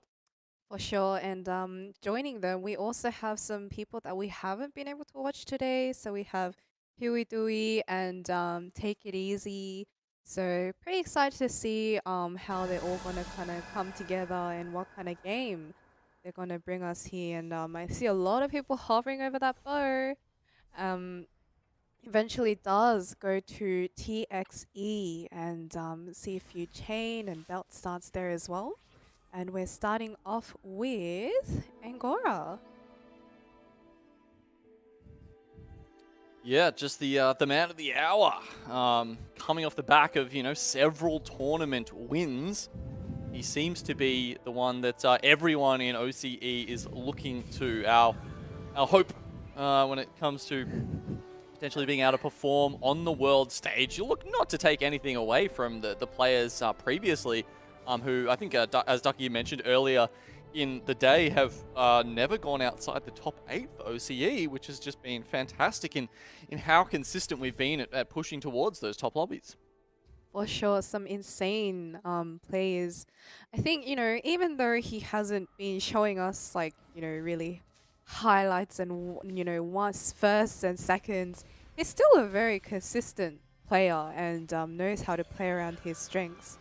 And currently does have a rod, bow, and a glove. That's what you want to be, though, right? You want to be, that consistent player, because that's the hardest thing to do in TFT. I mean, look, anyone like Get-Off can just send it down 5 games in a row with Mercs, and one of them will be our highlight. But to come out on top time and time again is really the tough one to do there. So, okay, it looks like we've got bio-leeching for our first our mutant trait today. And you know what? Look, I'm actually going to say, look, there was some discussion last game that bio-leeching isn't that great of a mutant trait. But you know what? Bio-leeching actually pops off if you get Archangels. And we had an Archangels player. They had Archangels at 1-4 last game.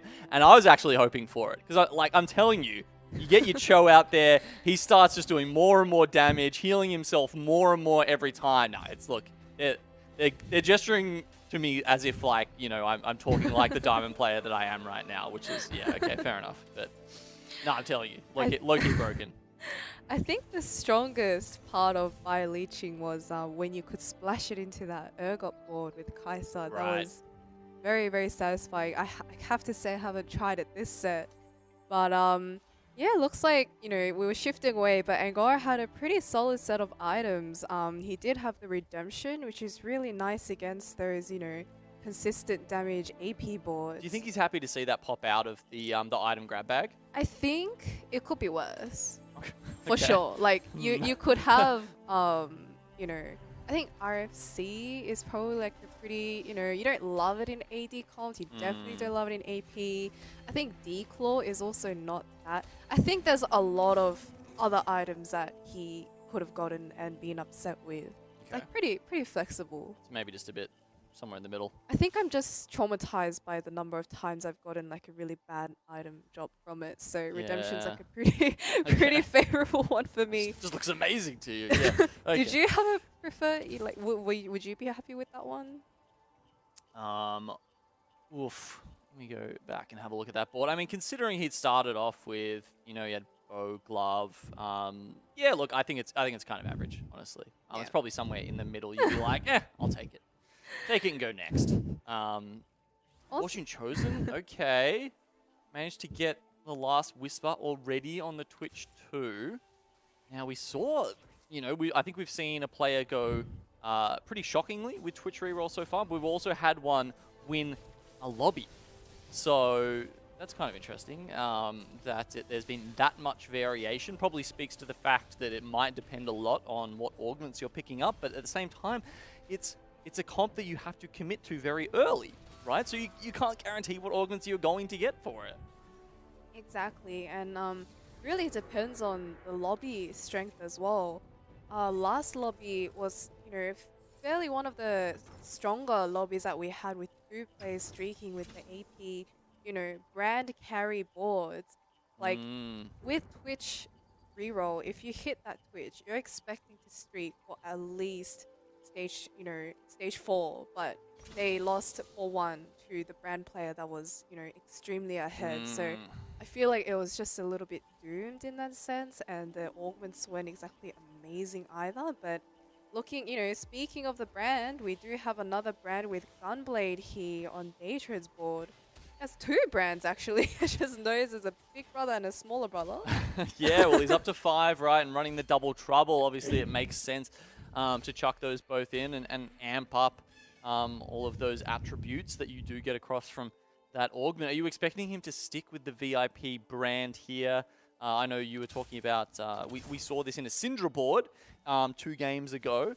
But now he's got those items on there. He's probably a little bit committed. Might just have to stick with that and hope he can make the Brambulance work. I actually think he might be committing to this, just because Double Trouble, very, very specific augment. Like, you can't, there's very set comps that you can run this augment with. If you already have the brand set up, most likely gonna commit to that. And he also didn't sell. Wait, not sell. Okay, no, it was a 2-star brand, so that makes sense. But yeah, I think he's most likely going to try and play it. But of course, we'll see if he just ends up selling it and tries to pivot to a stronger board. But we're moved over to Dawnglade, who is the other 100 health player in this lobby with the Shiv Slam, which is such a good item. It works for AP, it works for AD. And it just, frankly, it just does so much damage early on in the game. And I really love his item slams here. Very strong, I think they're very characteristic for Dawnglade to have like that strong board. And yeah. Yeah, now Caitlyn hasn't had the buffs yet, right? That was a 12.6 change with the attack speed increase. And look, Mort was imploring people to try and use her as a carry, but look, feels like Dawnglade has said, you know what, I see potential in her already, and has at least been trying to get this going. Oh man, the grasping vines there on Zyra on the back line, a fantastic job. And Dawnglade is now just 1 off, going through stage 2 without taking a loss, but he might have to go up against Daytrade, who's looking to do the same. Of course, that was the player that we were just looking at before, still sitting on the 5 brands at the moment. Hasn't managed to get the second one 2-star. I'd imagine with the Caitlyn, he probably wouldn't have another carry. Like, the rest of his board, no one really was a good Shiv holder, so I think it's very nice to have a Caitlyn. I'd imagine he will sell that as soon as he gets a better carrier. And lucky for the Streakers, they've managed to dodge each other, at least for this stage. And this brand is just burning through this Warwick. Like, he has an early QSS, which is amazing and essential for Warwick, but just doesn't really do much at this stage of the game when there's not as much CC in the early game. No, you got those brands just pumping out the damage. And as we talked about at the end of last game, Sleppy, just such a fantastic, not necessarily an item holder in this sense. It feels like with Double Trouble, that's something, the Daytrade will be committing to. But, item holder or not, just fantastic in the early game to do pretty well there. Okay, we'll have to see what items come out of first big creep round here. I mean, sitting on... Okay, he has managed to get that 6 brand, so that's Pretty good not spot. bad. Yeah, I mean, when you're running something like this, like a 1-cost reroll comp, when do you think you're really looking to hit that 3-star spike? I was just going to say, I'm curious to see if he'll actually roll a little bit at all. I know, a lot of the Twitch players would definitely roll now, to just because they have so many 1-cost units to roll for, but I don't know if they'll, probably won't. I think he'll probably, seeing that he does have this talent to opt to level up and put that in, because talent to this early is just so insane. And I think it will just depend on how his streak goes in this stage. Whether he'll roll down for the brand again. Very curious to see. Actually no, I forgot he had double. Probably will, but we'll see. And he's up against the other reroller of this lobby, which is Fortune Chosen, playing the Twitch. And can see that he has indeed rolled a bit here to try and, get a feel of that Twitch. But Fortune looks like doesn't have too many at this point with 10 gold left. Yeah, I mean, it's interesting that he's gone up to 6 there. I mean, a lot of players you will, sometimes if you haven't been streaking at all through stage 2, I mean, you'll stay on, or you roll a bit of gold on level 4 on stage 3-1 because you haven't, gone up to level 5 yet just to get those increased 1 cost odds. But obviously with the tempo in these kind of lobbies, with the win streak that Daytrade had there, really looking to just keep that in check more so than necessarily hit that brand 3 super early, which he's definitely hurt his chances of a little bit by moving up to 6 so fast. Yeah, definitely probably went with the right thing. Although I do think that both would have been like pretty nice. Like, rolling early to hit the brand would have been such a huge spike. But at the same time, it's a really, really risky play. And he already had a better unit to run when he levels up. So, and he also probably recognizes that he has a very strong chance of streaking this stage. Easily beating Dawnglade, who was the other person on 100 health. So, very good decision making from him. And our next set of ornaments with TXC, we have Blue Battery, Knife's Edge, and Luden's Echo. Just looking at the side of his butt, looks like he chosen Knife's Edge. Oh, he had a Runans, yep.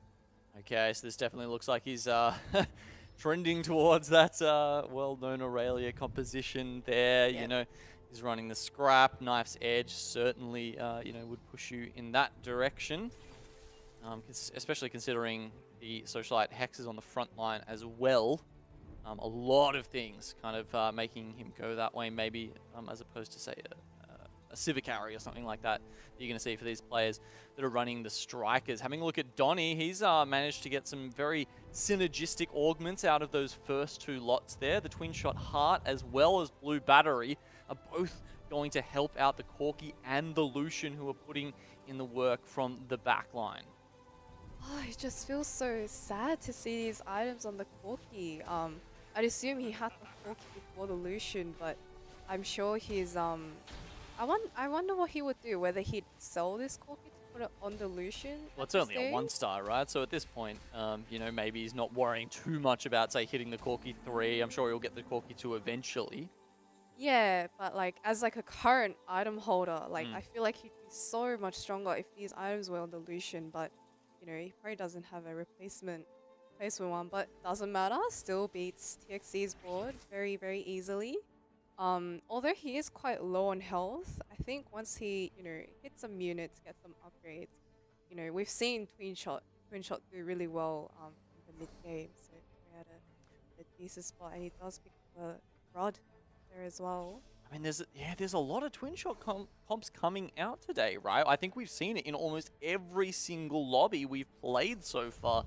Someone's been offered the Twin Shot Heart, and very often they've taken it. We even saw that one game with the Twin Shot Soul, pumping it up to 5 and allowing them to win. Looks like we're having a little bit of a roll down here.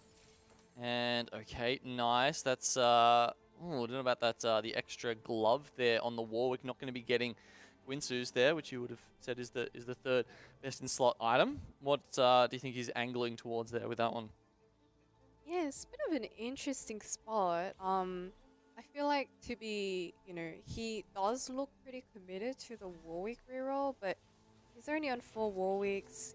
His board is pretty good, but at the same time, it's very awkward because he has this Challenger Heart, and then you probably, because the nice thing about the Warwick board is that you play the Camille, you play the Zillion, you get this really nice kind of set of synergies, but now it kind of gets a little bit awkward. Like, you go up and play the extra Challenger with the Tryndamere, or and as you can see, like Warwick, once you get the 2 stars, it's meant to be able to take you through this stage, but he's just bleeding out so much and doesn't have the economy either. So, well, especially without having that the Rage Blade, right? Because you've got 4 Challenger, as you said, you've got the options of sort of which way you go, which units you replace, having that heart.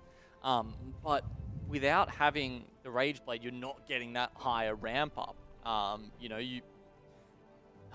And it really hurts in those situations where you get stuck on a frontliner, you don't get the reset from Challenger, which is giving you that extra attack speed buff, and the Rage Blade can kind of come through for you in those situations where you are struggling and just give you that sort of infinite ramp that Warwick does work very well with. Yeah, I think in this situation, just given the gold, the items, probably going to need a bit of high rolling, like, you know, getting lots of Warwicks in the next roll down for Take It Easy to be able to make it back here, because he's just, you know, he's lost every round this stage except for one.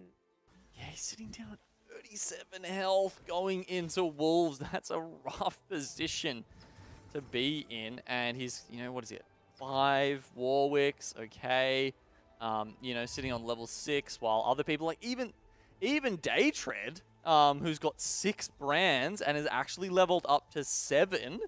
Are we still expecting him to go the 3-star brand here? Because, you know, he's pushing levels hard. We saw him go to 6 pretty early to maintain that streak, and we can see that he's managed to get, you know, the full 10 wins out of the 10 rounds so far, but this is going to make it quite hard for him to actually hit that 3-star brand if that's what you think he's going to stick with.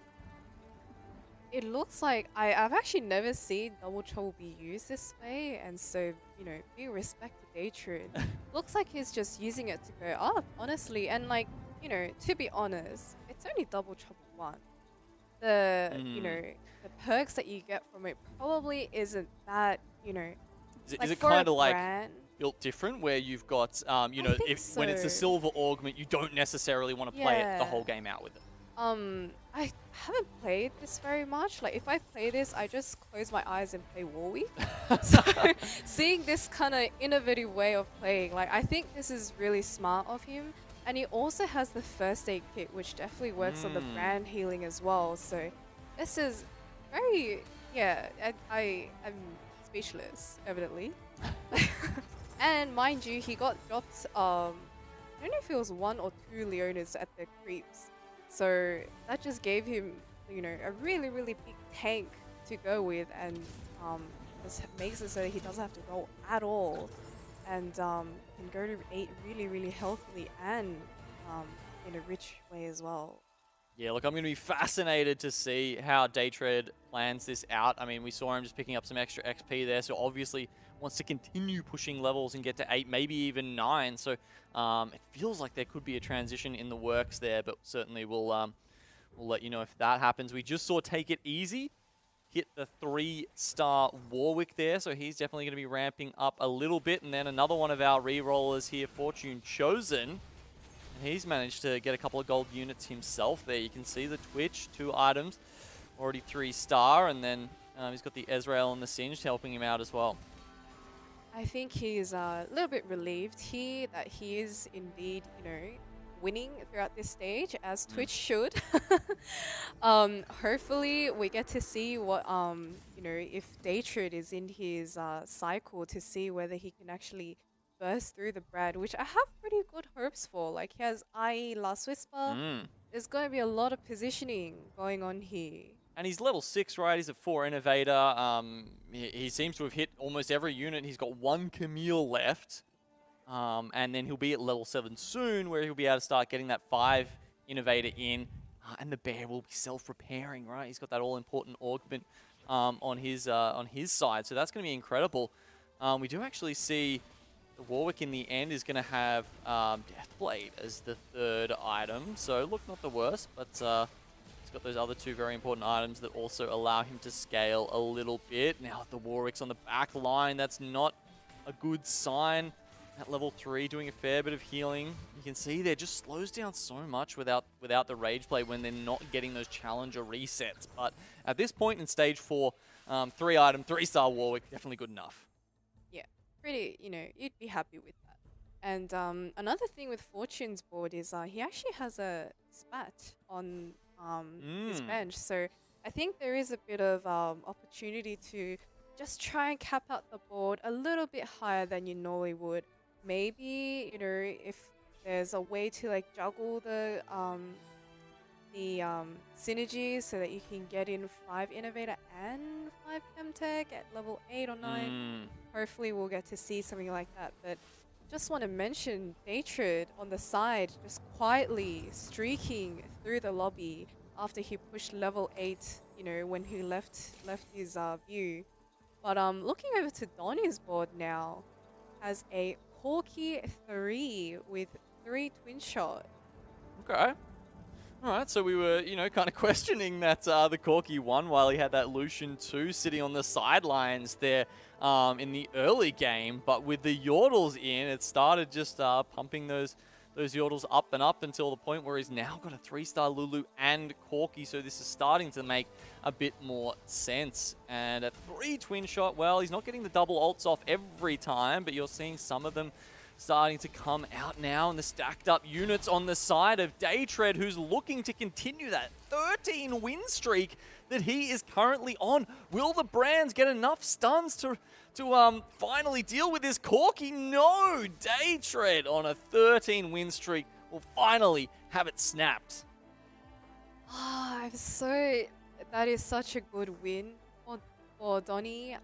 You know, he was on a 3 loss streak. I don't know when. And 10 he health picked as up. well. Yeah, when he Kinda picked needed up it. that Corki, but he really, it's, you know, very curious to see what he takes here. Like possibly Future Sight. I feel like Future Sight is the easiest way to kind of turn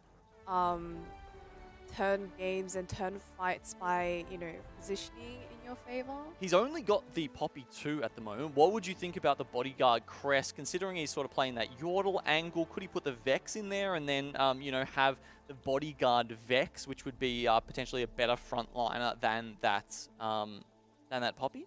I think that is what he's tossing up between at the moment, but he does end up choosing the Future. Actually, I wonder if he was tossing up between it, or if he was just trying to leave it to the last second so he doesn't get, you know, scouted by these sweaty people. But I think in his spot, it's very hard to go up, and even if he does go up, it's gonna be quite hard to find that 4th bodyguard.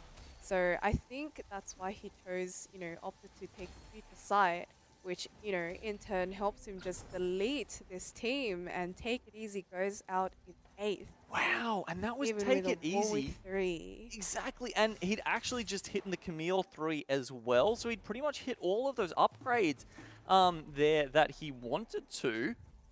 And it was just, yeah, look, the Zephyr took the Camille out. I mean, look, we just saw this board take out Daytread as well, so it's obviously extremely strong right now for Donnie, but of course it has to be, because he's on 10 health. Yeah, he really needs to improve his front line, you know, in the next few rounds, because once people start rolling, like Daytread hadn't actually rolled any gold yet, he only leveled, so it really needs to try and upgrade that board, upgrade that front line, just to make sure that the Corki has enough time to actually kill their team. And you know, he does pick up the Braum here and sells it. We're dropping the Yordles. I do wonder if he'd ever consider reforging these swords, seeing that we might some Kang, but very nice to see a Lucian 3 coming through. Yeah, okay. Well, look, Very see nice. how all those swords get used up, at least in the 3-star Lucian there. We give him a bit of life, as we're seeing him actually take on Dawnblade. And okay, so he went for at least the Zeeks onto the Lucian there. Ah, I showed you. Reforged into a key, I Nice. think. And I mean, look, yeah, 3 targets that obviously that Lulu gets to use it on there. Oh, wow. Okay, Dawnglade just snaps him in half like a twig, and Donnie is out in 7th. Donnie has so much damage. He has so much damage, but this is a 4 Enchanter, 5 Syndicate board. That is tank on tank. And he has a Jin 2 and a stacked Oriana. Poor Donnie had to roll into this very, very tanky board as a very AP heavy team. Yeah. And this isn't really like a kind of classical Jin board, so very very good of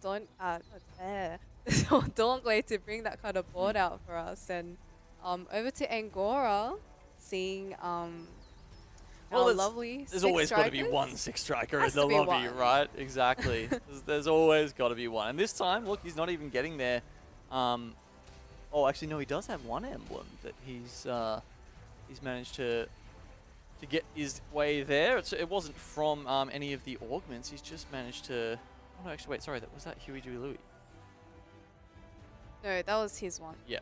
Yeah, he had a oh my goodness, The my emblem, words.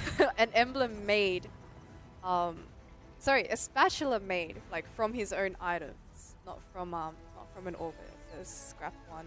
Yeah, so that But, pumps him up to 6. Yeah, as well as the scrap actually there, allowing him to play a fun little comp there, and even fit the enforcer in, which is good. Okay, finally, Daytread has managed to get that 3-star brand, and importantly as well, Sleppy, you've got to remember the VIP brand was the one who didn't have the items earlier on in the game. So now that they've combined, he's getting the full kind of power out of that and the full healing through the Brambulance with that first aid kit augment on top. He's trying to supplement it in the back line here. He's gotten up to 5 Debonair. He's got a Zeri, but it does feel like the board is falling off a little bit, and he's kind of gone for a, this safe play throughout.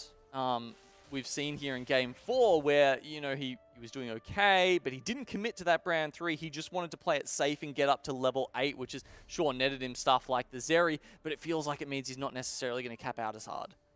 That's right, and at this point, earlier on he was able to save so much health, but with all these boards spiking up, it's going to be quite difficult to try and outposition them and try and just out heal all the damage. But on his board, it really only is the brand damage that we have. We don't really have any other damage dealers, and like we mentioned earlier, having several sources of damage is really important in TFT. But I do like the fact that he has Makeshift here though.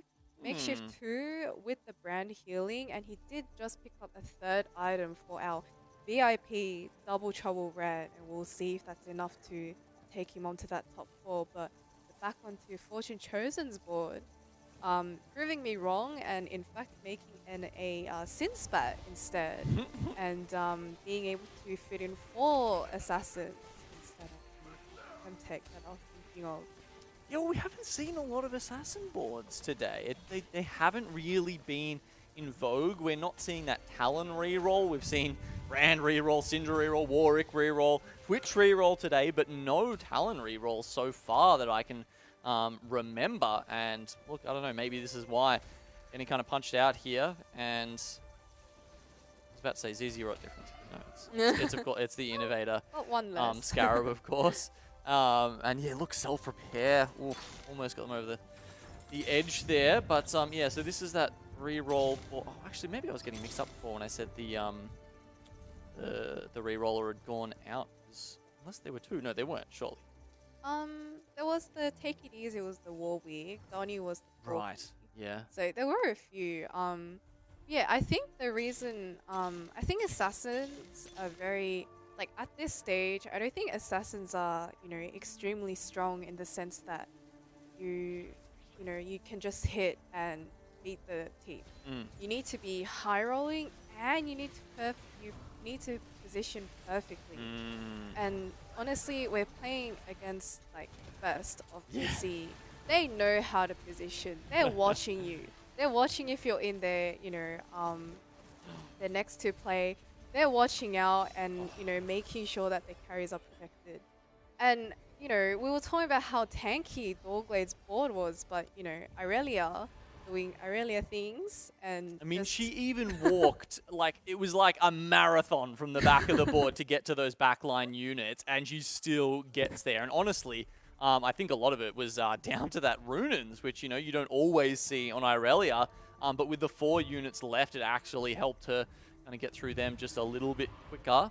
I like how, the augments are synergizing there as well. Battle Mage plus the Knife's Edge, allowing all of those frontline units to make maximum value out of those. The decap, where's that going to go? I mean, look, there's a Seraphine there. Actually, I quite like decap on... What did the decap... Did that just get reforged or something? I think so. Am I seeing For a second, I thought he had Pandora's. I'm like, what's happened? I think it did get reforged Right. into a locket, which is honestly pretty good. It's a frontline. Oh, no, there it Wait. is. Huh? Okay. Okay, maybe it was a TR bug. Just TRC. Maybe.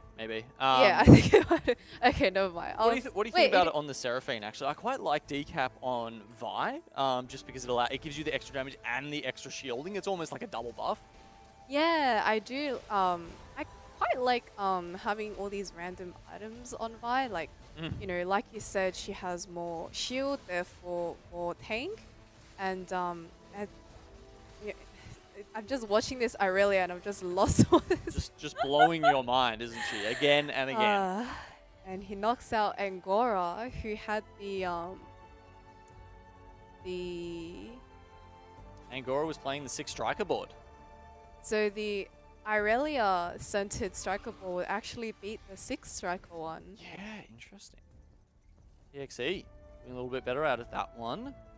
And At then least with all these striker boards, we're seeing a little bit of variety. Like one's, you know, socialite earlier, one's, you know, 6 striker Siva, a little bit of flavor here and there. well, it's pretty hard. Otherwise, you're directly contesting each other. I mean, you still are to some extent, right?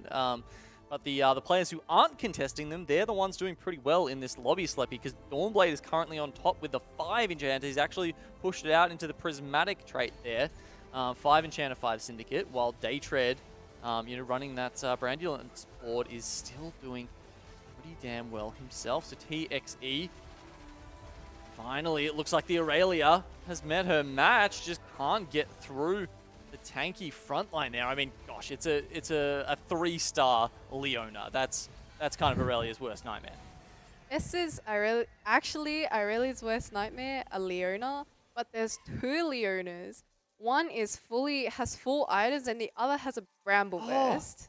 I missed the second, of course, because it's the double trouble board. It was stuck on the second Aurelia. Yeah, Bramble. Works pretty good against her, hey.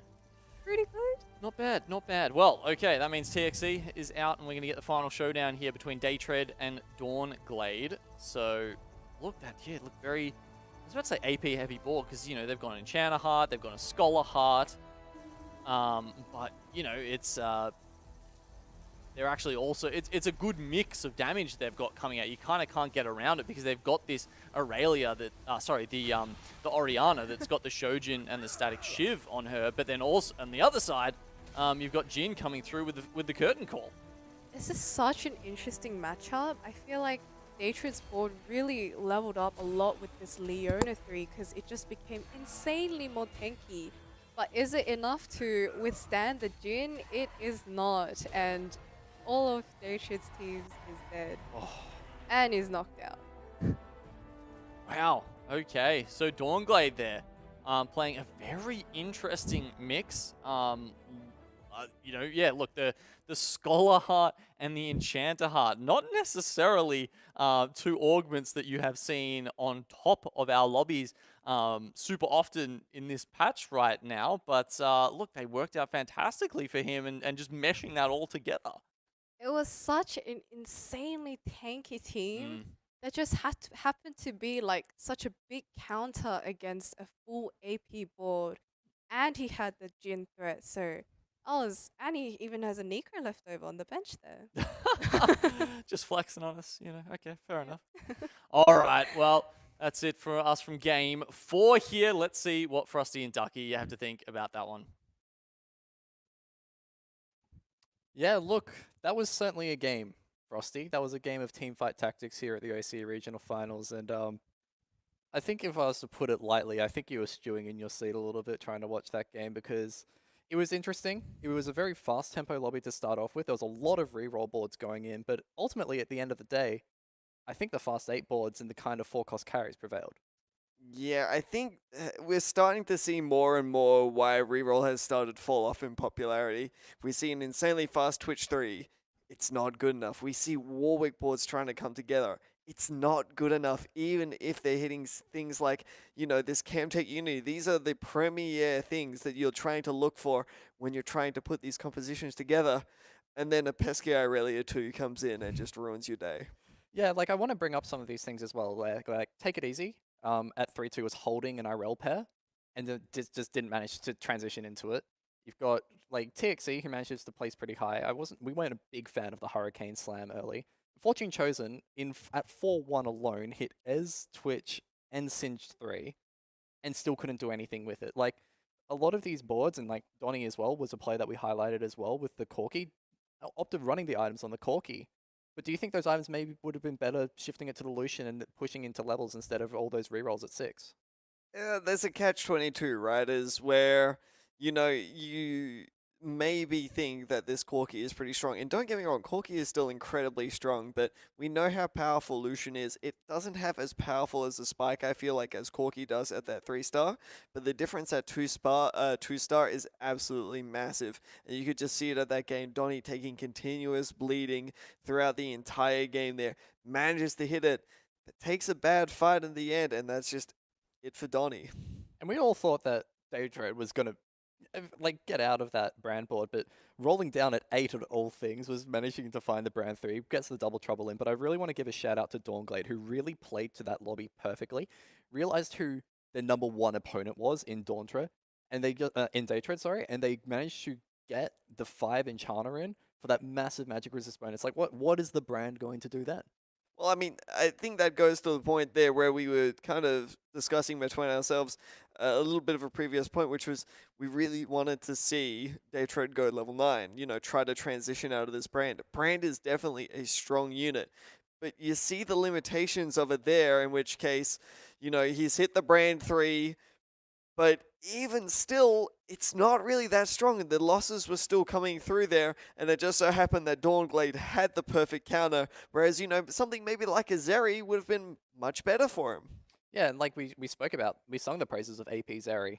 I think it was in, who was it, KMP's board last game? Like he had the 2-star Zeri for so long, and then he pivoted out into the Kaiser, and that worked perfectly for KMP. Bearing in mind he did have the Arcanist spat to play off as well. But it does really feel like today, the guys that can push 8, and even the guys that can push 9, which is something that we expected, but not to the level that we have seen it today, are the guys prevailing over the reroll players. Yeah, and I think the brand has played a huge part in that. We've seen it for 2 games in a row now, that players that have stayed at 100 health for the entire time have been playing this brand with the blue buff and this Gunblade as well, and it's just such a dominant composition there that you're just allowed to hit these insanely strong boards if you choose to play them. That's the thing is you've got to opt into them, and it's also a case of what does Mort Dog give you, and like it was like pretty good for the brand early. Like the healing, the first aid kit at like 3-3 at 3-3 was really good. We can bring up the scores for you now, guys. All the lobbies have finished, and we'll throw them up on the screen for you right now. Haikwon still on top. Is that so? Yeah, Haikwon just on 28 points, still on top. Yush also playing out of his mind today, 27 points. And then you're looking more towards the bottom side. And you've got guys now at that 5-way tie between Dawnglade, Donnie, Take It Easy, Fortune Chosen, and Gora, who is on the cut right now. And then all the way at the bottom, you've got Claire and Chunga still holding hands. 23rd, 24th, not quite 7-8, but 7 points apiece. Look, Frosty, their night's basically over. I just want to direct your attention here. Look at the point difference between 5th and about, 19th right now. There are 4 points between, 14 players here. It's absolutely insane. This is on a knife's edge right now. And, even though Angora and Fortune Chosen, 2 players that we've really highlighted, have sort of fallen down into the bottom 8, it could be that it just takes 1 or 2 games where you get a first or a second, and suddenly you're just absolutely locked. I think Angora was a little bit unlucky that game. He did have a very strong power spike with the 6 striker. Just wasn't able to, I guess, necessarily convert on it. Didn't necessarily have the front line to enable the Sivir to be able to churn out that damage. Maybe part of that comes from the fact that he was contested on the Irelia by TXE, and TXE managed to prevail in that matchup, which I think surprised both of us. We both went into it thinking, the striker vertical should be enough to carry here, but really does show you the power of that 3 socialite and the kind of healing and the damage buff that it provides to the Irelia, it makes it a 1v9 carry. Yeah, I think another big thing behind it as well is that we saw that it was Angora that was focusing more on the Sivir more than the Irelia there, and ultimately when it comes down to it, Sivir, while is definitely really strong, doesn't have as big of a power spike as Irelia does. And it's a case of like, there's so much healing, and if there's not enough heal cut, then the Irelia's just going to heal it back up through the BT, through the Socialite healing, like, and through the center as well. Like, there is so much healing on that board that unless you have a Melanomicon or a Sunfire Cape, it is impossible to cut down. But that's enough talking about Game 4, guys. We are going to be moving on to Game 5. We are at the very, very pointy end of Day 1 of the TFT Gizmos and Gadgets OCE Regional Finals. So please, don't go anywhere.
4 games into TFT's Gizmos and Gadgets OCE Regional Finals, and we've got 2 left to eliminate our first 8 players for the day.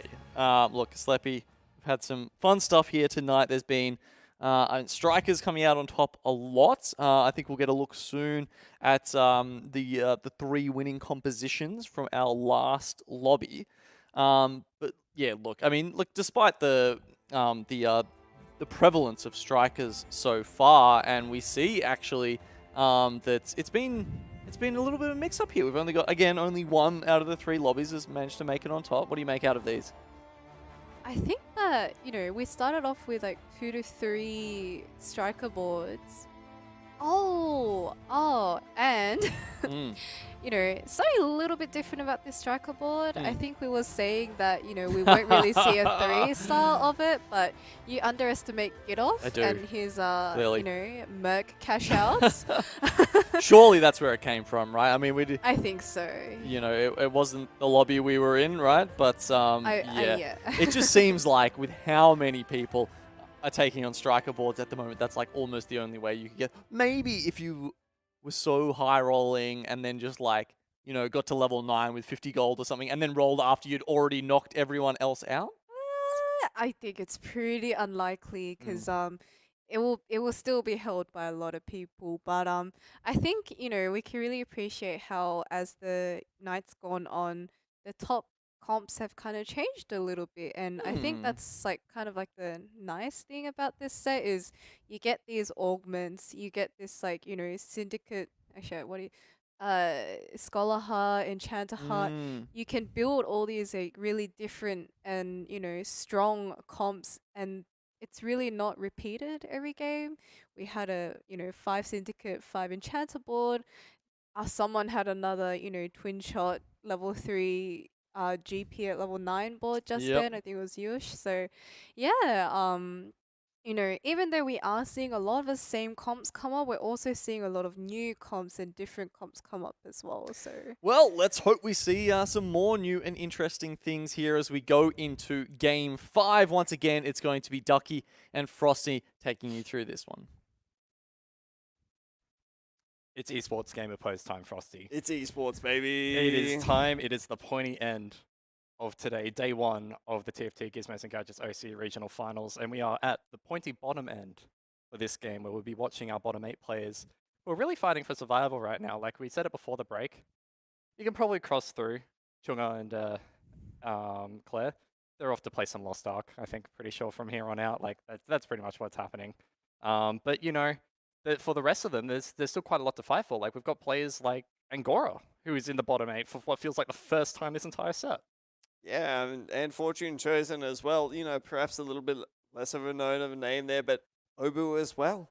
There are still so many good names here that we're just waiting to see exactly how it's all going to play out as we've moved into game number 5.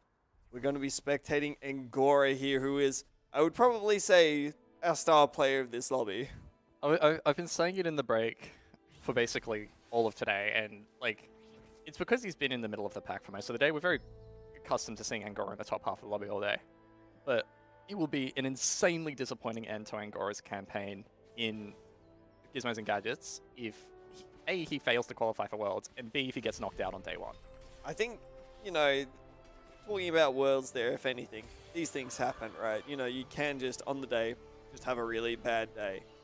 If he fails to qualify for day number 2, that would be just perhaps one of the biggest upsets that we've ever seen. I would say it is the biggest. Like, you know, you've always got guys who come into the OCE Twitch chats and be like, where's Keen? Show Keen.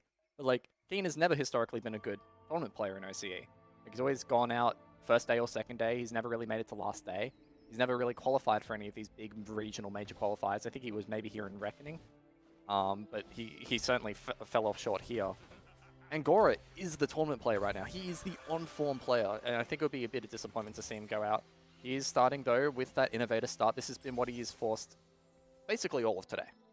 Yeah, look at these options here. This is not necessarily the Innovator start, but Striker Crest, perhaps looking to stake a claim into Irelia here. It is one of his most preferred stars Played here. it last game. That's it. So honestly, looking at the rest of these options here, Chemtech Crest, it's fine. Battle Mage, it's fine. But Striker Crest could definitely be that high roll that you probably need just to try to secure your spot in day number 2 here, Doug. I think he's just looking for like highest EV. Like all of these players are looking for the highest expected value out of their boards. And with the way that Angora's been playing, like he's a super flexible player, but we have seen a tendency towards both AP boards and strikers, and he's actually opting for the Battle Mage. Now I wonder if he's looked at his board currently, and maybe looked at his like what his options were, and he's gone like, you know, I've got the Singe pair right now. If I get the Battle Mage in, it could potentially be a Warwick game. He might have been scouting around as well. So you know, that's about the biggest reason I can see for the Battle Mage. Maybe a frontline Ari, but yeah, I'm not too sure.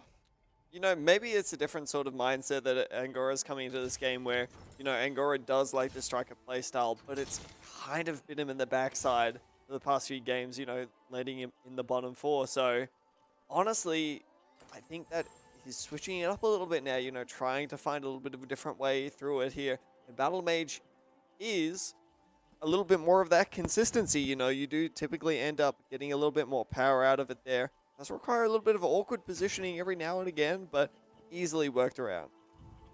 We are moving on to Fortune Chosen here, who picked up the Triforce, start of the game, Triforce 2, and it's got it across the GP and the MF. And now I'm trying to think out of this. Can we see a win streak Merc game here? Like, obviously, Fortune Chosen's not that strong right now. It's still at 3, still holding, like, you know, one-star pairings of all of his units. But there's definitely room for, you know, that win streak Merc, especially when you're considering they've got that crossover with the Triforce. Well, I think what we're going to see here is what we try to see Gitoff do in game number 2. Where we see Gitoff trying to take that big cash out into that mercenary, from that mercenaries into that twin shot reroll. This time, however, Fortune Chosen has got perhaps one of the best augments for it in Triforce. It buffs up your 2 main carries there, Lucian and Gangplank there so well. So perhaps something to look out from them. Yeah, I would also like to see, like, you know, maybe there is a room for like a slightly augmented version of the MF board that we've been talking about a little bit so far today. Obviously, MF is a 3, like, you know, that 3-cost unit that can make advantage of that Triforce. Like you said, probably not as efficient as the twin shot board, but definitely a possibility as we move over to Obo here, who's running the Hextech vertical. I'm pretty sure this is the first time we've seen it on broadcast today. Yeah, it definitely is. And, you know, we were saying that we don't think we were going to be seeing strikers here, but perhaps a little bit of a different version instead. Striker Sivir is pretty good, but Hextech Sivir, you know, with that large vertical there, 8 Hextech has a lot of stats on it, Ducky. Yeah. And, you know, those numbers are very hard to beat without something such as an Irelia 2 or that burst from a Gangplank 3. But even then, through the burst, you've got to, you know, once you hit 6 Hextech and even 8 Hextech, like, yeah, this is nerfed Hextech. It's not the Hextech that the set launched with, but it is still ridiculously strong if you can hit that 8. All of the prismatic traits are strong like that. And he's obviously got the staff for it. He's managed to find the Hextech crest out of that 1-4 augment. We move over to Claire now, who, you know, had the option like Angora did of the Chemtech crest. Actually went for it. And he's got this Chemtech win going on for now. Yeah, I think this is definitely one of those Warwick reroll games here that Claire's going to try to look towards playing. You know, we already see the bow slammed on the Warwick, but I mean, this just goes to show you the power from the Warwick board here. It's just not there early on without those early 2-stars.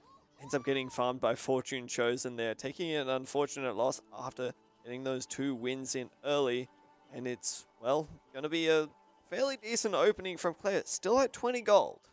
Yeah, look, if you're going into Carousel with 20 gold, you're not complaining too much. A lot of players have been spending their gold quite early in these lobbies. We've seen a lot of players enter Krugs with around 30 gold, if that.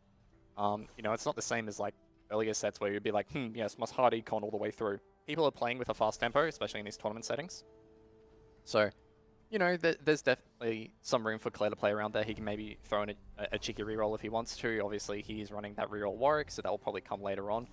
But getting that econ early to make sure that he can push to 6 and then start rolling, that's how you get this comp online earlier. Yeah, and you know, the cloak pickup from Claire here going to build towards that QSS, so the itemization here is just all coming together. Yep, slams it straight onto the Warwick, has 30 gold. Is, surprisingly enough, a really good spot to be heading into that stage 3-2 and trying to hit that power spike that you mentioned earlier. Well, he needs to be in a good spot. Like, off the top of my head, so if Claire goes 1-1, that's 16 points, so that's 23 points. That's in previous sets, that's barely the cut, like for making it through to day 2. Like he has to play absolutely perfectly for the rest of the day, and so too Chunga, if they even want to think about making it through to tomorrow from their position at the bottom of the leaderboard with 7 points apiece. We move over to Matt now. You know, probably been the, if we're going to talk about players we've spoken about the least today, I don't think his name's actually been mentioned once. Which, you know, he's sitting down the bottom. He's not necessarily one of those more storied OC tournament players. He's only really come onto the scene in this set, really. And, you know, you've got to start somewhere. So, you know, that's the nature of these tournaments. But 13 points on day 1. Can still salvage his day. He's running a pretty split opener for now. It's very wide open as to what he can actually take, but he'll have to pick a direction sooner rather than later, probably hanging on to that 3-3 augment. Yeah, I mean, you know, in terms of exactly how Matt's been doing thus far, I wouldn't say that he's exactly been playing awfully, you know? I'd say that most often than not, you know, he's been playing fairly solidly. He just hasn't had a standout game yet, which you really need to, you know, start taking it further into this tournament. Speaking about storied, however, we're going to be spectating Chunga for the time being here, who has seemed to have fallen from grace a little bit, but with this strong board has taken a mutant spat early. And gamers, this is not a synaptic lobby. This is not a synaptic lobby at all. This is, in fact, a cybernetic lobby. Yeah, it is a cyber lobby, and it's like, I mean, where's he even going to run with that spat later on? Like, it is a little bit, I'm going to say curious, I think is probably the best way to word it. Cybers has seen some prevalence in NA, but the thing with Cybers is you kind of have to run later game carries for it. Like, it really relies on the Kha'Zix to do well. It doesn't necessarily do well with the more traditional carries that we have seen from Mutants this set, which has been like a little bit of Cho'Gath, a lot of Malzahar, some Kai'Sa in the past. So the AD doesn't necessarily synergize well with that, but if you can get the 7 Mutant Cybernetic Kha'Zix online, off the top of my head, I think that did decently well in Europe. So it is a high roll board to get to that 7 Mutant, but getting the Mutant crest early is good enough, and it hits a spat, like that's a second Mutant. That's a second Mutant emerald. Well, if you're talking about, you know, trying to make it to day number 2, I think it's going to require a bit of a high roll at this point, honestly. I think that, you know, if he just tries to continue to play the games the way that he's been playing it, it's just not going to work out for him, so... If there's anyone, it's Chunga. Like, that's it. He was, what, set 6 Challenger Series. He went 1-1 lag 1. You know, Robin's Songs be damned. We've got Chunga out here winning in 4 games to absolutely take home the title in set 6 Challenger Series. That was a lifetime ago for us now, Frosty. It's Neon Knights now. It's no longer Gizmos and Gadgets in terms of, you know, the mid-set update. So Escher also, not Escher, Chunga also really relied on Mercs in that game and in that series, and I don't think he's utilized it once at all so far in set 6.5. Yeah, it's been kind of disappointing to see. I think that is one of the things that I really wanted to see out of these players here. You know, looking through the lobby here, it doesn't appear that there's any... Oh, wait, no, there is a mercenary player in Fortune Chosen here. Yeah, that was the one Merc player so far, but yeah, it's basically just been get off on his own playing Mercs for the entire day. And it's something that I expected a little bit more utilization of, especially in these pointy end lobbies where it's like, I have to 1st or 8th or I'm not going to make it through to tomorrow. This is the lobby to see it in. And to see the guy who's on 17 points kind of sitting on the cusp right now, he knows, Fortune Chosen knows that one big game can make it to tomorrow if he makes that game now happen with Mercs. If not, he can try again next game. I think that's a smart move. But I would have liked to have seen maybe a couple of the other guys opt for the Merc starts instead of the more safer quote-unquote Econ Yordle start, which is very popular in OCE. Yeah, I mean, it's a catch-22, right? Because in the position that Fortune Chosen's in here, he is definitely trying to play for that high roll, but he's just so close to being on the cusp here that one bad game with Mercenaries could spell disaster for the rest of his tournament. But he's pretty much hoping that the rest of the lobby will handshakage him into a cash out from this point on. And I mean, looking at Fortune Chosen's health, he's in a really solid spot. Yeah, we've definitely seen worse Merc plays in West C right now, and he's on the win streak Mercs right now. As we look over towards Maxibon Bloke on stream right now, with, you know, he's got the Debonair in.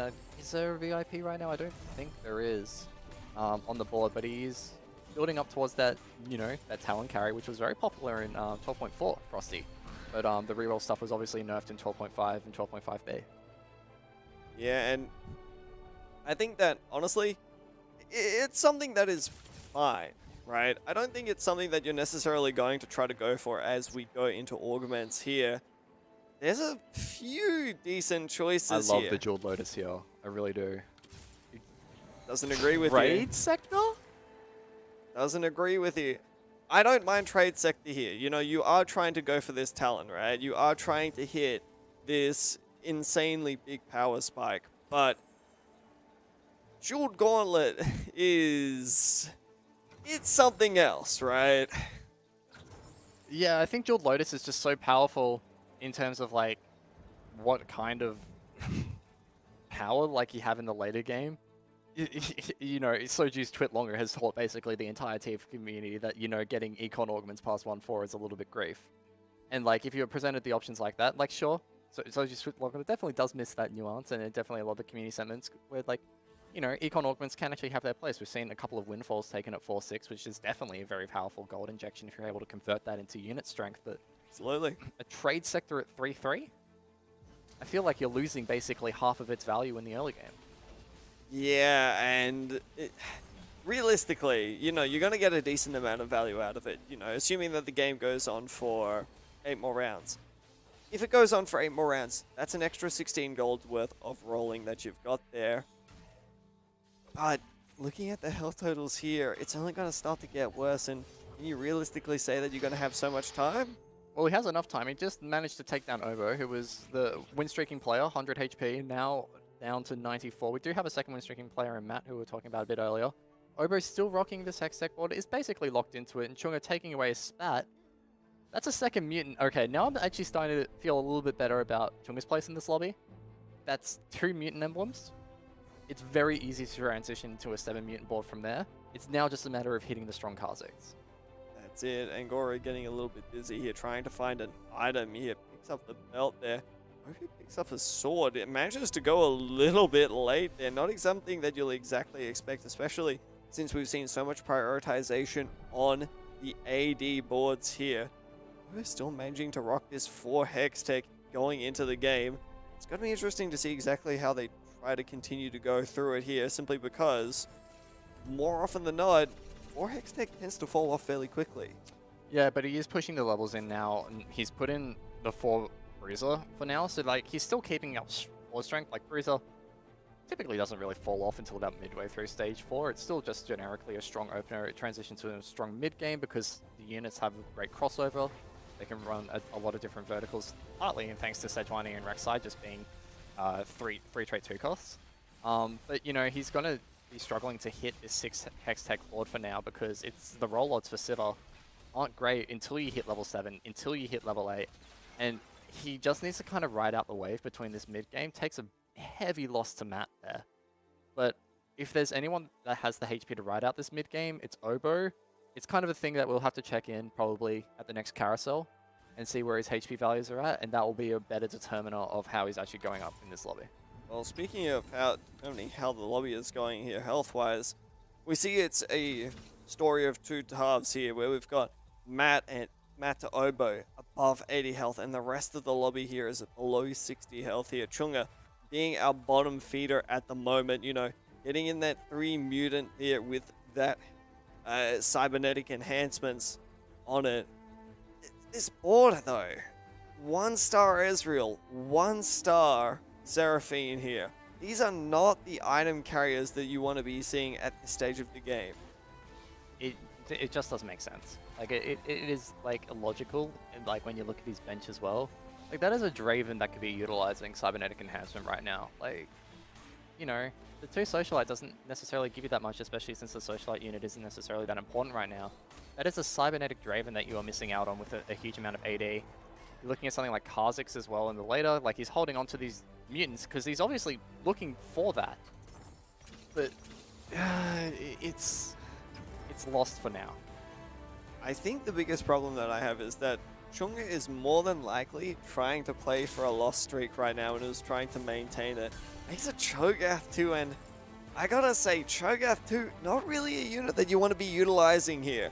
I don't think Cho'Gath, especially if you're putting it in this late at stage 4, is going to be getting a whole lot of feasts off and, you know, trying to really stack it up early. So I'm really concerned for exactly how Chunga is going to play out for the rest of this game Look, here. it's kind of like he's just having it in so that he can hit that 7 unit a bit easier, right?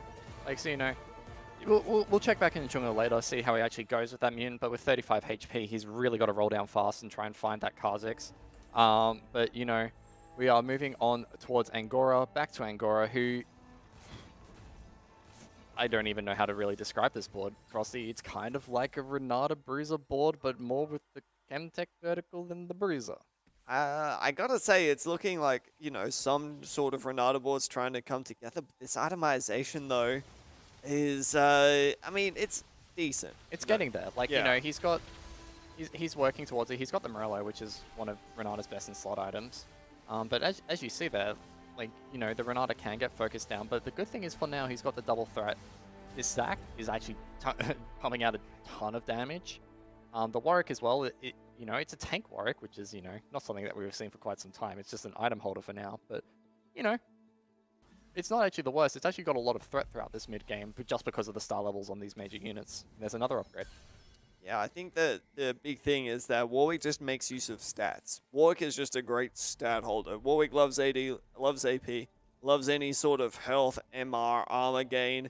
Is just all around really strong with it because you just get so much damage off with those auto attacks there.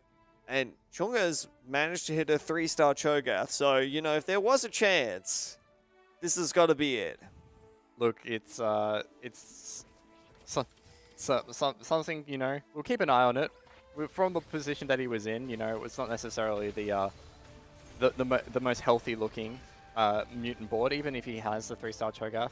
We'll see how he goes on the HP totals on the side. We do see Angora matching into Max Block for this combat.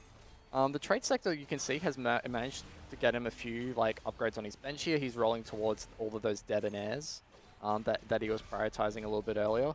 Is it enough to net the win here, though? The attack speed slow does not do enough in saving the Echo. It's a 1-unit loss there for Maximum Bloke, who drops to 36 HP, so, you know, things are looking a little bit dire. He will make that next augment. He will make 4-6 for sure.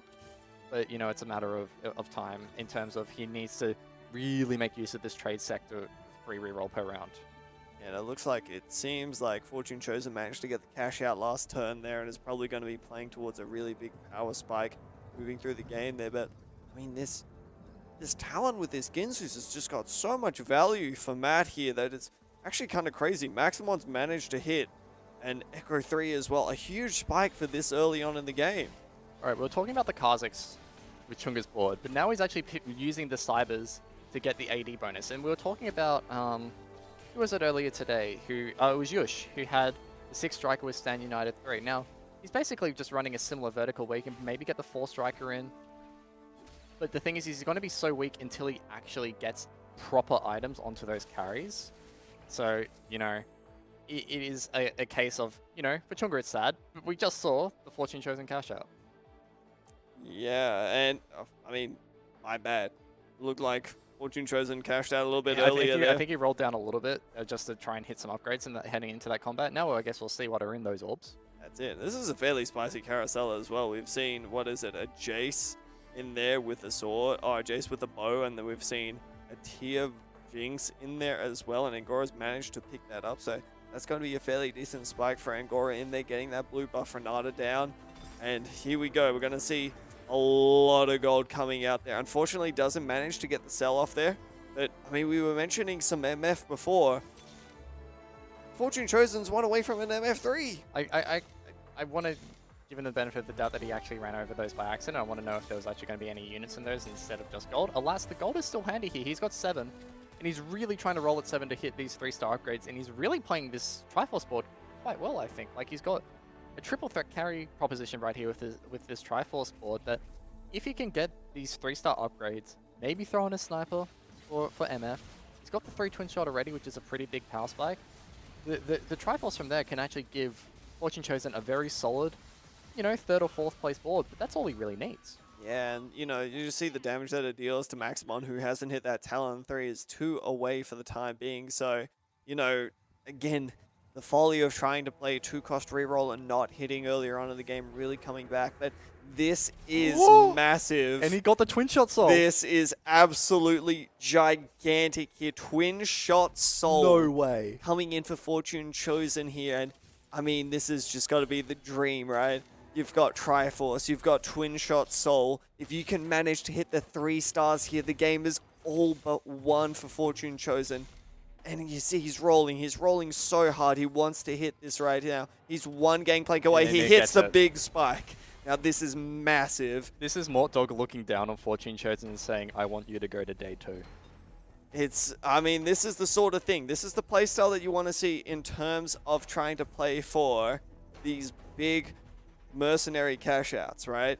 You want to try to get these twin shots up to a point which it just feels unbeatable. And let me tell you, that twin shot soul right there coming in, this feels unbeatable right about now. It's even got the healing as well. I think when we're looking across twin shot carries across today as well, was probably the one that I expected the least, but Gangplank is the one that we've actually seen quite a lot of players opt into. I think coming in today, we're thinking a bit of Lucian, not so much Corki anymore, but definitely Lucian.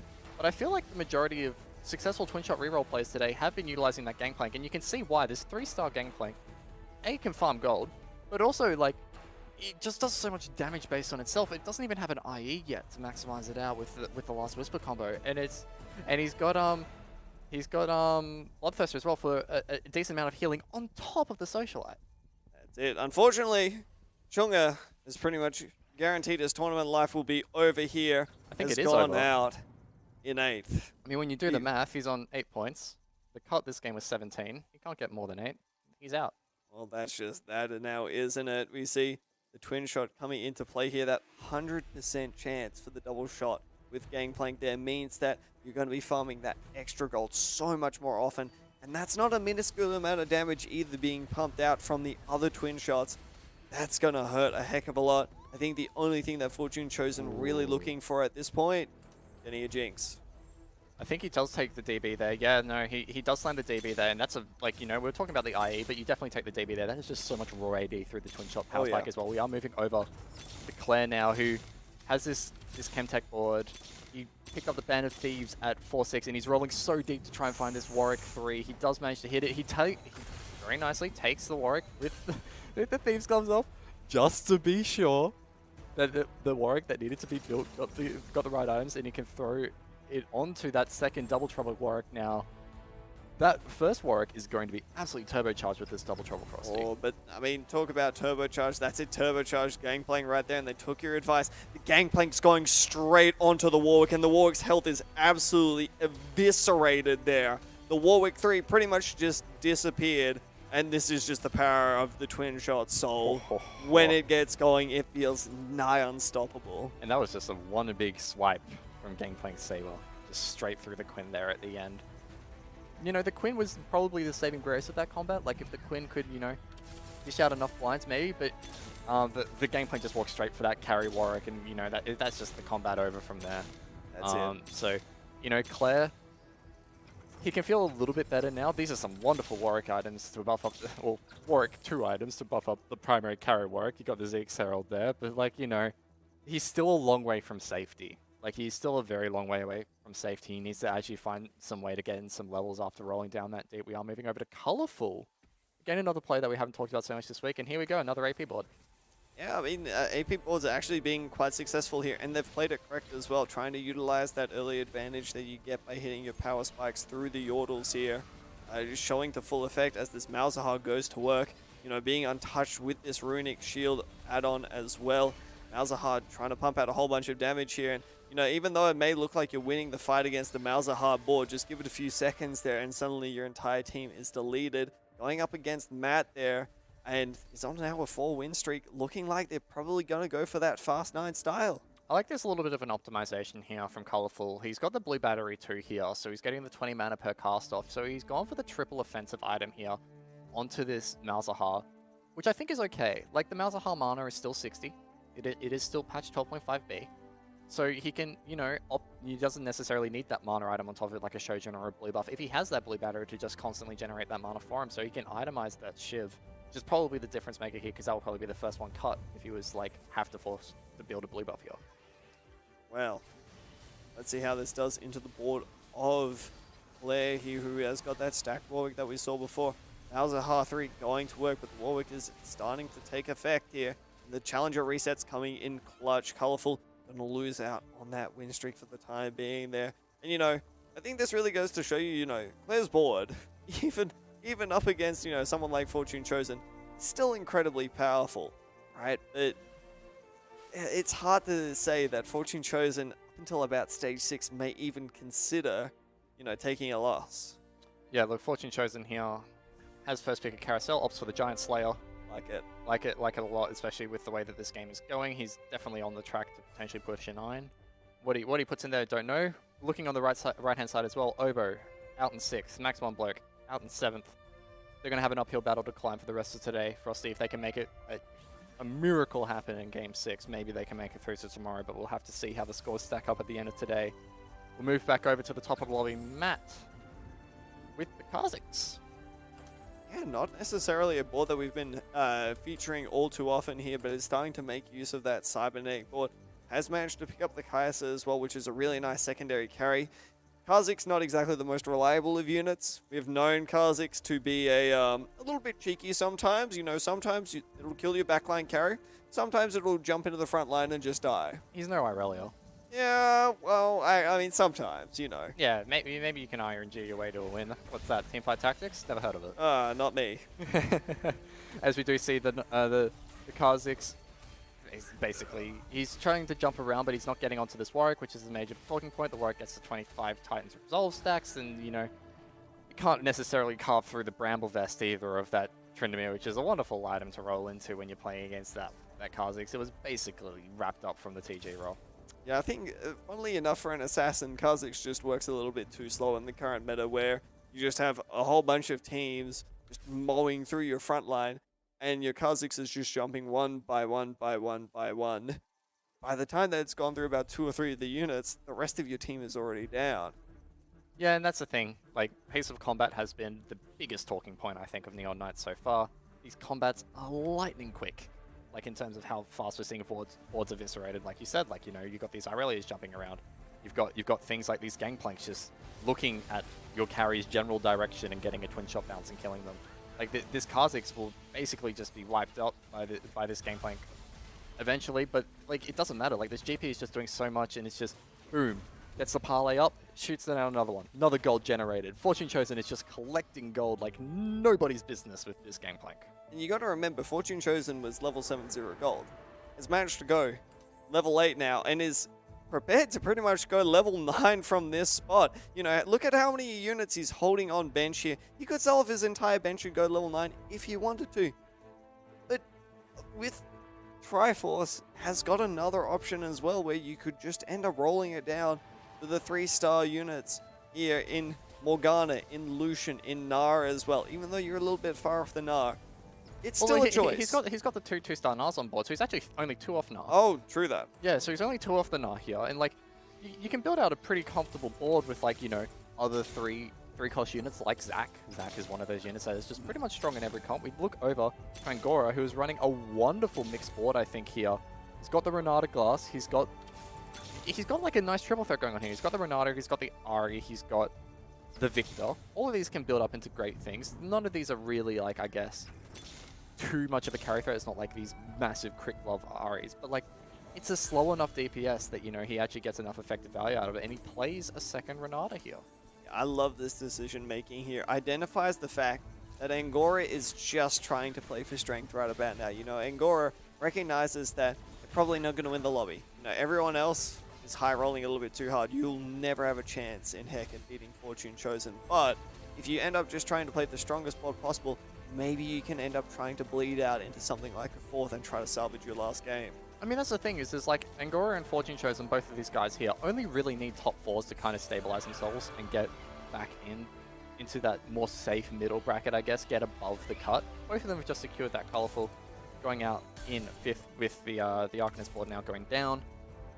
We're down to the final 4. Claire with the Warwick reroll still going strong, 36 HP. Matt 35, Angora 28, Fortune Chosen 26. Fortune Chosen just hitting the Morgana 3 for their board over there. As we move over to Claire now, he's managed to push level 8. He's tinkering around with that challenger spat. He's very close to 6 chow, which is actually not a bad power spike for this Warwick board, especially considering you could probably give up the 5 chem tech for it. Yeah, I think the biggest problem that you have if you try to go for too many challenges without, putting in enough tanky units is the fact that your board does just melt that little bit faster than your opponent's, right? It's very feast or famine. But, I mean, when you've got a board like this, just look at it tearing through. It's so hard to kill any of these Thieves gloved up units at this point in the game. Yeah, and like TG is only scaling in value now. Like as you get higher, you're getting more. This is a Quinn 3 and it's going to drop a Quinn 2 off the back of the double trouble. So he just plays the Quinn 2, drops the Oriana for now. I know, I wouldn't mind him playing the Quinn 3, the Quinn 2 here. But he can actually put in 6 challenger. Yeah, 6 challenger, and he keeps the 5 chem tech because he just sells the Oriana and moves the challenger spat off. I like it. I don't hate it at all, and this is perhaps the most powerful that this board is ever going to get, right? You're coming up against Angora, and I gotta say, Angora's got a strong board, but I don't think this is enough, especially since Warwick really preys on those percentage health targets right there, and doesn't matter how much extra health you put in against a Warwick, even with a nice Victor cast, it's just healing up so much, and that looks to be like Angora is just barely going to stay alive for one more combat, but looking at the rest of the lobby here, I don't love his chances. Look, the Angora's just playing for top 4. If you can get a 3rd here, it's really, really good because it gives him a little bit more of a HP buffer. I mean, it's the difference between 5 and 6 points. We've seen so many of these lobbies determined by 1 point in the past when we're looking at cutting players from day 1 to day 2. 1 point makes all the difference here, Frosty. It's why we talk about Tiny Titan. We love Tiny Titans on this desk. Do we? Oh, I mean, I love the kind of comeback mechanic that it kind of brings into competitive TFT. I think it's really interesting in that respect. Fair enough. I hate playing against it when someone else does it to me in ladder, but like, Well, I mean, I was going to say, especially if you're trying to play for a top 4 and you're on the receiving end of a Tiny Titans there, sometimes it can feel, well, a little bit bad here and there. But, I mean, this is a tournament play here, and especially for tournament play, it is just incredibly strong. Getting that extra 35 health and perhaps securing yourself just one better position does end up mattering a lot now. This is a critical role on the Gnar here, getting the Shroud off, and I mean, we're just going to see this gangplank go to work again. I mean, this is basically the battle of the 2 people who are probably in to win this lobby right now between Claire and Fortune Chosen. And Fortune Chosen's gangplank can't get through this Warwick. That is surprising. It just feels like the upgrades, maybe the Quinn 3 has helped out. That's a lot of damage, and it's also the blind for a QSS-less, team, basically. That, the Quinn just does so much work in that combat, I feel like. When we're moving over to Fortune Chosen now, looking at them, looking at the right-hand side, Angora managed to beat Matt. There we go. That's the difference between 3rd and 4th that we're talking about.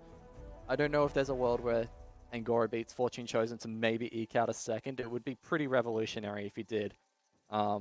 Still, you can't necessarily discount it with the 2 Renata Glasks, but it's pretty rough when you're running into this Triforce board that has 3 3-star 3 costs. Yeah, Renata is really slow as well, especially in terms of trying to kill off the entire board here. But, I mean, heck, this will be the deciding fight here. The Quinn manages to get a really nice disarm onto the gangplank here. The gangplank not managing to get down enough damage. And even though it looked like Fortune Chosen had high-rolled his way into a victory here, unfortunately is going to fall just that little bit short. Is going to have one more. No more delayed combats. damage. Yeah, and that is the game wrapped up there, and it was the gangplank. Sorry, not the gangplank. Warwick, Claire, we were talking about it, needed a big game to manage to eke out a way out of that lobby, and I think it's possible. Yeah, well, I'd say that out of everything there, I'm most surprised that the Warwick ended up coming out on top there, but it just goes to show you just how powerful some of these reroll boards can be if you hit that massive spike with, things like the double trouble. And I mentioned it earlier, Warwick loves stats, and you know what gives the most stats? Double trouble. Double trouble gives a lot of stats, and we were slagging a little bit on reroll before heading into this game, but I wouldn't say we've necessarily been proving wrong, but I think it is definitely showing the power of the Chemtech Challenges, the best reroll comp right now in TFT. But to break that game down further, we're going to be throwing back to the cast couch of Genome and Sleppy. Please take it away for breaking down that game. Well, it wasn't just Chemtech and Challenger, right, Ducky? It was like Chemtech on Challenger on Challenger. I mean, the double trouble coming through there. And, you know, we were kind of debating there at the end whether perhaps, you know, those stats were what was going to get them ahead, putting that clockwork in with the Oriana at the end, or something like making the Quinn, who I think throughout that game had been benefiting from, you know, chucking the 2-star Quinn on the board as well and getting those extra stats for her. Because, man, those nukes were coming out. They had the Shojin, the Archangels on there as well. And it might have been a close thing, but maybe the win shows that that's the right decision in the end. Yeah, I still not too sure. Like, I feel like Queen is actually a really, really big part of the Warwick comp, and especially, you know, he was up against Fortune Chosen with, you know, the really big gangplank. He just needed the gangplank to be CC'd, and that's what Quinn does best. But, you know, Clockwork also does give an insane amount of attack speed, so in the end, it just didn't even matter. Yeah, especially when you're on that third augment, you know, Clockwork, one of those traits that scales up throughout the game. Look, let's take a look at the scores here and see now after game 5 with 1 left, who's still in the running, who is looking to save their tournament life here. Chunga at this point, 100% gone. Looking up from there in that bottom 8, it feels like the rest of the players there kind of fighting for their lives, if not already out, honestly. I mean, Claire had a good game there, finally, after 4 in a row, very much struggling. He's actually sort of put him in with the rest of the strugglers, the stragglers, I should say, down there at the bottom. Escher on 21 points. He is consistently, I think the last 3 games, actually, has been in that, like, 17th spot. Just trying to get ahead. So he's going to be in the bottom lobby going into that final game. And then, you know, we've got who's that? I think was up there on 36 points all the way ahead. So much ahead of the rest of the lobby. Yeah. So it's such a, you know, big gap at the very top of the leaderboard, but in the middle it's actually really, really tight. So I feel like, you know, depending on who goes first, who goes 8th and things like that, that middle part could actually shift quite a lot. Yeah, 3 or 4 players on the 21 points, which, Yeah. you know, currently it's just tiebreakers between those guys that are determining, you know, who actually might go through to tomorrow or not. Okay, so we've got 1 more game left, guys. It looks like it's going to be a real battle for those guys, coming down to the very last game of today to decide who goes through into the Saturday, the second day, the last 16 of our tournament here. 1 short break before we get to that final game, guys, but definitely don't go anywhere to see who makes it out.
one game separates 8 players from their destiny in the TFT Gizmos and Gadgets OCE Regional Finals, Frosty.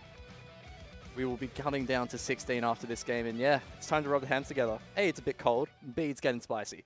Oh yeah, it's getting really spicy. Looking at the point scores, there's 3 points that separates 9th place from 16th place there. So that is going to be where we're going to be looking at here. We've got Dawnglade up at 24 points here, Jim Jam down at 21 points. Escher's also at 21 points as well. But I mean, even if you look at the top 8 there, it's still so incredibly close. Any of these players could end up making it up to day number 2, Ducky. Yeah, like you said it was 9 to 16. In reality, it's 6 to 17. Like, that's 11 players within, you know, a top 4 to a bot 4 of each other. As we're going to go have a look at what happened in the other lobbies. So obviously, in lobby A, Huey Dewey Louie going with a striker board to level 9 with the Sivir.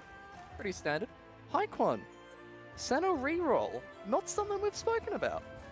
Yeah, Senna reroll being one of those more niche options. We used to see it a lot over in NA. It was gaining a little bit of popularity, but it really started to fall off here. But it seems like Haikwan was able to navigate it to a really strong finish there.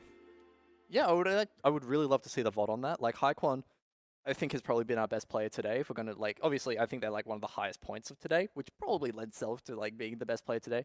Also, like, hats off to Huey Dewey Louie, a player that we haven't spoken about a lot today, pushing into second off the back of that win as well. Like, these are players, if you told me that top 4 was going to be, like, Yush and Chuchu Bird as well, I would have told you you're dreaming. But you know what? It's actually a reality, and, you know, we're going to see it in Game 6 now. We will be throwing to the casters in Genome and Sleppy to take us away for the final day of day 1 of the TFT Gizmos and Gadgets OCE Regional Finals. And I want to hear on the other side who's going to be eliminated. Let's get some touchdowns in chat.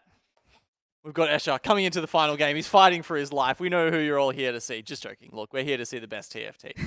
Also Escher. But also, you know, will he make it through to day 2? Will he even make it through to day 3? We don't know at this point.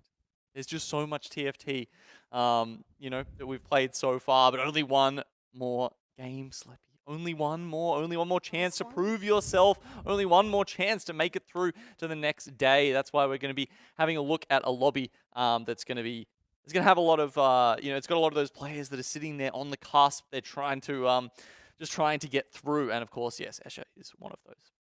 Yeah, we have a lot of strong players in this lobby though.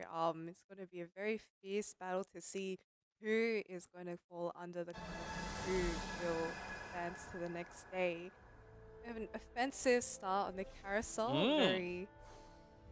Very good for our striker players, very good for our AP players. And I think we will start off by watching Huey Dewey Louie, who is rank 5 at the moment. Pretty strong, you know, pretty strong set of games, although we haven't seen too much of how they've been playing today. Bit of a sword start. Yeah, well, that offensive carousel, as you said, may be, you know, predisposes these players to going down that route, but at the same time, you've got more people in the lobby who might be thinking the same thing. It's kind of hard.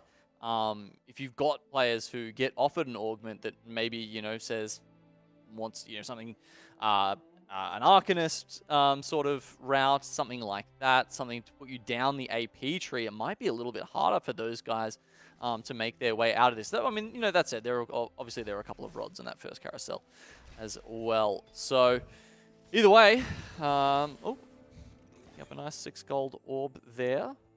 The option with a couple of Zyras as well. Does get offered the striker crest. Trade sector as well to start off with is interesting. This is very, I feel like this is a really nice set of augments for him. You know, he has the trade sector and he does have a Camille and Twitch on his board at the moment. Disintegrator, also not bad for Twitch, and Striker, you know, good for strikers as well. So I feel like these are all really, you know, solid augments. Although the trade sector, you know, as we've seen that the Twitch has been really, really augment dependent. So it can really, you know, kind of not serve you very well sometimes if you don't hit those units very early, but he does take the striker crest and giving him an early sense of direction. But over to Jim Jam's board, we haven't even gone to stage 2 and he already has a Talon 2. Yeah, well, he's, you know, had those, the true twos, of course. And he's now going to get the 2-star assassin boards. We were having a bit of a talk about assassin boards throughout the day, Sleppy, and saying how they'd kind of fallen off a bit. I mean, we saw Talon 3 do absolutely nothing. The last game, we saw a Kha'Zix come through and do okay. I think they managed to grab a top 4. Yeah, and you know, I feel like they heard me. They're like, all right, I'll show you an assassin board. But I think it still shows that it's very hard to, you know, it could probably top 4 if you're doing very well. But at the same time, it's very hard to bring out those top 2s and top 1s without having like insane cap boards. But we do see a Merc player here, Dojo Mojo on 20 gold at 2-1. Not bad. Not that you necessarily need those, you know, top 2s in day 1 of this kind of a competition, right? You know, as we talked about, you know, top 5, top 6, honestly, probably good enough for today. Yeah. You just don't want to be doing what Chunga did, and that's kind of, you know, go fast 8-6 games in a row and then play Lost Ark. So that's pretty much the only strat that hasn't worked so far today on a consistent basis. Yeah, look, okay, slamming the we've got the Hextech Gunblade there on Talon. Can be a good healing item on them, especially if you've got the VIP bonus enabled. It doesn't look like this Talon is one of the doesn't have the red velvet rope entrance to the club unlocked just yet. But the fact that, you know, starting off with all of those 2-star units does make Jim Jam pretty strong. Yeah, and I think at this point he's, you know, seeing that he's slammed the rod on him as well. I think he's just using this as a carrier to go into those Ari boards, those Renata boards, which we have seen him play today. And I do like that he's holding the Echo on the bench as well, holding the extra Talon too, just keeping his options open. You know, if Mort decides to throw him 9 Talons in the next 2 shops, you take that. So I do wonder if he will eventually kind of slowly pivot into like the Innovator board as well. Like he's holding this Siege, and the Echo is also really nice, you know, assassin to pair on with that. But we'll see later on. Take it easy here with the Zeke slam. I think you know, I was watching a few of the VODs with some of the people playing today, and a lot of people actually slammed Zeke's in NA. Okay. It was a very very popular early item slam. I think it opens you up to like Raven, Right. what's the other comp? Siva, and also Jin, Jace, those kind of boards as well. So We have seen a couple of those come through today. I mean, I feel like the, you know, those support utility kind of, well, probably support items more so, did fall off a little bit, right? Like, you know, back in maybe even set 5, they were very high value, and you saw them getting slammed at the start of games all the time. And then coming into set 6, they have fallen out of favor a little bit. It feels like people are going for those mainstay carry items at the starts of games a little bit more often.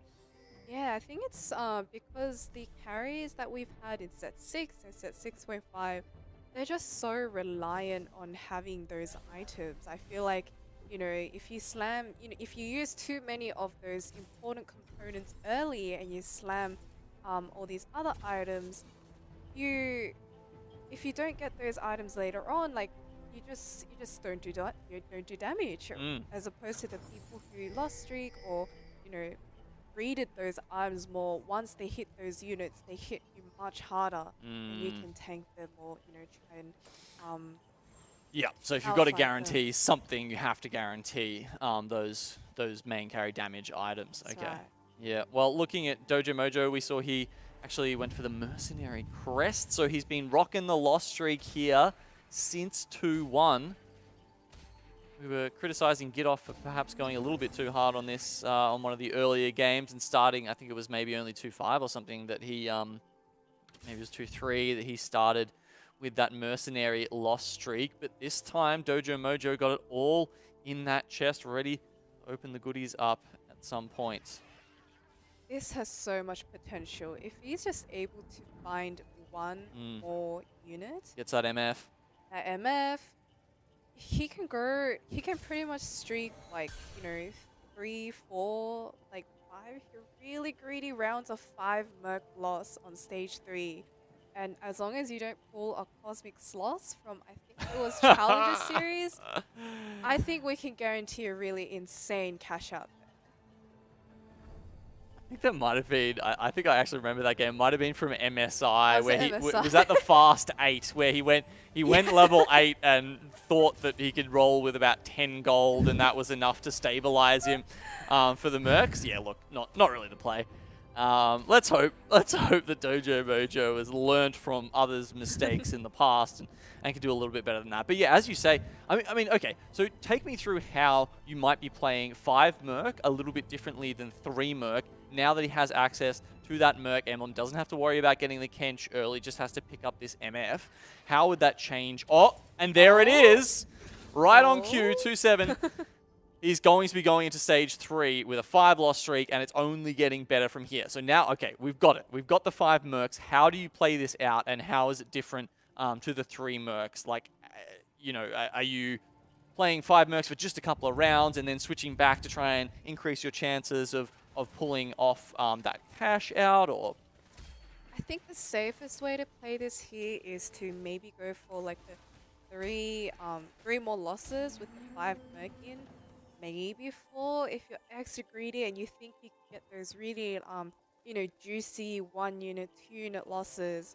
And I think though, especially in this lobby when there's 2 people 100 streaking, everyone has fairly strong boards. You want to be able to cash out early because these people most likely are going to push the tempo of the lobby and push levels at 3-5 when you're trying to cash out. Okay, well, there's the prescription. We will, of course, come back to Dojo Mojo at some point when they're ready to take that leap of faith. But they've done well in keeping the loss streak alive throughout stage 2. We're back onto, but we're onto Donnie's board now. Has a very early Renata with backfoot. I think the nice thing about backfoot is even though it sounds like a very AD augment, it's actually really good in pretty much all the comps because, attack speed just means that you get more mana, and for Renata, that means more ultis. Although it's not quite enough to cut through this Ezreal as of yet, this Locket Slam and the, early Morellos, I think he's on a really, really good track. Like, he's loose streaking, but he shouldn't have too big of a loss every time. Yeah, well, you can understand why there's so many items slammed on the other side there. They have picked up Junkyard, which means they're just stacking those items up. And they will be throughout the rest of the game to start giving them a bit of an advantage over the other players. On the other side, the Talon, as you said, very likely to be that, just carrying the items for the moment. Has slammed the Ionic Spark there on that as well. I do really like this Ionic Spark slam. It's kind of late in the night. Because, he usually has like a couple seconds where he's not really being looked at. He could get a lot of those Ionic kind of procs off early. And, as you can see, even if he loses, it should be a really good loss. And it is presented with, let's see, this Assassin Crest, Knife's Edge, and Golden Gifts.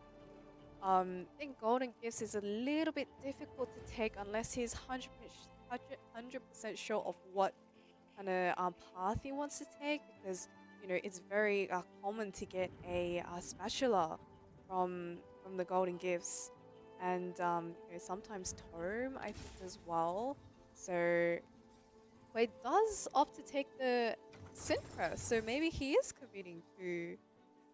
I mean, it makes a bit of sense, right? I mean, when you looked at the other options, they were like, well, you might get an Assassin emblem out of this, and like, why not just confirm it? Unless you really had something else in mind. back on Escher's board. I feel like I've seen this board before from Escher. And I feel like we've seen him, you know, at this kind of position all the way down at the bottom, only second to, of course, the Merc player. And again, he's really trying to make the, you know, the strikers happen, and that's kind of tough when I can tell you there's another player in this lobby. Huey Dewey Louie currently has a striker crest as well as concussive blows. So there's definitely other players forcing that striker in this lobby, and frankly, with far superior augments. Yeah, honestly, once it comes down to hitting those units, when you have that mirror fight against him, it's probably going to be a very, very big augment diff. But, you know, if Esh is able to somehow roll earlier or just hit those units earlier, he's also very capable of getting those in, you know, getting far, getting that top four. But we'll just have to see how it pans out. But at this moment, Huey Dewey Louie definitely has, you know, a much better chance of getting a stronger board here. I can't believe he got those two augments. It's a hell of a combo. You know, you love to see those ones coming together sometimes. He's gone for the Triforce as well for the second augment. And we are going to see the roll down here now from Dojo Mojo on 5 Mercenary currently. So surely, I mean, look, I haven't played a lot of 5 Merc games. I mean, surely you switch back to 3 to get the cash out, because it doesn't matter how many Mercs you've got in while you make the cash out, right? You've just stacked it all up from the rounds that you lost while you were playing 5 Mercs. But I assume this means he's just greeding more. Yeah, like he's rolled a good amount of gold, but he still hasn't quite dropped those units. And frankly, Merc units are very bad. You really got it, especially when you have the spat. You're able to create like a much stronger team. Really need to get these 2 stars and get these frontline units in so that you can cash out before it's too late. Yeah, too late. When does that point come here? We've got there's one upgrade at the very least, starting to take the Merc units out now. Corky has been upgraded. We've got 3 twin shot. Even hitting that Jace last round will start getting him in position. There's a Jhin there. You could think about that as well with the Caitlyn on the side. He is liking the Enforcer at the moment, but only a couple of options left. A Zeri? We've gone Zeri Jhin, but yeah, look. I mean, he took 8 damage last round, so it's probably not over this round if he can't get through it, but he's definitely starting to look for it, and this could be it, actually. Donaldinho's board is not looking particularly strong here, and I think we get to see the goods. Never punished. He missed it. He skipped the Lucian. He had 1 frontline unit that is a Laui, but he, you know what? It's okay. We get to see this cash out. We take those. And I think what I was going to say is that the reason why you have to be so careful with the cash out is, at the moment we've seen the Merc Triforce cash out, but it still wasn't enough a lot of the times. But he has 2. His tank items are absolutely solved at the moment, and he still has 2 orbs left. Yeah, I mean, he's picking them up from the creep rounds as well, and I'm assuming there must have been some, some units in some of these orbs, which is why he's being kind of careful about them. That's 2 Thieves' Gloves and another Nico.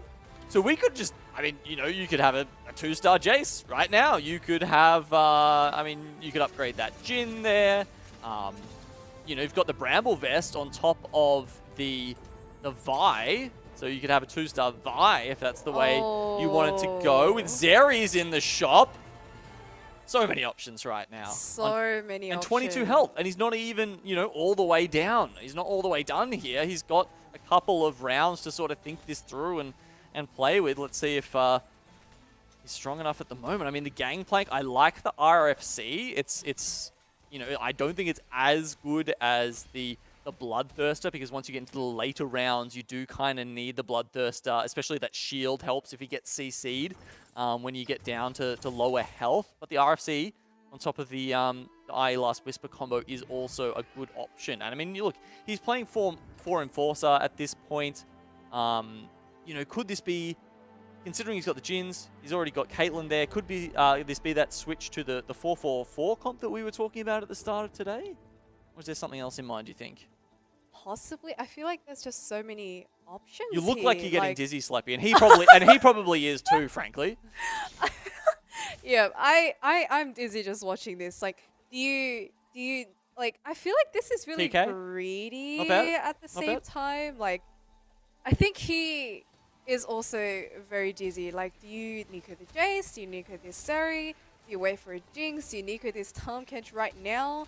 Like, he has a bit of time at the moment because he's just so strong and has so many items, but I don't know how long he can keep these Nikos until. Yeah. Actually, did he this one or is he hiding?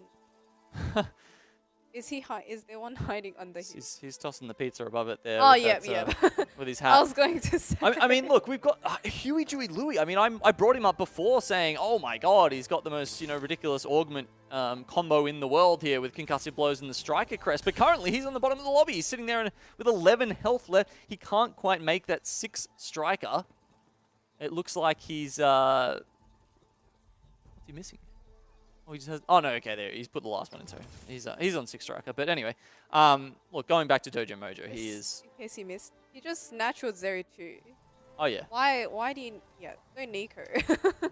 We're wrong. You just Nicoing natural it. Don't is worry for about it. fools. Yep. Yeah. Well, you can see this is just how far ahead he is from of most of the lobby right now. Yeah. I mean, look at that. That was a 7-unit victory. Not bad. Yeah, Not bad at all. 7 units. and I mean, like, he's still got the Merc in. He doesn't seem too worried at all right now, frankly. And I mean, and he gets first pick on Carousel as well. I mean, there's spats available to him here. What What do you reckon? Another Zeri 2? Zeri 3? Zeri 3 angle? Zeri 3? Mind you, the Zeri has no items yet. No. That might be Morello's for the Zeri though. He's got time. I mean, Yeah, you know, like, like we have you all got to remember, day. most of the items that are on his units right now are, you know, items that he farmed out from Yeah. Merc. So I'm sure he'll still get a couple from Raptors coming up. But yeah, this 4 Enforcer board. I mean, look, this is probably the last time you guys at home are going to see this.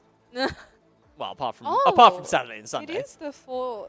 We are kind of starting to Ah, see that yeah. 4 So he just Enforcer needs for that- sniper board that Ducky was talking about. Just needs that one more bruiser, but he thinks, okay, maybe he's going to slot the clockwork in there as well. Certainly having Jin on the backbone there of this team. I mean, that Vi, I feel like once he gets that Vi into 2-star, he's Yeah. going to be in such a ridiculously good position, because I think the upgrade from Vi 1 to Vi 2 makes her very, Yeah. like, that much tankier, you know. Especially when Oh, man. Say goodbye to your health if you are on the opposite side of Dojo Mojo right now. I think especially when she's like one of your 2 frontliners, really important to get a 2-star. But honestly, it doesn't matter.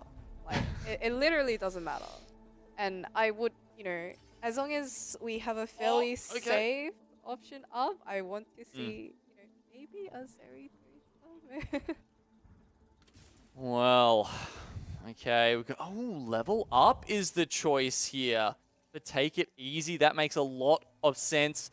You know, he's sitting up there at 75 HP right now. So he's got all the time in the world to be pushing that up. You know, we've got, you know, there's a Radiant Relics being taken by Donnie.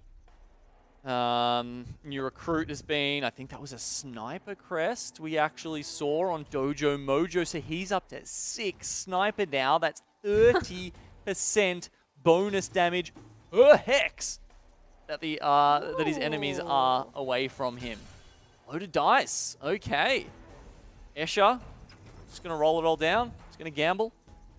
And this is also what I mean by, you know, even if someone else has the ideal augment, Huey Dewey is at 11 HP, while Escher has managed to hit his Irelia 2 and has 3 loaded dice ready to. So Jim Jam has not pivoted off the Talon. He's got a Talon 3 with Challenger. And that Talon 3 died, but took down the Aurelia with him. The bleed was just too much. That true damage from Talon is insane. It's pretty good, but it didn't do, I can tell you right now, it did 3,000 damage less than the 2-star Aurelia did. So, you know. Doesn't matter how fast he's attacking. I mean, 4 Assassin, 4 Challenger, 3 Debonair, right? On top of this Talon. To be fair, he's got the Ionic Spark, which, I mean, yeah, sure, it helps his actually, does that... No, that's a good question. That's a Tycoon question. You know, does the Ionic Spark also help with the true damage like it does with the magic damage? Not sure if it does, but I think even if it does, it's not very good on the Talon. Yeah, you'd probably I think rather have he's that on like just- Leona. Yeah, he's just trying to, you know, just put what's strongest, not greed any item. But Escher does roll a little bit. Does have one. Oh no, he used one of his dice. There's 1 Aurelia. I think he'd probably hold for now, not use too much gold. Yeah, well, sitting at 45 health, you know, does he want to just blow it immediately and try and get those upgrades quickly? Or do you think there's some other angle here where he could maybe go to 9, or there's a different unit he wants to wait for to push for with those last 2 loaded dice? Like, what kind of upgrade really is he looking for on this board? I feel like, given that from memory, Striker was not that contested this game. Like, I think there was like maybe 1 or 2 other players. His board is pretty much upgraded. Maybe just missing the Vi true. So I think either just because there's 3 ahead. So I think one of the few plays is if he starts bleeding out too much, might have to dice for the Vi. Otherwise, he's probably just gonna wait until the other people possibly die off. Like the HP in this lobby is really, really close, and we're looking over to Harday's board, which has a Draven carry, which we have not seen on the broadcast today. This Draven has been noticeably absent in day 1 of our regional finals here today, and you know, we actually expected it to be one of the better performing compositions, but we just haven't seen people picking it up. It feels like Striker has definitely been more so the flavor of the day, and yet, look, here's Draven knocking Jim Jam out of the lobby. 3 people actually going out in, I think, that 1 round. Dawnglade, Huey, Louis, and Jim Jam. And honestly, I feel like in that last fight, the Cybernetic Shell was just insane. He was losing some health from that Assassin Draven that they had, by the way. But he just had so much armor and was healing as well. Well, what an incredible augment combo there, right? I mean, getting the prismatic cybernetic shell on With the top Junkyard of as well. Junkyard, which he's had since 1.4. I mean, yeah, that's a lot of value right there. And he's still farming it. He's still running the scrap there. Yeah, still going. But is it enough to tank this Aurelia? Oh, well, this is Escher's Aurelia, and as you can see, he's used both of his loaded dice, and on the back of that, he's up to 8 Aurelias. Is there one on the carousel? No, doesn't get that easy out. Oh, it's such a close set of HPs. Especially with the lower HP of Ade and Dojo on a win streak at the moment. This could turn anywhere. Like anyone could be going out as 5th Well, Mojo hasn't lost a round since that big cash out, right? I mean, he's now sitting on 9 wins in a row, running the, you know, we were talking at the start of the day about the 4-4-4 composition. He's like, you guys are absolute amateurs. I'm going to run the 6 sniper, 4 enforcer, 3 bruiser, 3 mercenary, 2 clockwork composition. And look, I think the win streak, frankly, speaks for itself. Definitely. It's gonna take possibly an Aurelia 3 just to, you know, cut down all of that all the item value and all the champions that he has on that board. But at the moment, he is up against Donny, who is running the Renata Cruiser, I think, with this Victor. But Oh, that heal just coming through from the Seraphine at the end almost got the Aurelia back into the game. But actually, heal cut and yeah, look, the damage coming through from Renata is actually enough in the end. And you know Escher is just going to be absolutely molding if he sits for the rest of this game on 8 Aurelias and doesn't get to the last one. Like, I can just see him tearing his hair out. Almost what he's known best for, really. yeah, Escher's reactions are truly one of the best in OC. I dare say. Top tier. Top tier. Charismatic reactions. Yep. Yeah. Okay, Kade sitting up at rank 8. So, you know, probably not really stressing about this game all that much like someone like Escher is. And nonetheless, doing pretty damn well. Well, okay, I said that. He was. You know, I think that was the one we just pointed out was on the win streak, but did lose the last round. Luckily, the Runans going to pick off enough targets there. Draven keeps him alive for one more round. He's joined on 1 life by Take It Easy down to 4. Escher at 12. I mean, like, you know, exactly, and Escher could like go up and down like quite a lot throughout these next couple of rounds, and that genuinely could determine his tournament life. So, look, I'm definitely going to keep one eye open here, looking at what he gets and see if he does pick up that Aurelia 3, because of course that would be a gigantic boon for him. Sure. Dojo Mojo, we talked about that. Now hits the Tom Kench, who you can't really get much better. I mean, you know, recognizing that he's in that spot now, you got to feed both the Kenches because that AP, you know, all those extra bonuses combine as you do upgrade your Kench. This is such an insane, almost like pretty much all the important people, minus Tom Kench, who, you know, only just got 2-starred, has more than 2 items. And can we just point out as well that we're in a double gold 1 prismatic lobby, and he is essentially, Dojo Mojo is essentially running on just the prismatic because he's got Triforce, and MF is currently his only 3-cost champion, and he's got the Merc Crest, which isn't really helping him either. And that's Escher, gone! One away from the Aurelia 3. And I mean, look, we saw that that champion graphic the other game of someone who'd managed to actually pick up the Aurelia 3, and you can see this is why it's so hard, even with 3 loaded dice. On top of that, Escher still can't get there, and he actually goes out in 5th, and that is, that's going to make it so hard. We'll have to wait for that final scoreboard to see if that pushes him up. That said, Dojo Mojo still, without loss, is now going up against 3 players on 4 health each. I think at this point, this is just a roulette of who runs into Dojo Mojo. Like, I don't think any board has in, you know, same amount of power, especially when he also has full Enforcer. Just picking your main tank and carry out of action. Like, what can you do? With the Jhin doing 1.5k crits to take you out of the running. So that's Donny gone, and then it looks like Kade and Take It Easy are actually having a 1v1 duel there for 2nd and 3rd place, and it'll be Kade to take the victory. He's the one running that Draven board, but look, I can tell you right now, his chances of beating Dojo Mojo in this next fight exclusively rely on Dojo Mojo pressing the E key and repeatedly tapping every single unit on his board. Yeah, I think that'll do it. Yeah. I think that's the only thing, frankly, that will do it. I mean, the Kench, at this point up on the front line, is looking pretty tanky. It's got a Titan's Resolve.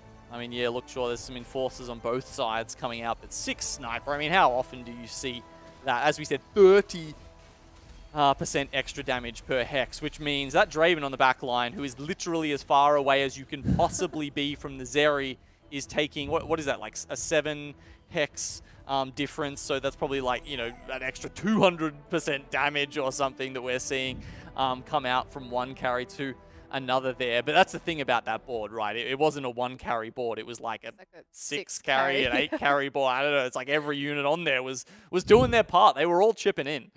Yeah, that was just the most cap that you can get.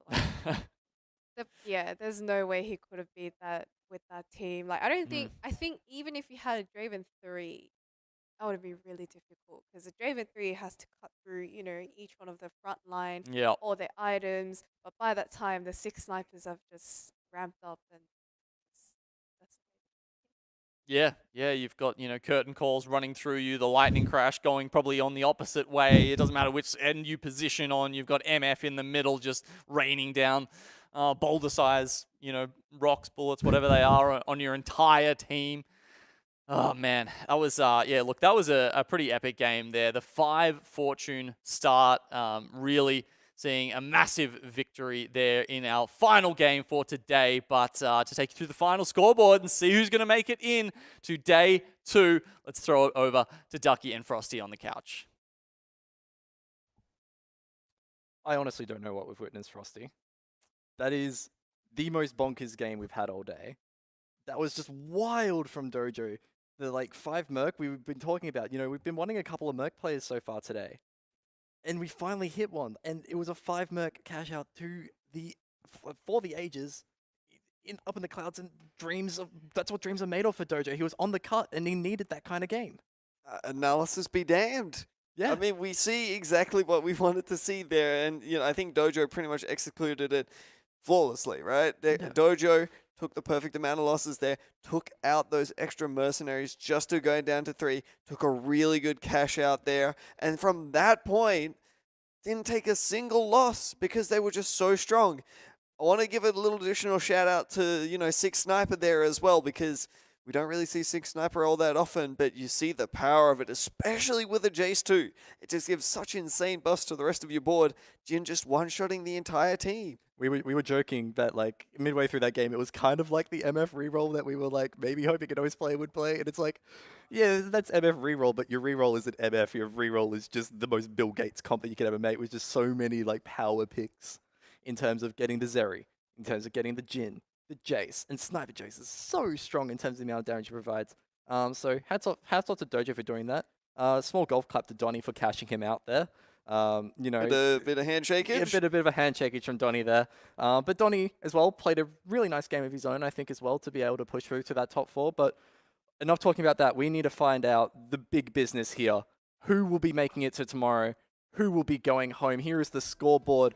In that right column, going home is Obo, Maximon Bloke, Perfect Slumbers, Jim Jam, Matt, Colorful, Claire, and Chunga. All going home. Escher, despite not hitting the IRL 3, stays alive by 1 point, Frosty. Oh, yeah! For Hesher fans right there, just barely clutching it out. But just look at the scores here. This is absolutely cutthroat. The score differential between, you know, being able to make the cut here was 1 or 2 points. So, you know, hats off to these guys for playing some of the best TFT that they've tried to play. And, you know, it's just unfortunate that we do have to cut them out for today. I mean, yeah, it's just such a tight lobby when you're looking at this, where it's like, 29 points is 8th, and then like if you top, like if you're like Matt or Jim Jam and one of your lowest scores is like a 1st, you know, you're through. And that is like the entire middle stretch of the lobby. We have been speaking about the lower end. Let's talk about the higher end. Yush coming out of today. Number 1 points will be, I guess, the leading tiebreaker going into tomorrow, because tiebreaker on day 2 is based off day 1 rank. That's very, very good for him. Yush is a player that has needed a good performance. And 41 points on the first day of regionals is about as good as you can get. Yeah, fairly dominant showing from Yush Haikwan and KNP there. Some really good stuff. Just shout out to Kade as well. Been one of those players that we've been seeing around a little bit more recently there. So, you know, I really feel like some of these players who may have been a little bit uncomfortable in their first few tries here are really starting to have a great showing. Now, Frosty, before we wrap up for today, I want to just pick your brain on the final thoughts for today. You know, who impressed you that we haven't necessarily spoken about so far, who was maybe disappointing, and I guess a bit of a read for what we can expect tomorrow. Well, I hate to be picking out the top point earner here, but I think Yush really did surprise me with just how well they were playing, coming into it. Know that Yush has been a really solid player here, but I was really wondering if they could step it up to that next level here. And I think they well and truly showed that they're capable of taking on some of OCE's finest.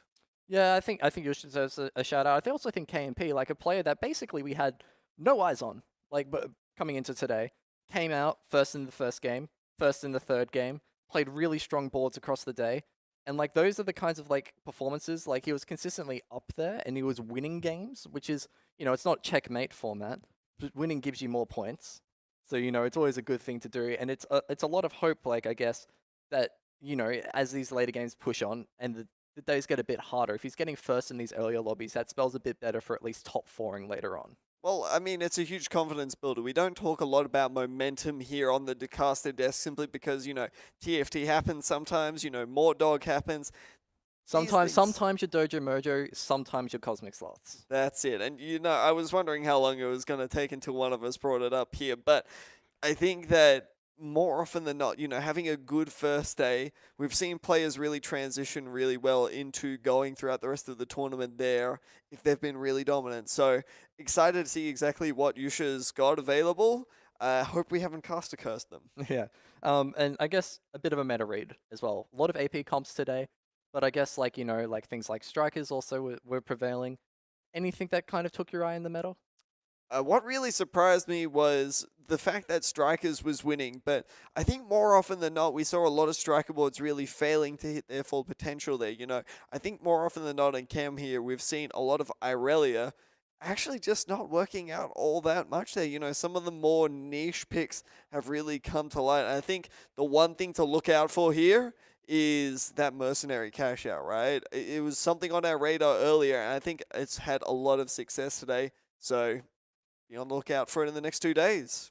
We are going to have a look at the final lobbies as well across the other 2 games where we have KMP taking another first. His third first for the day with the twin shot reroll on the Lucian there. Got some beautiful items, and Obo as well with a win with the Renata.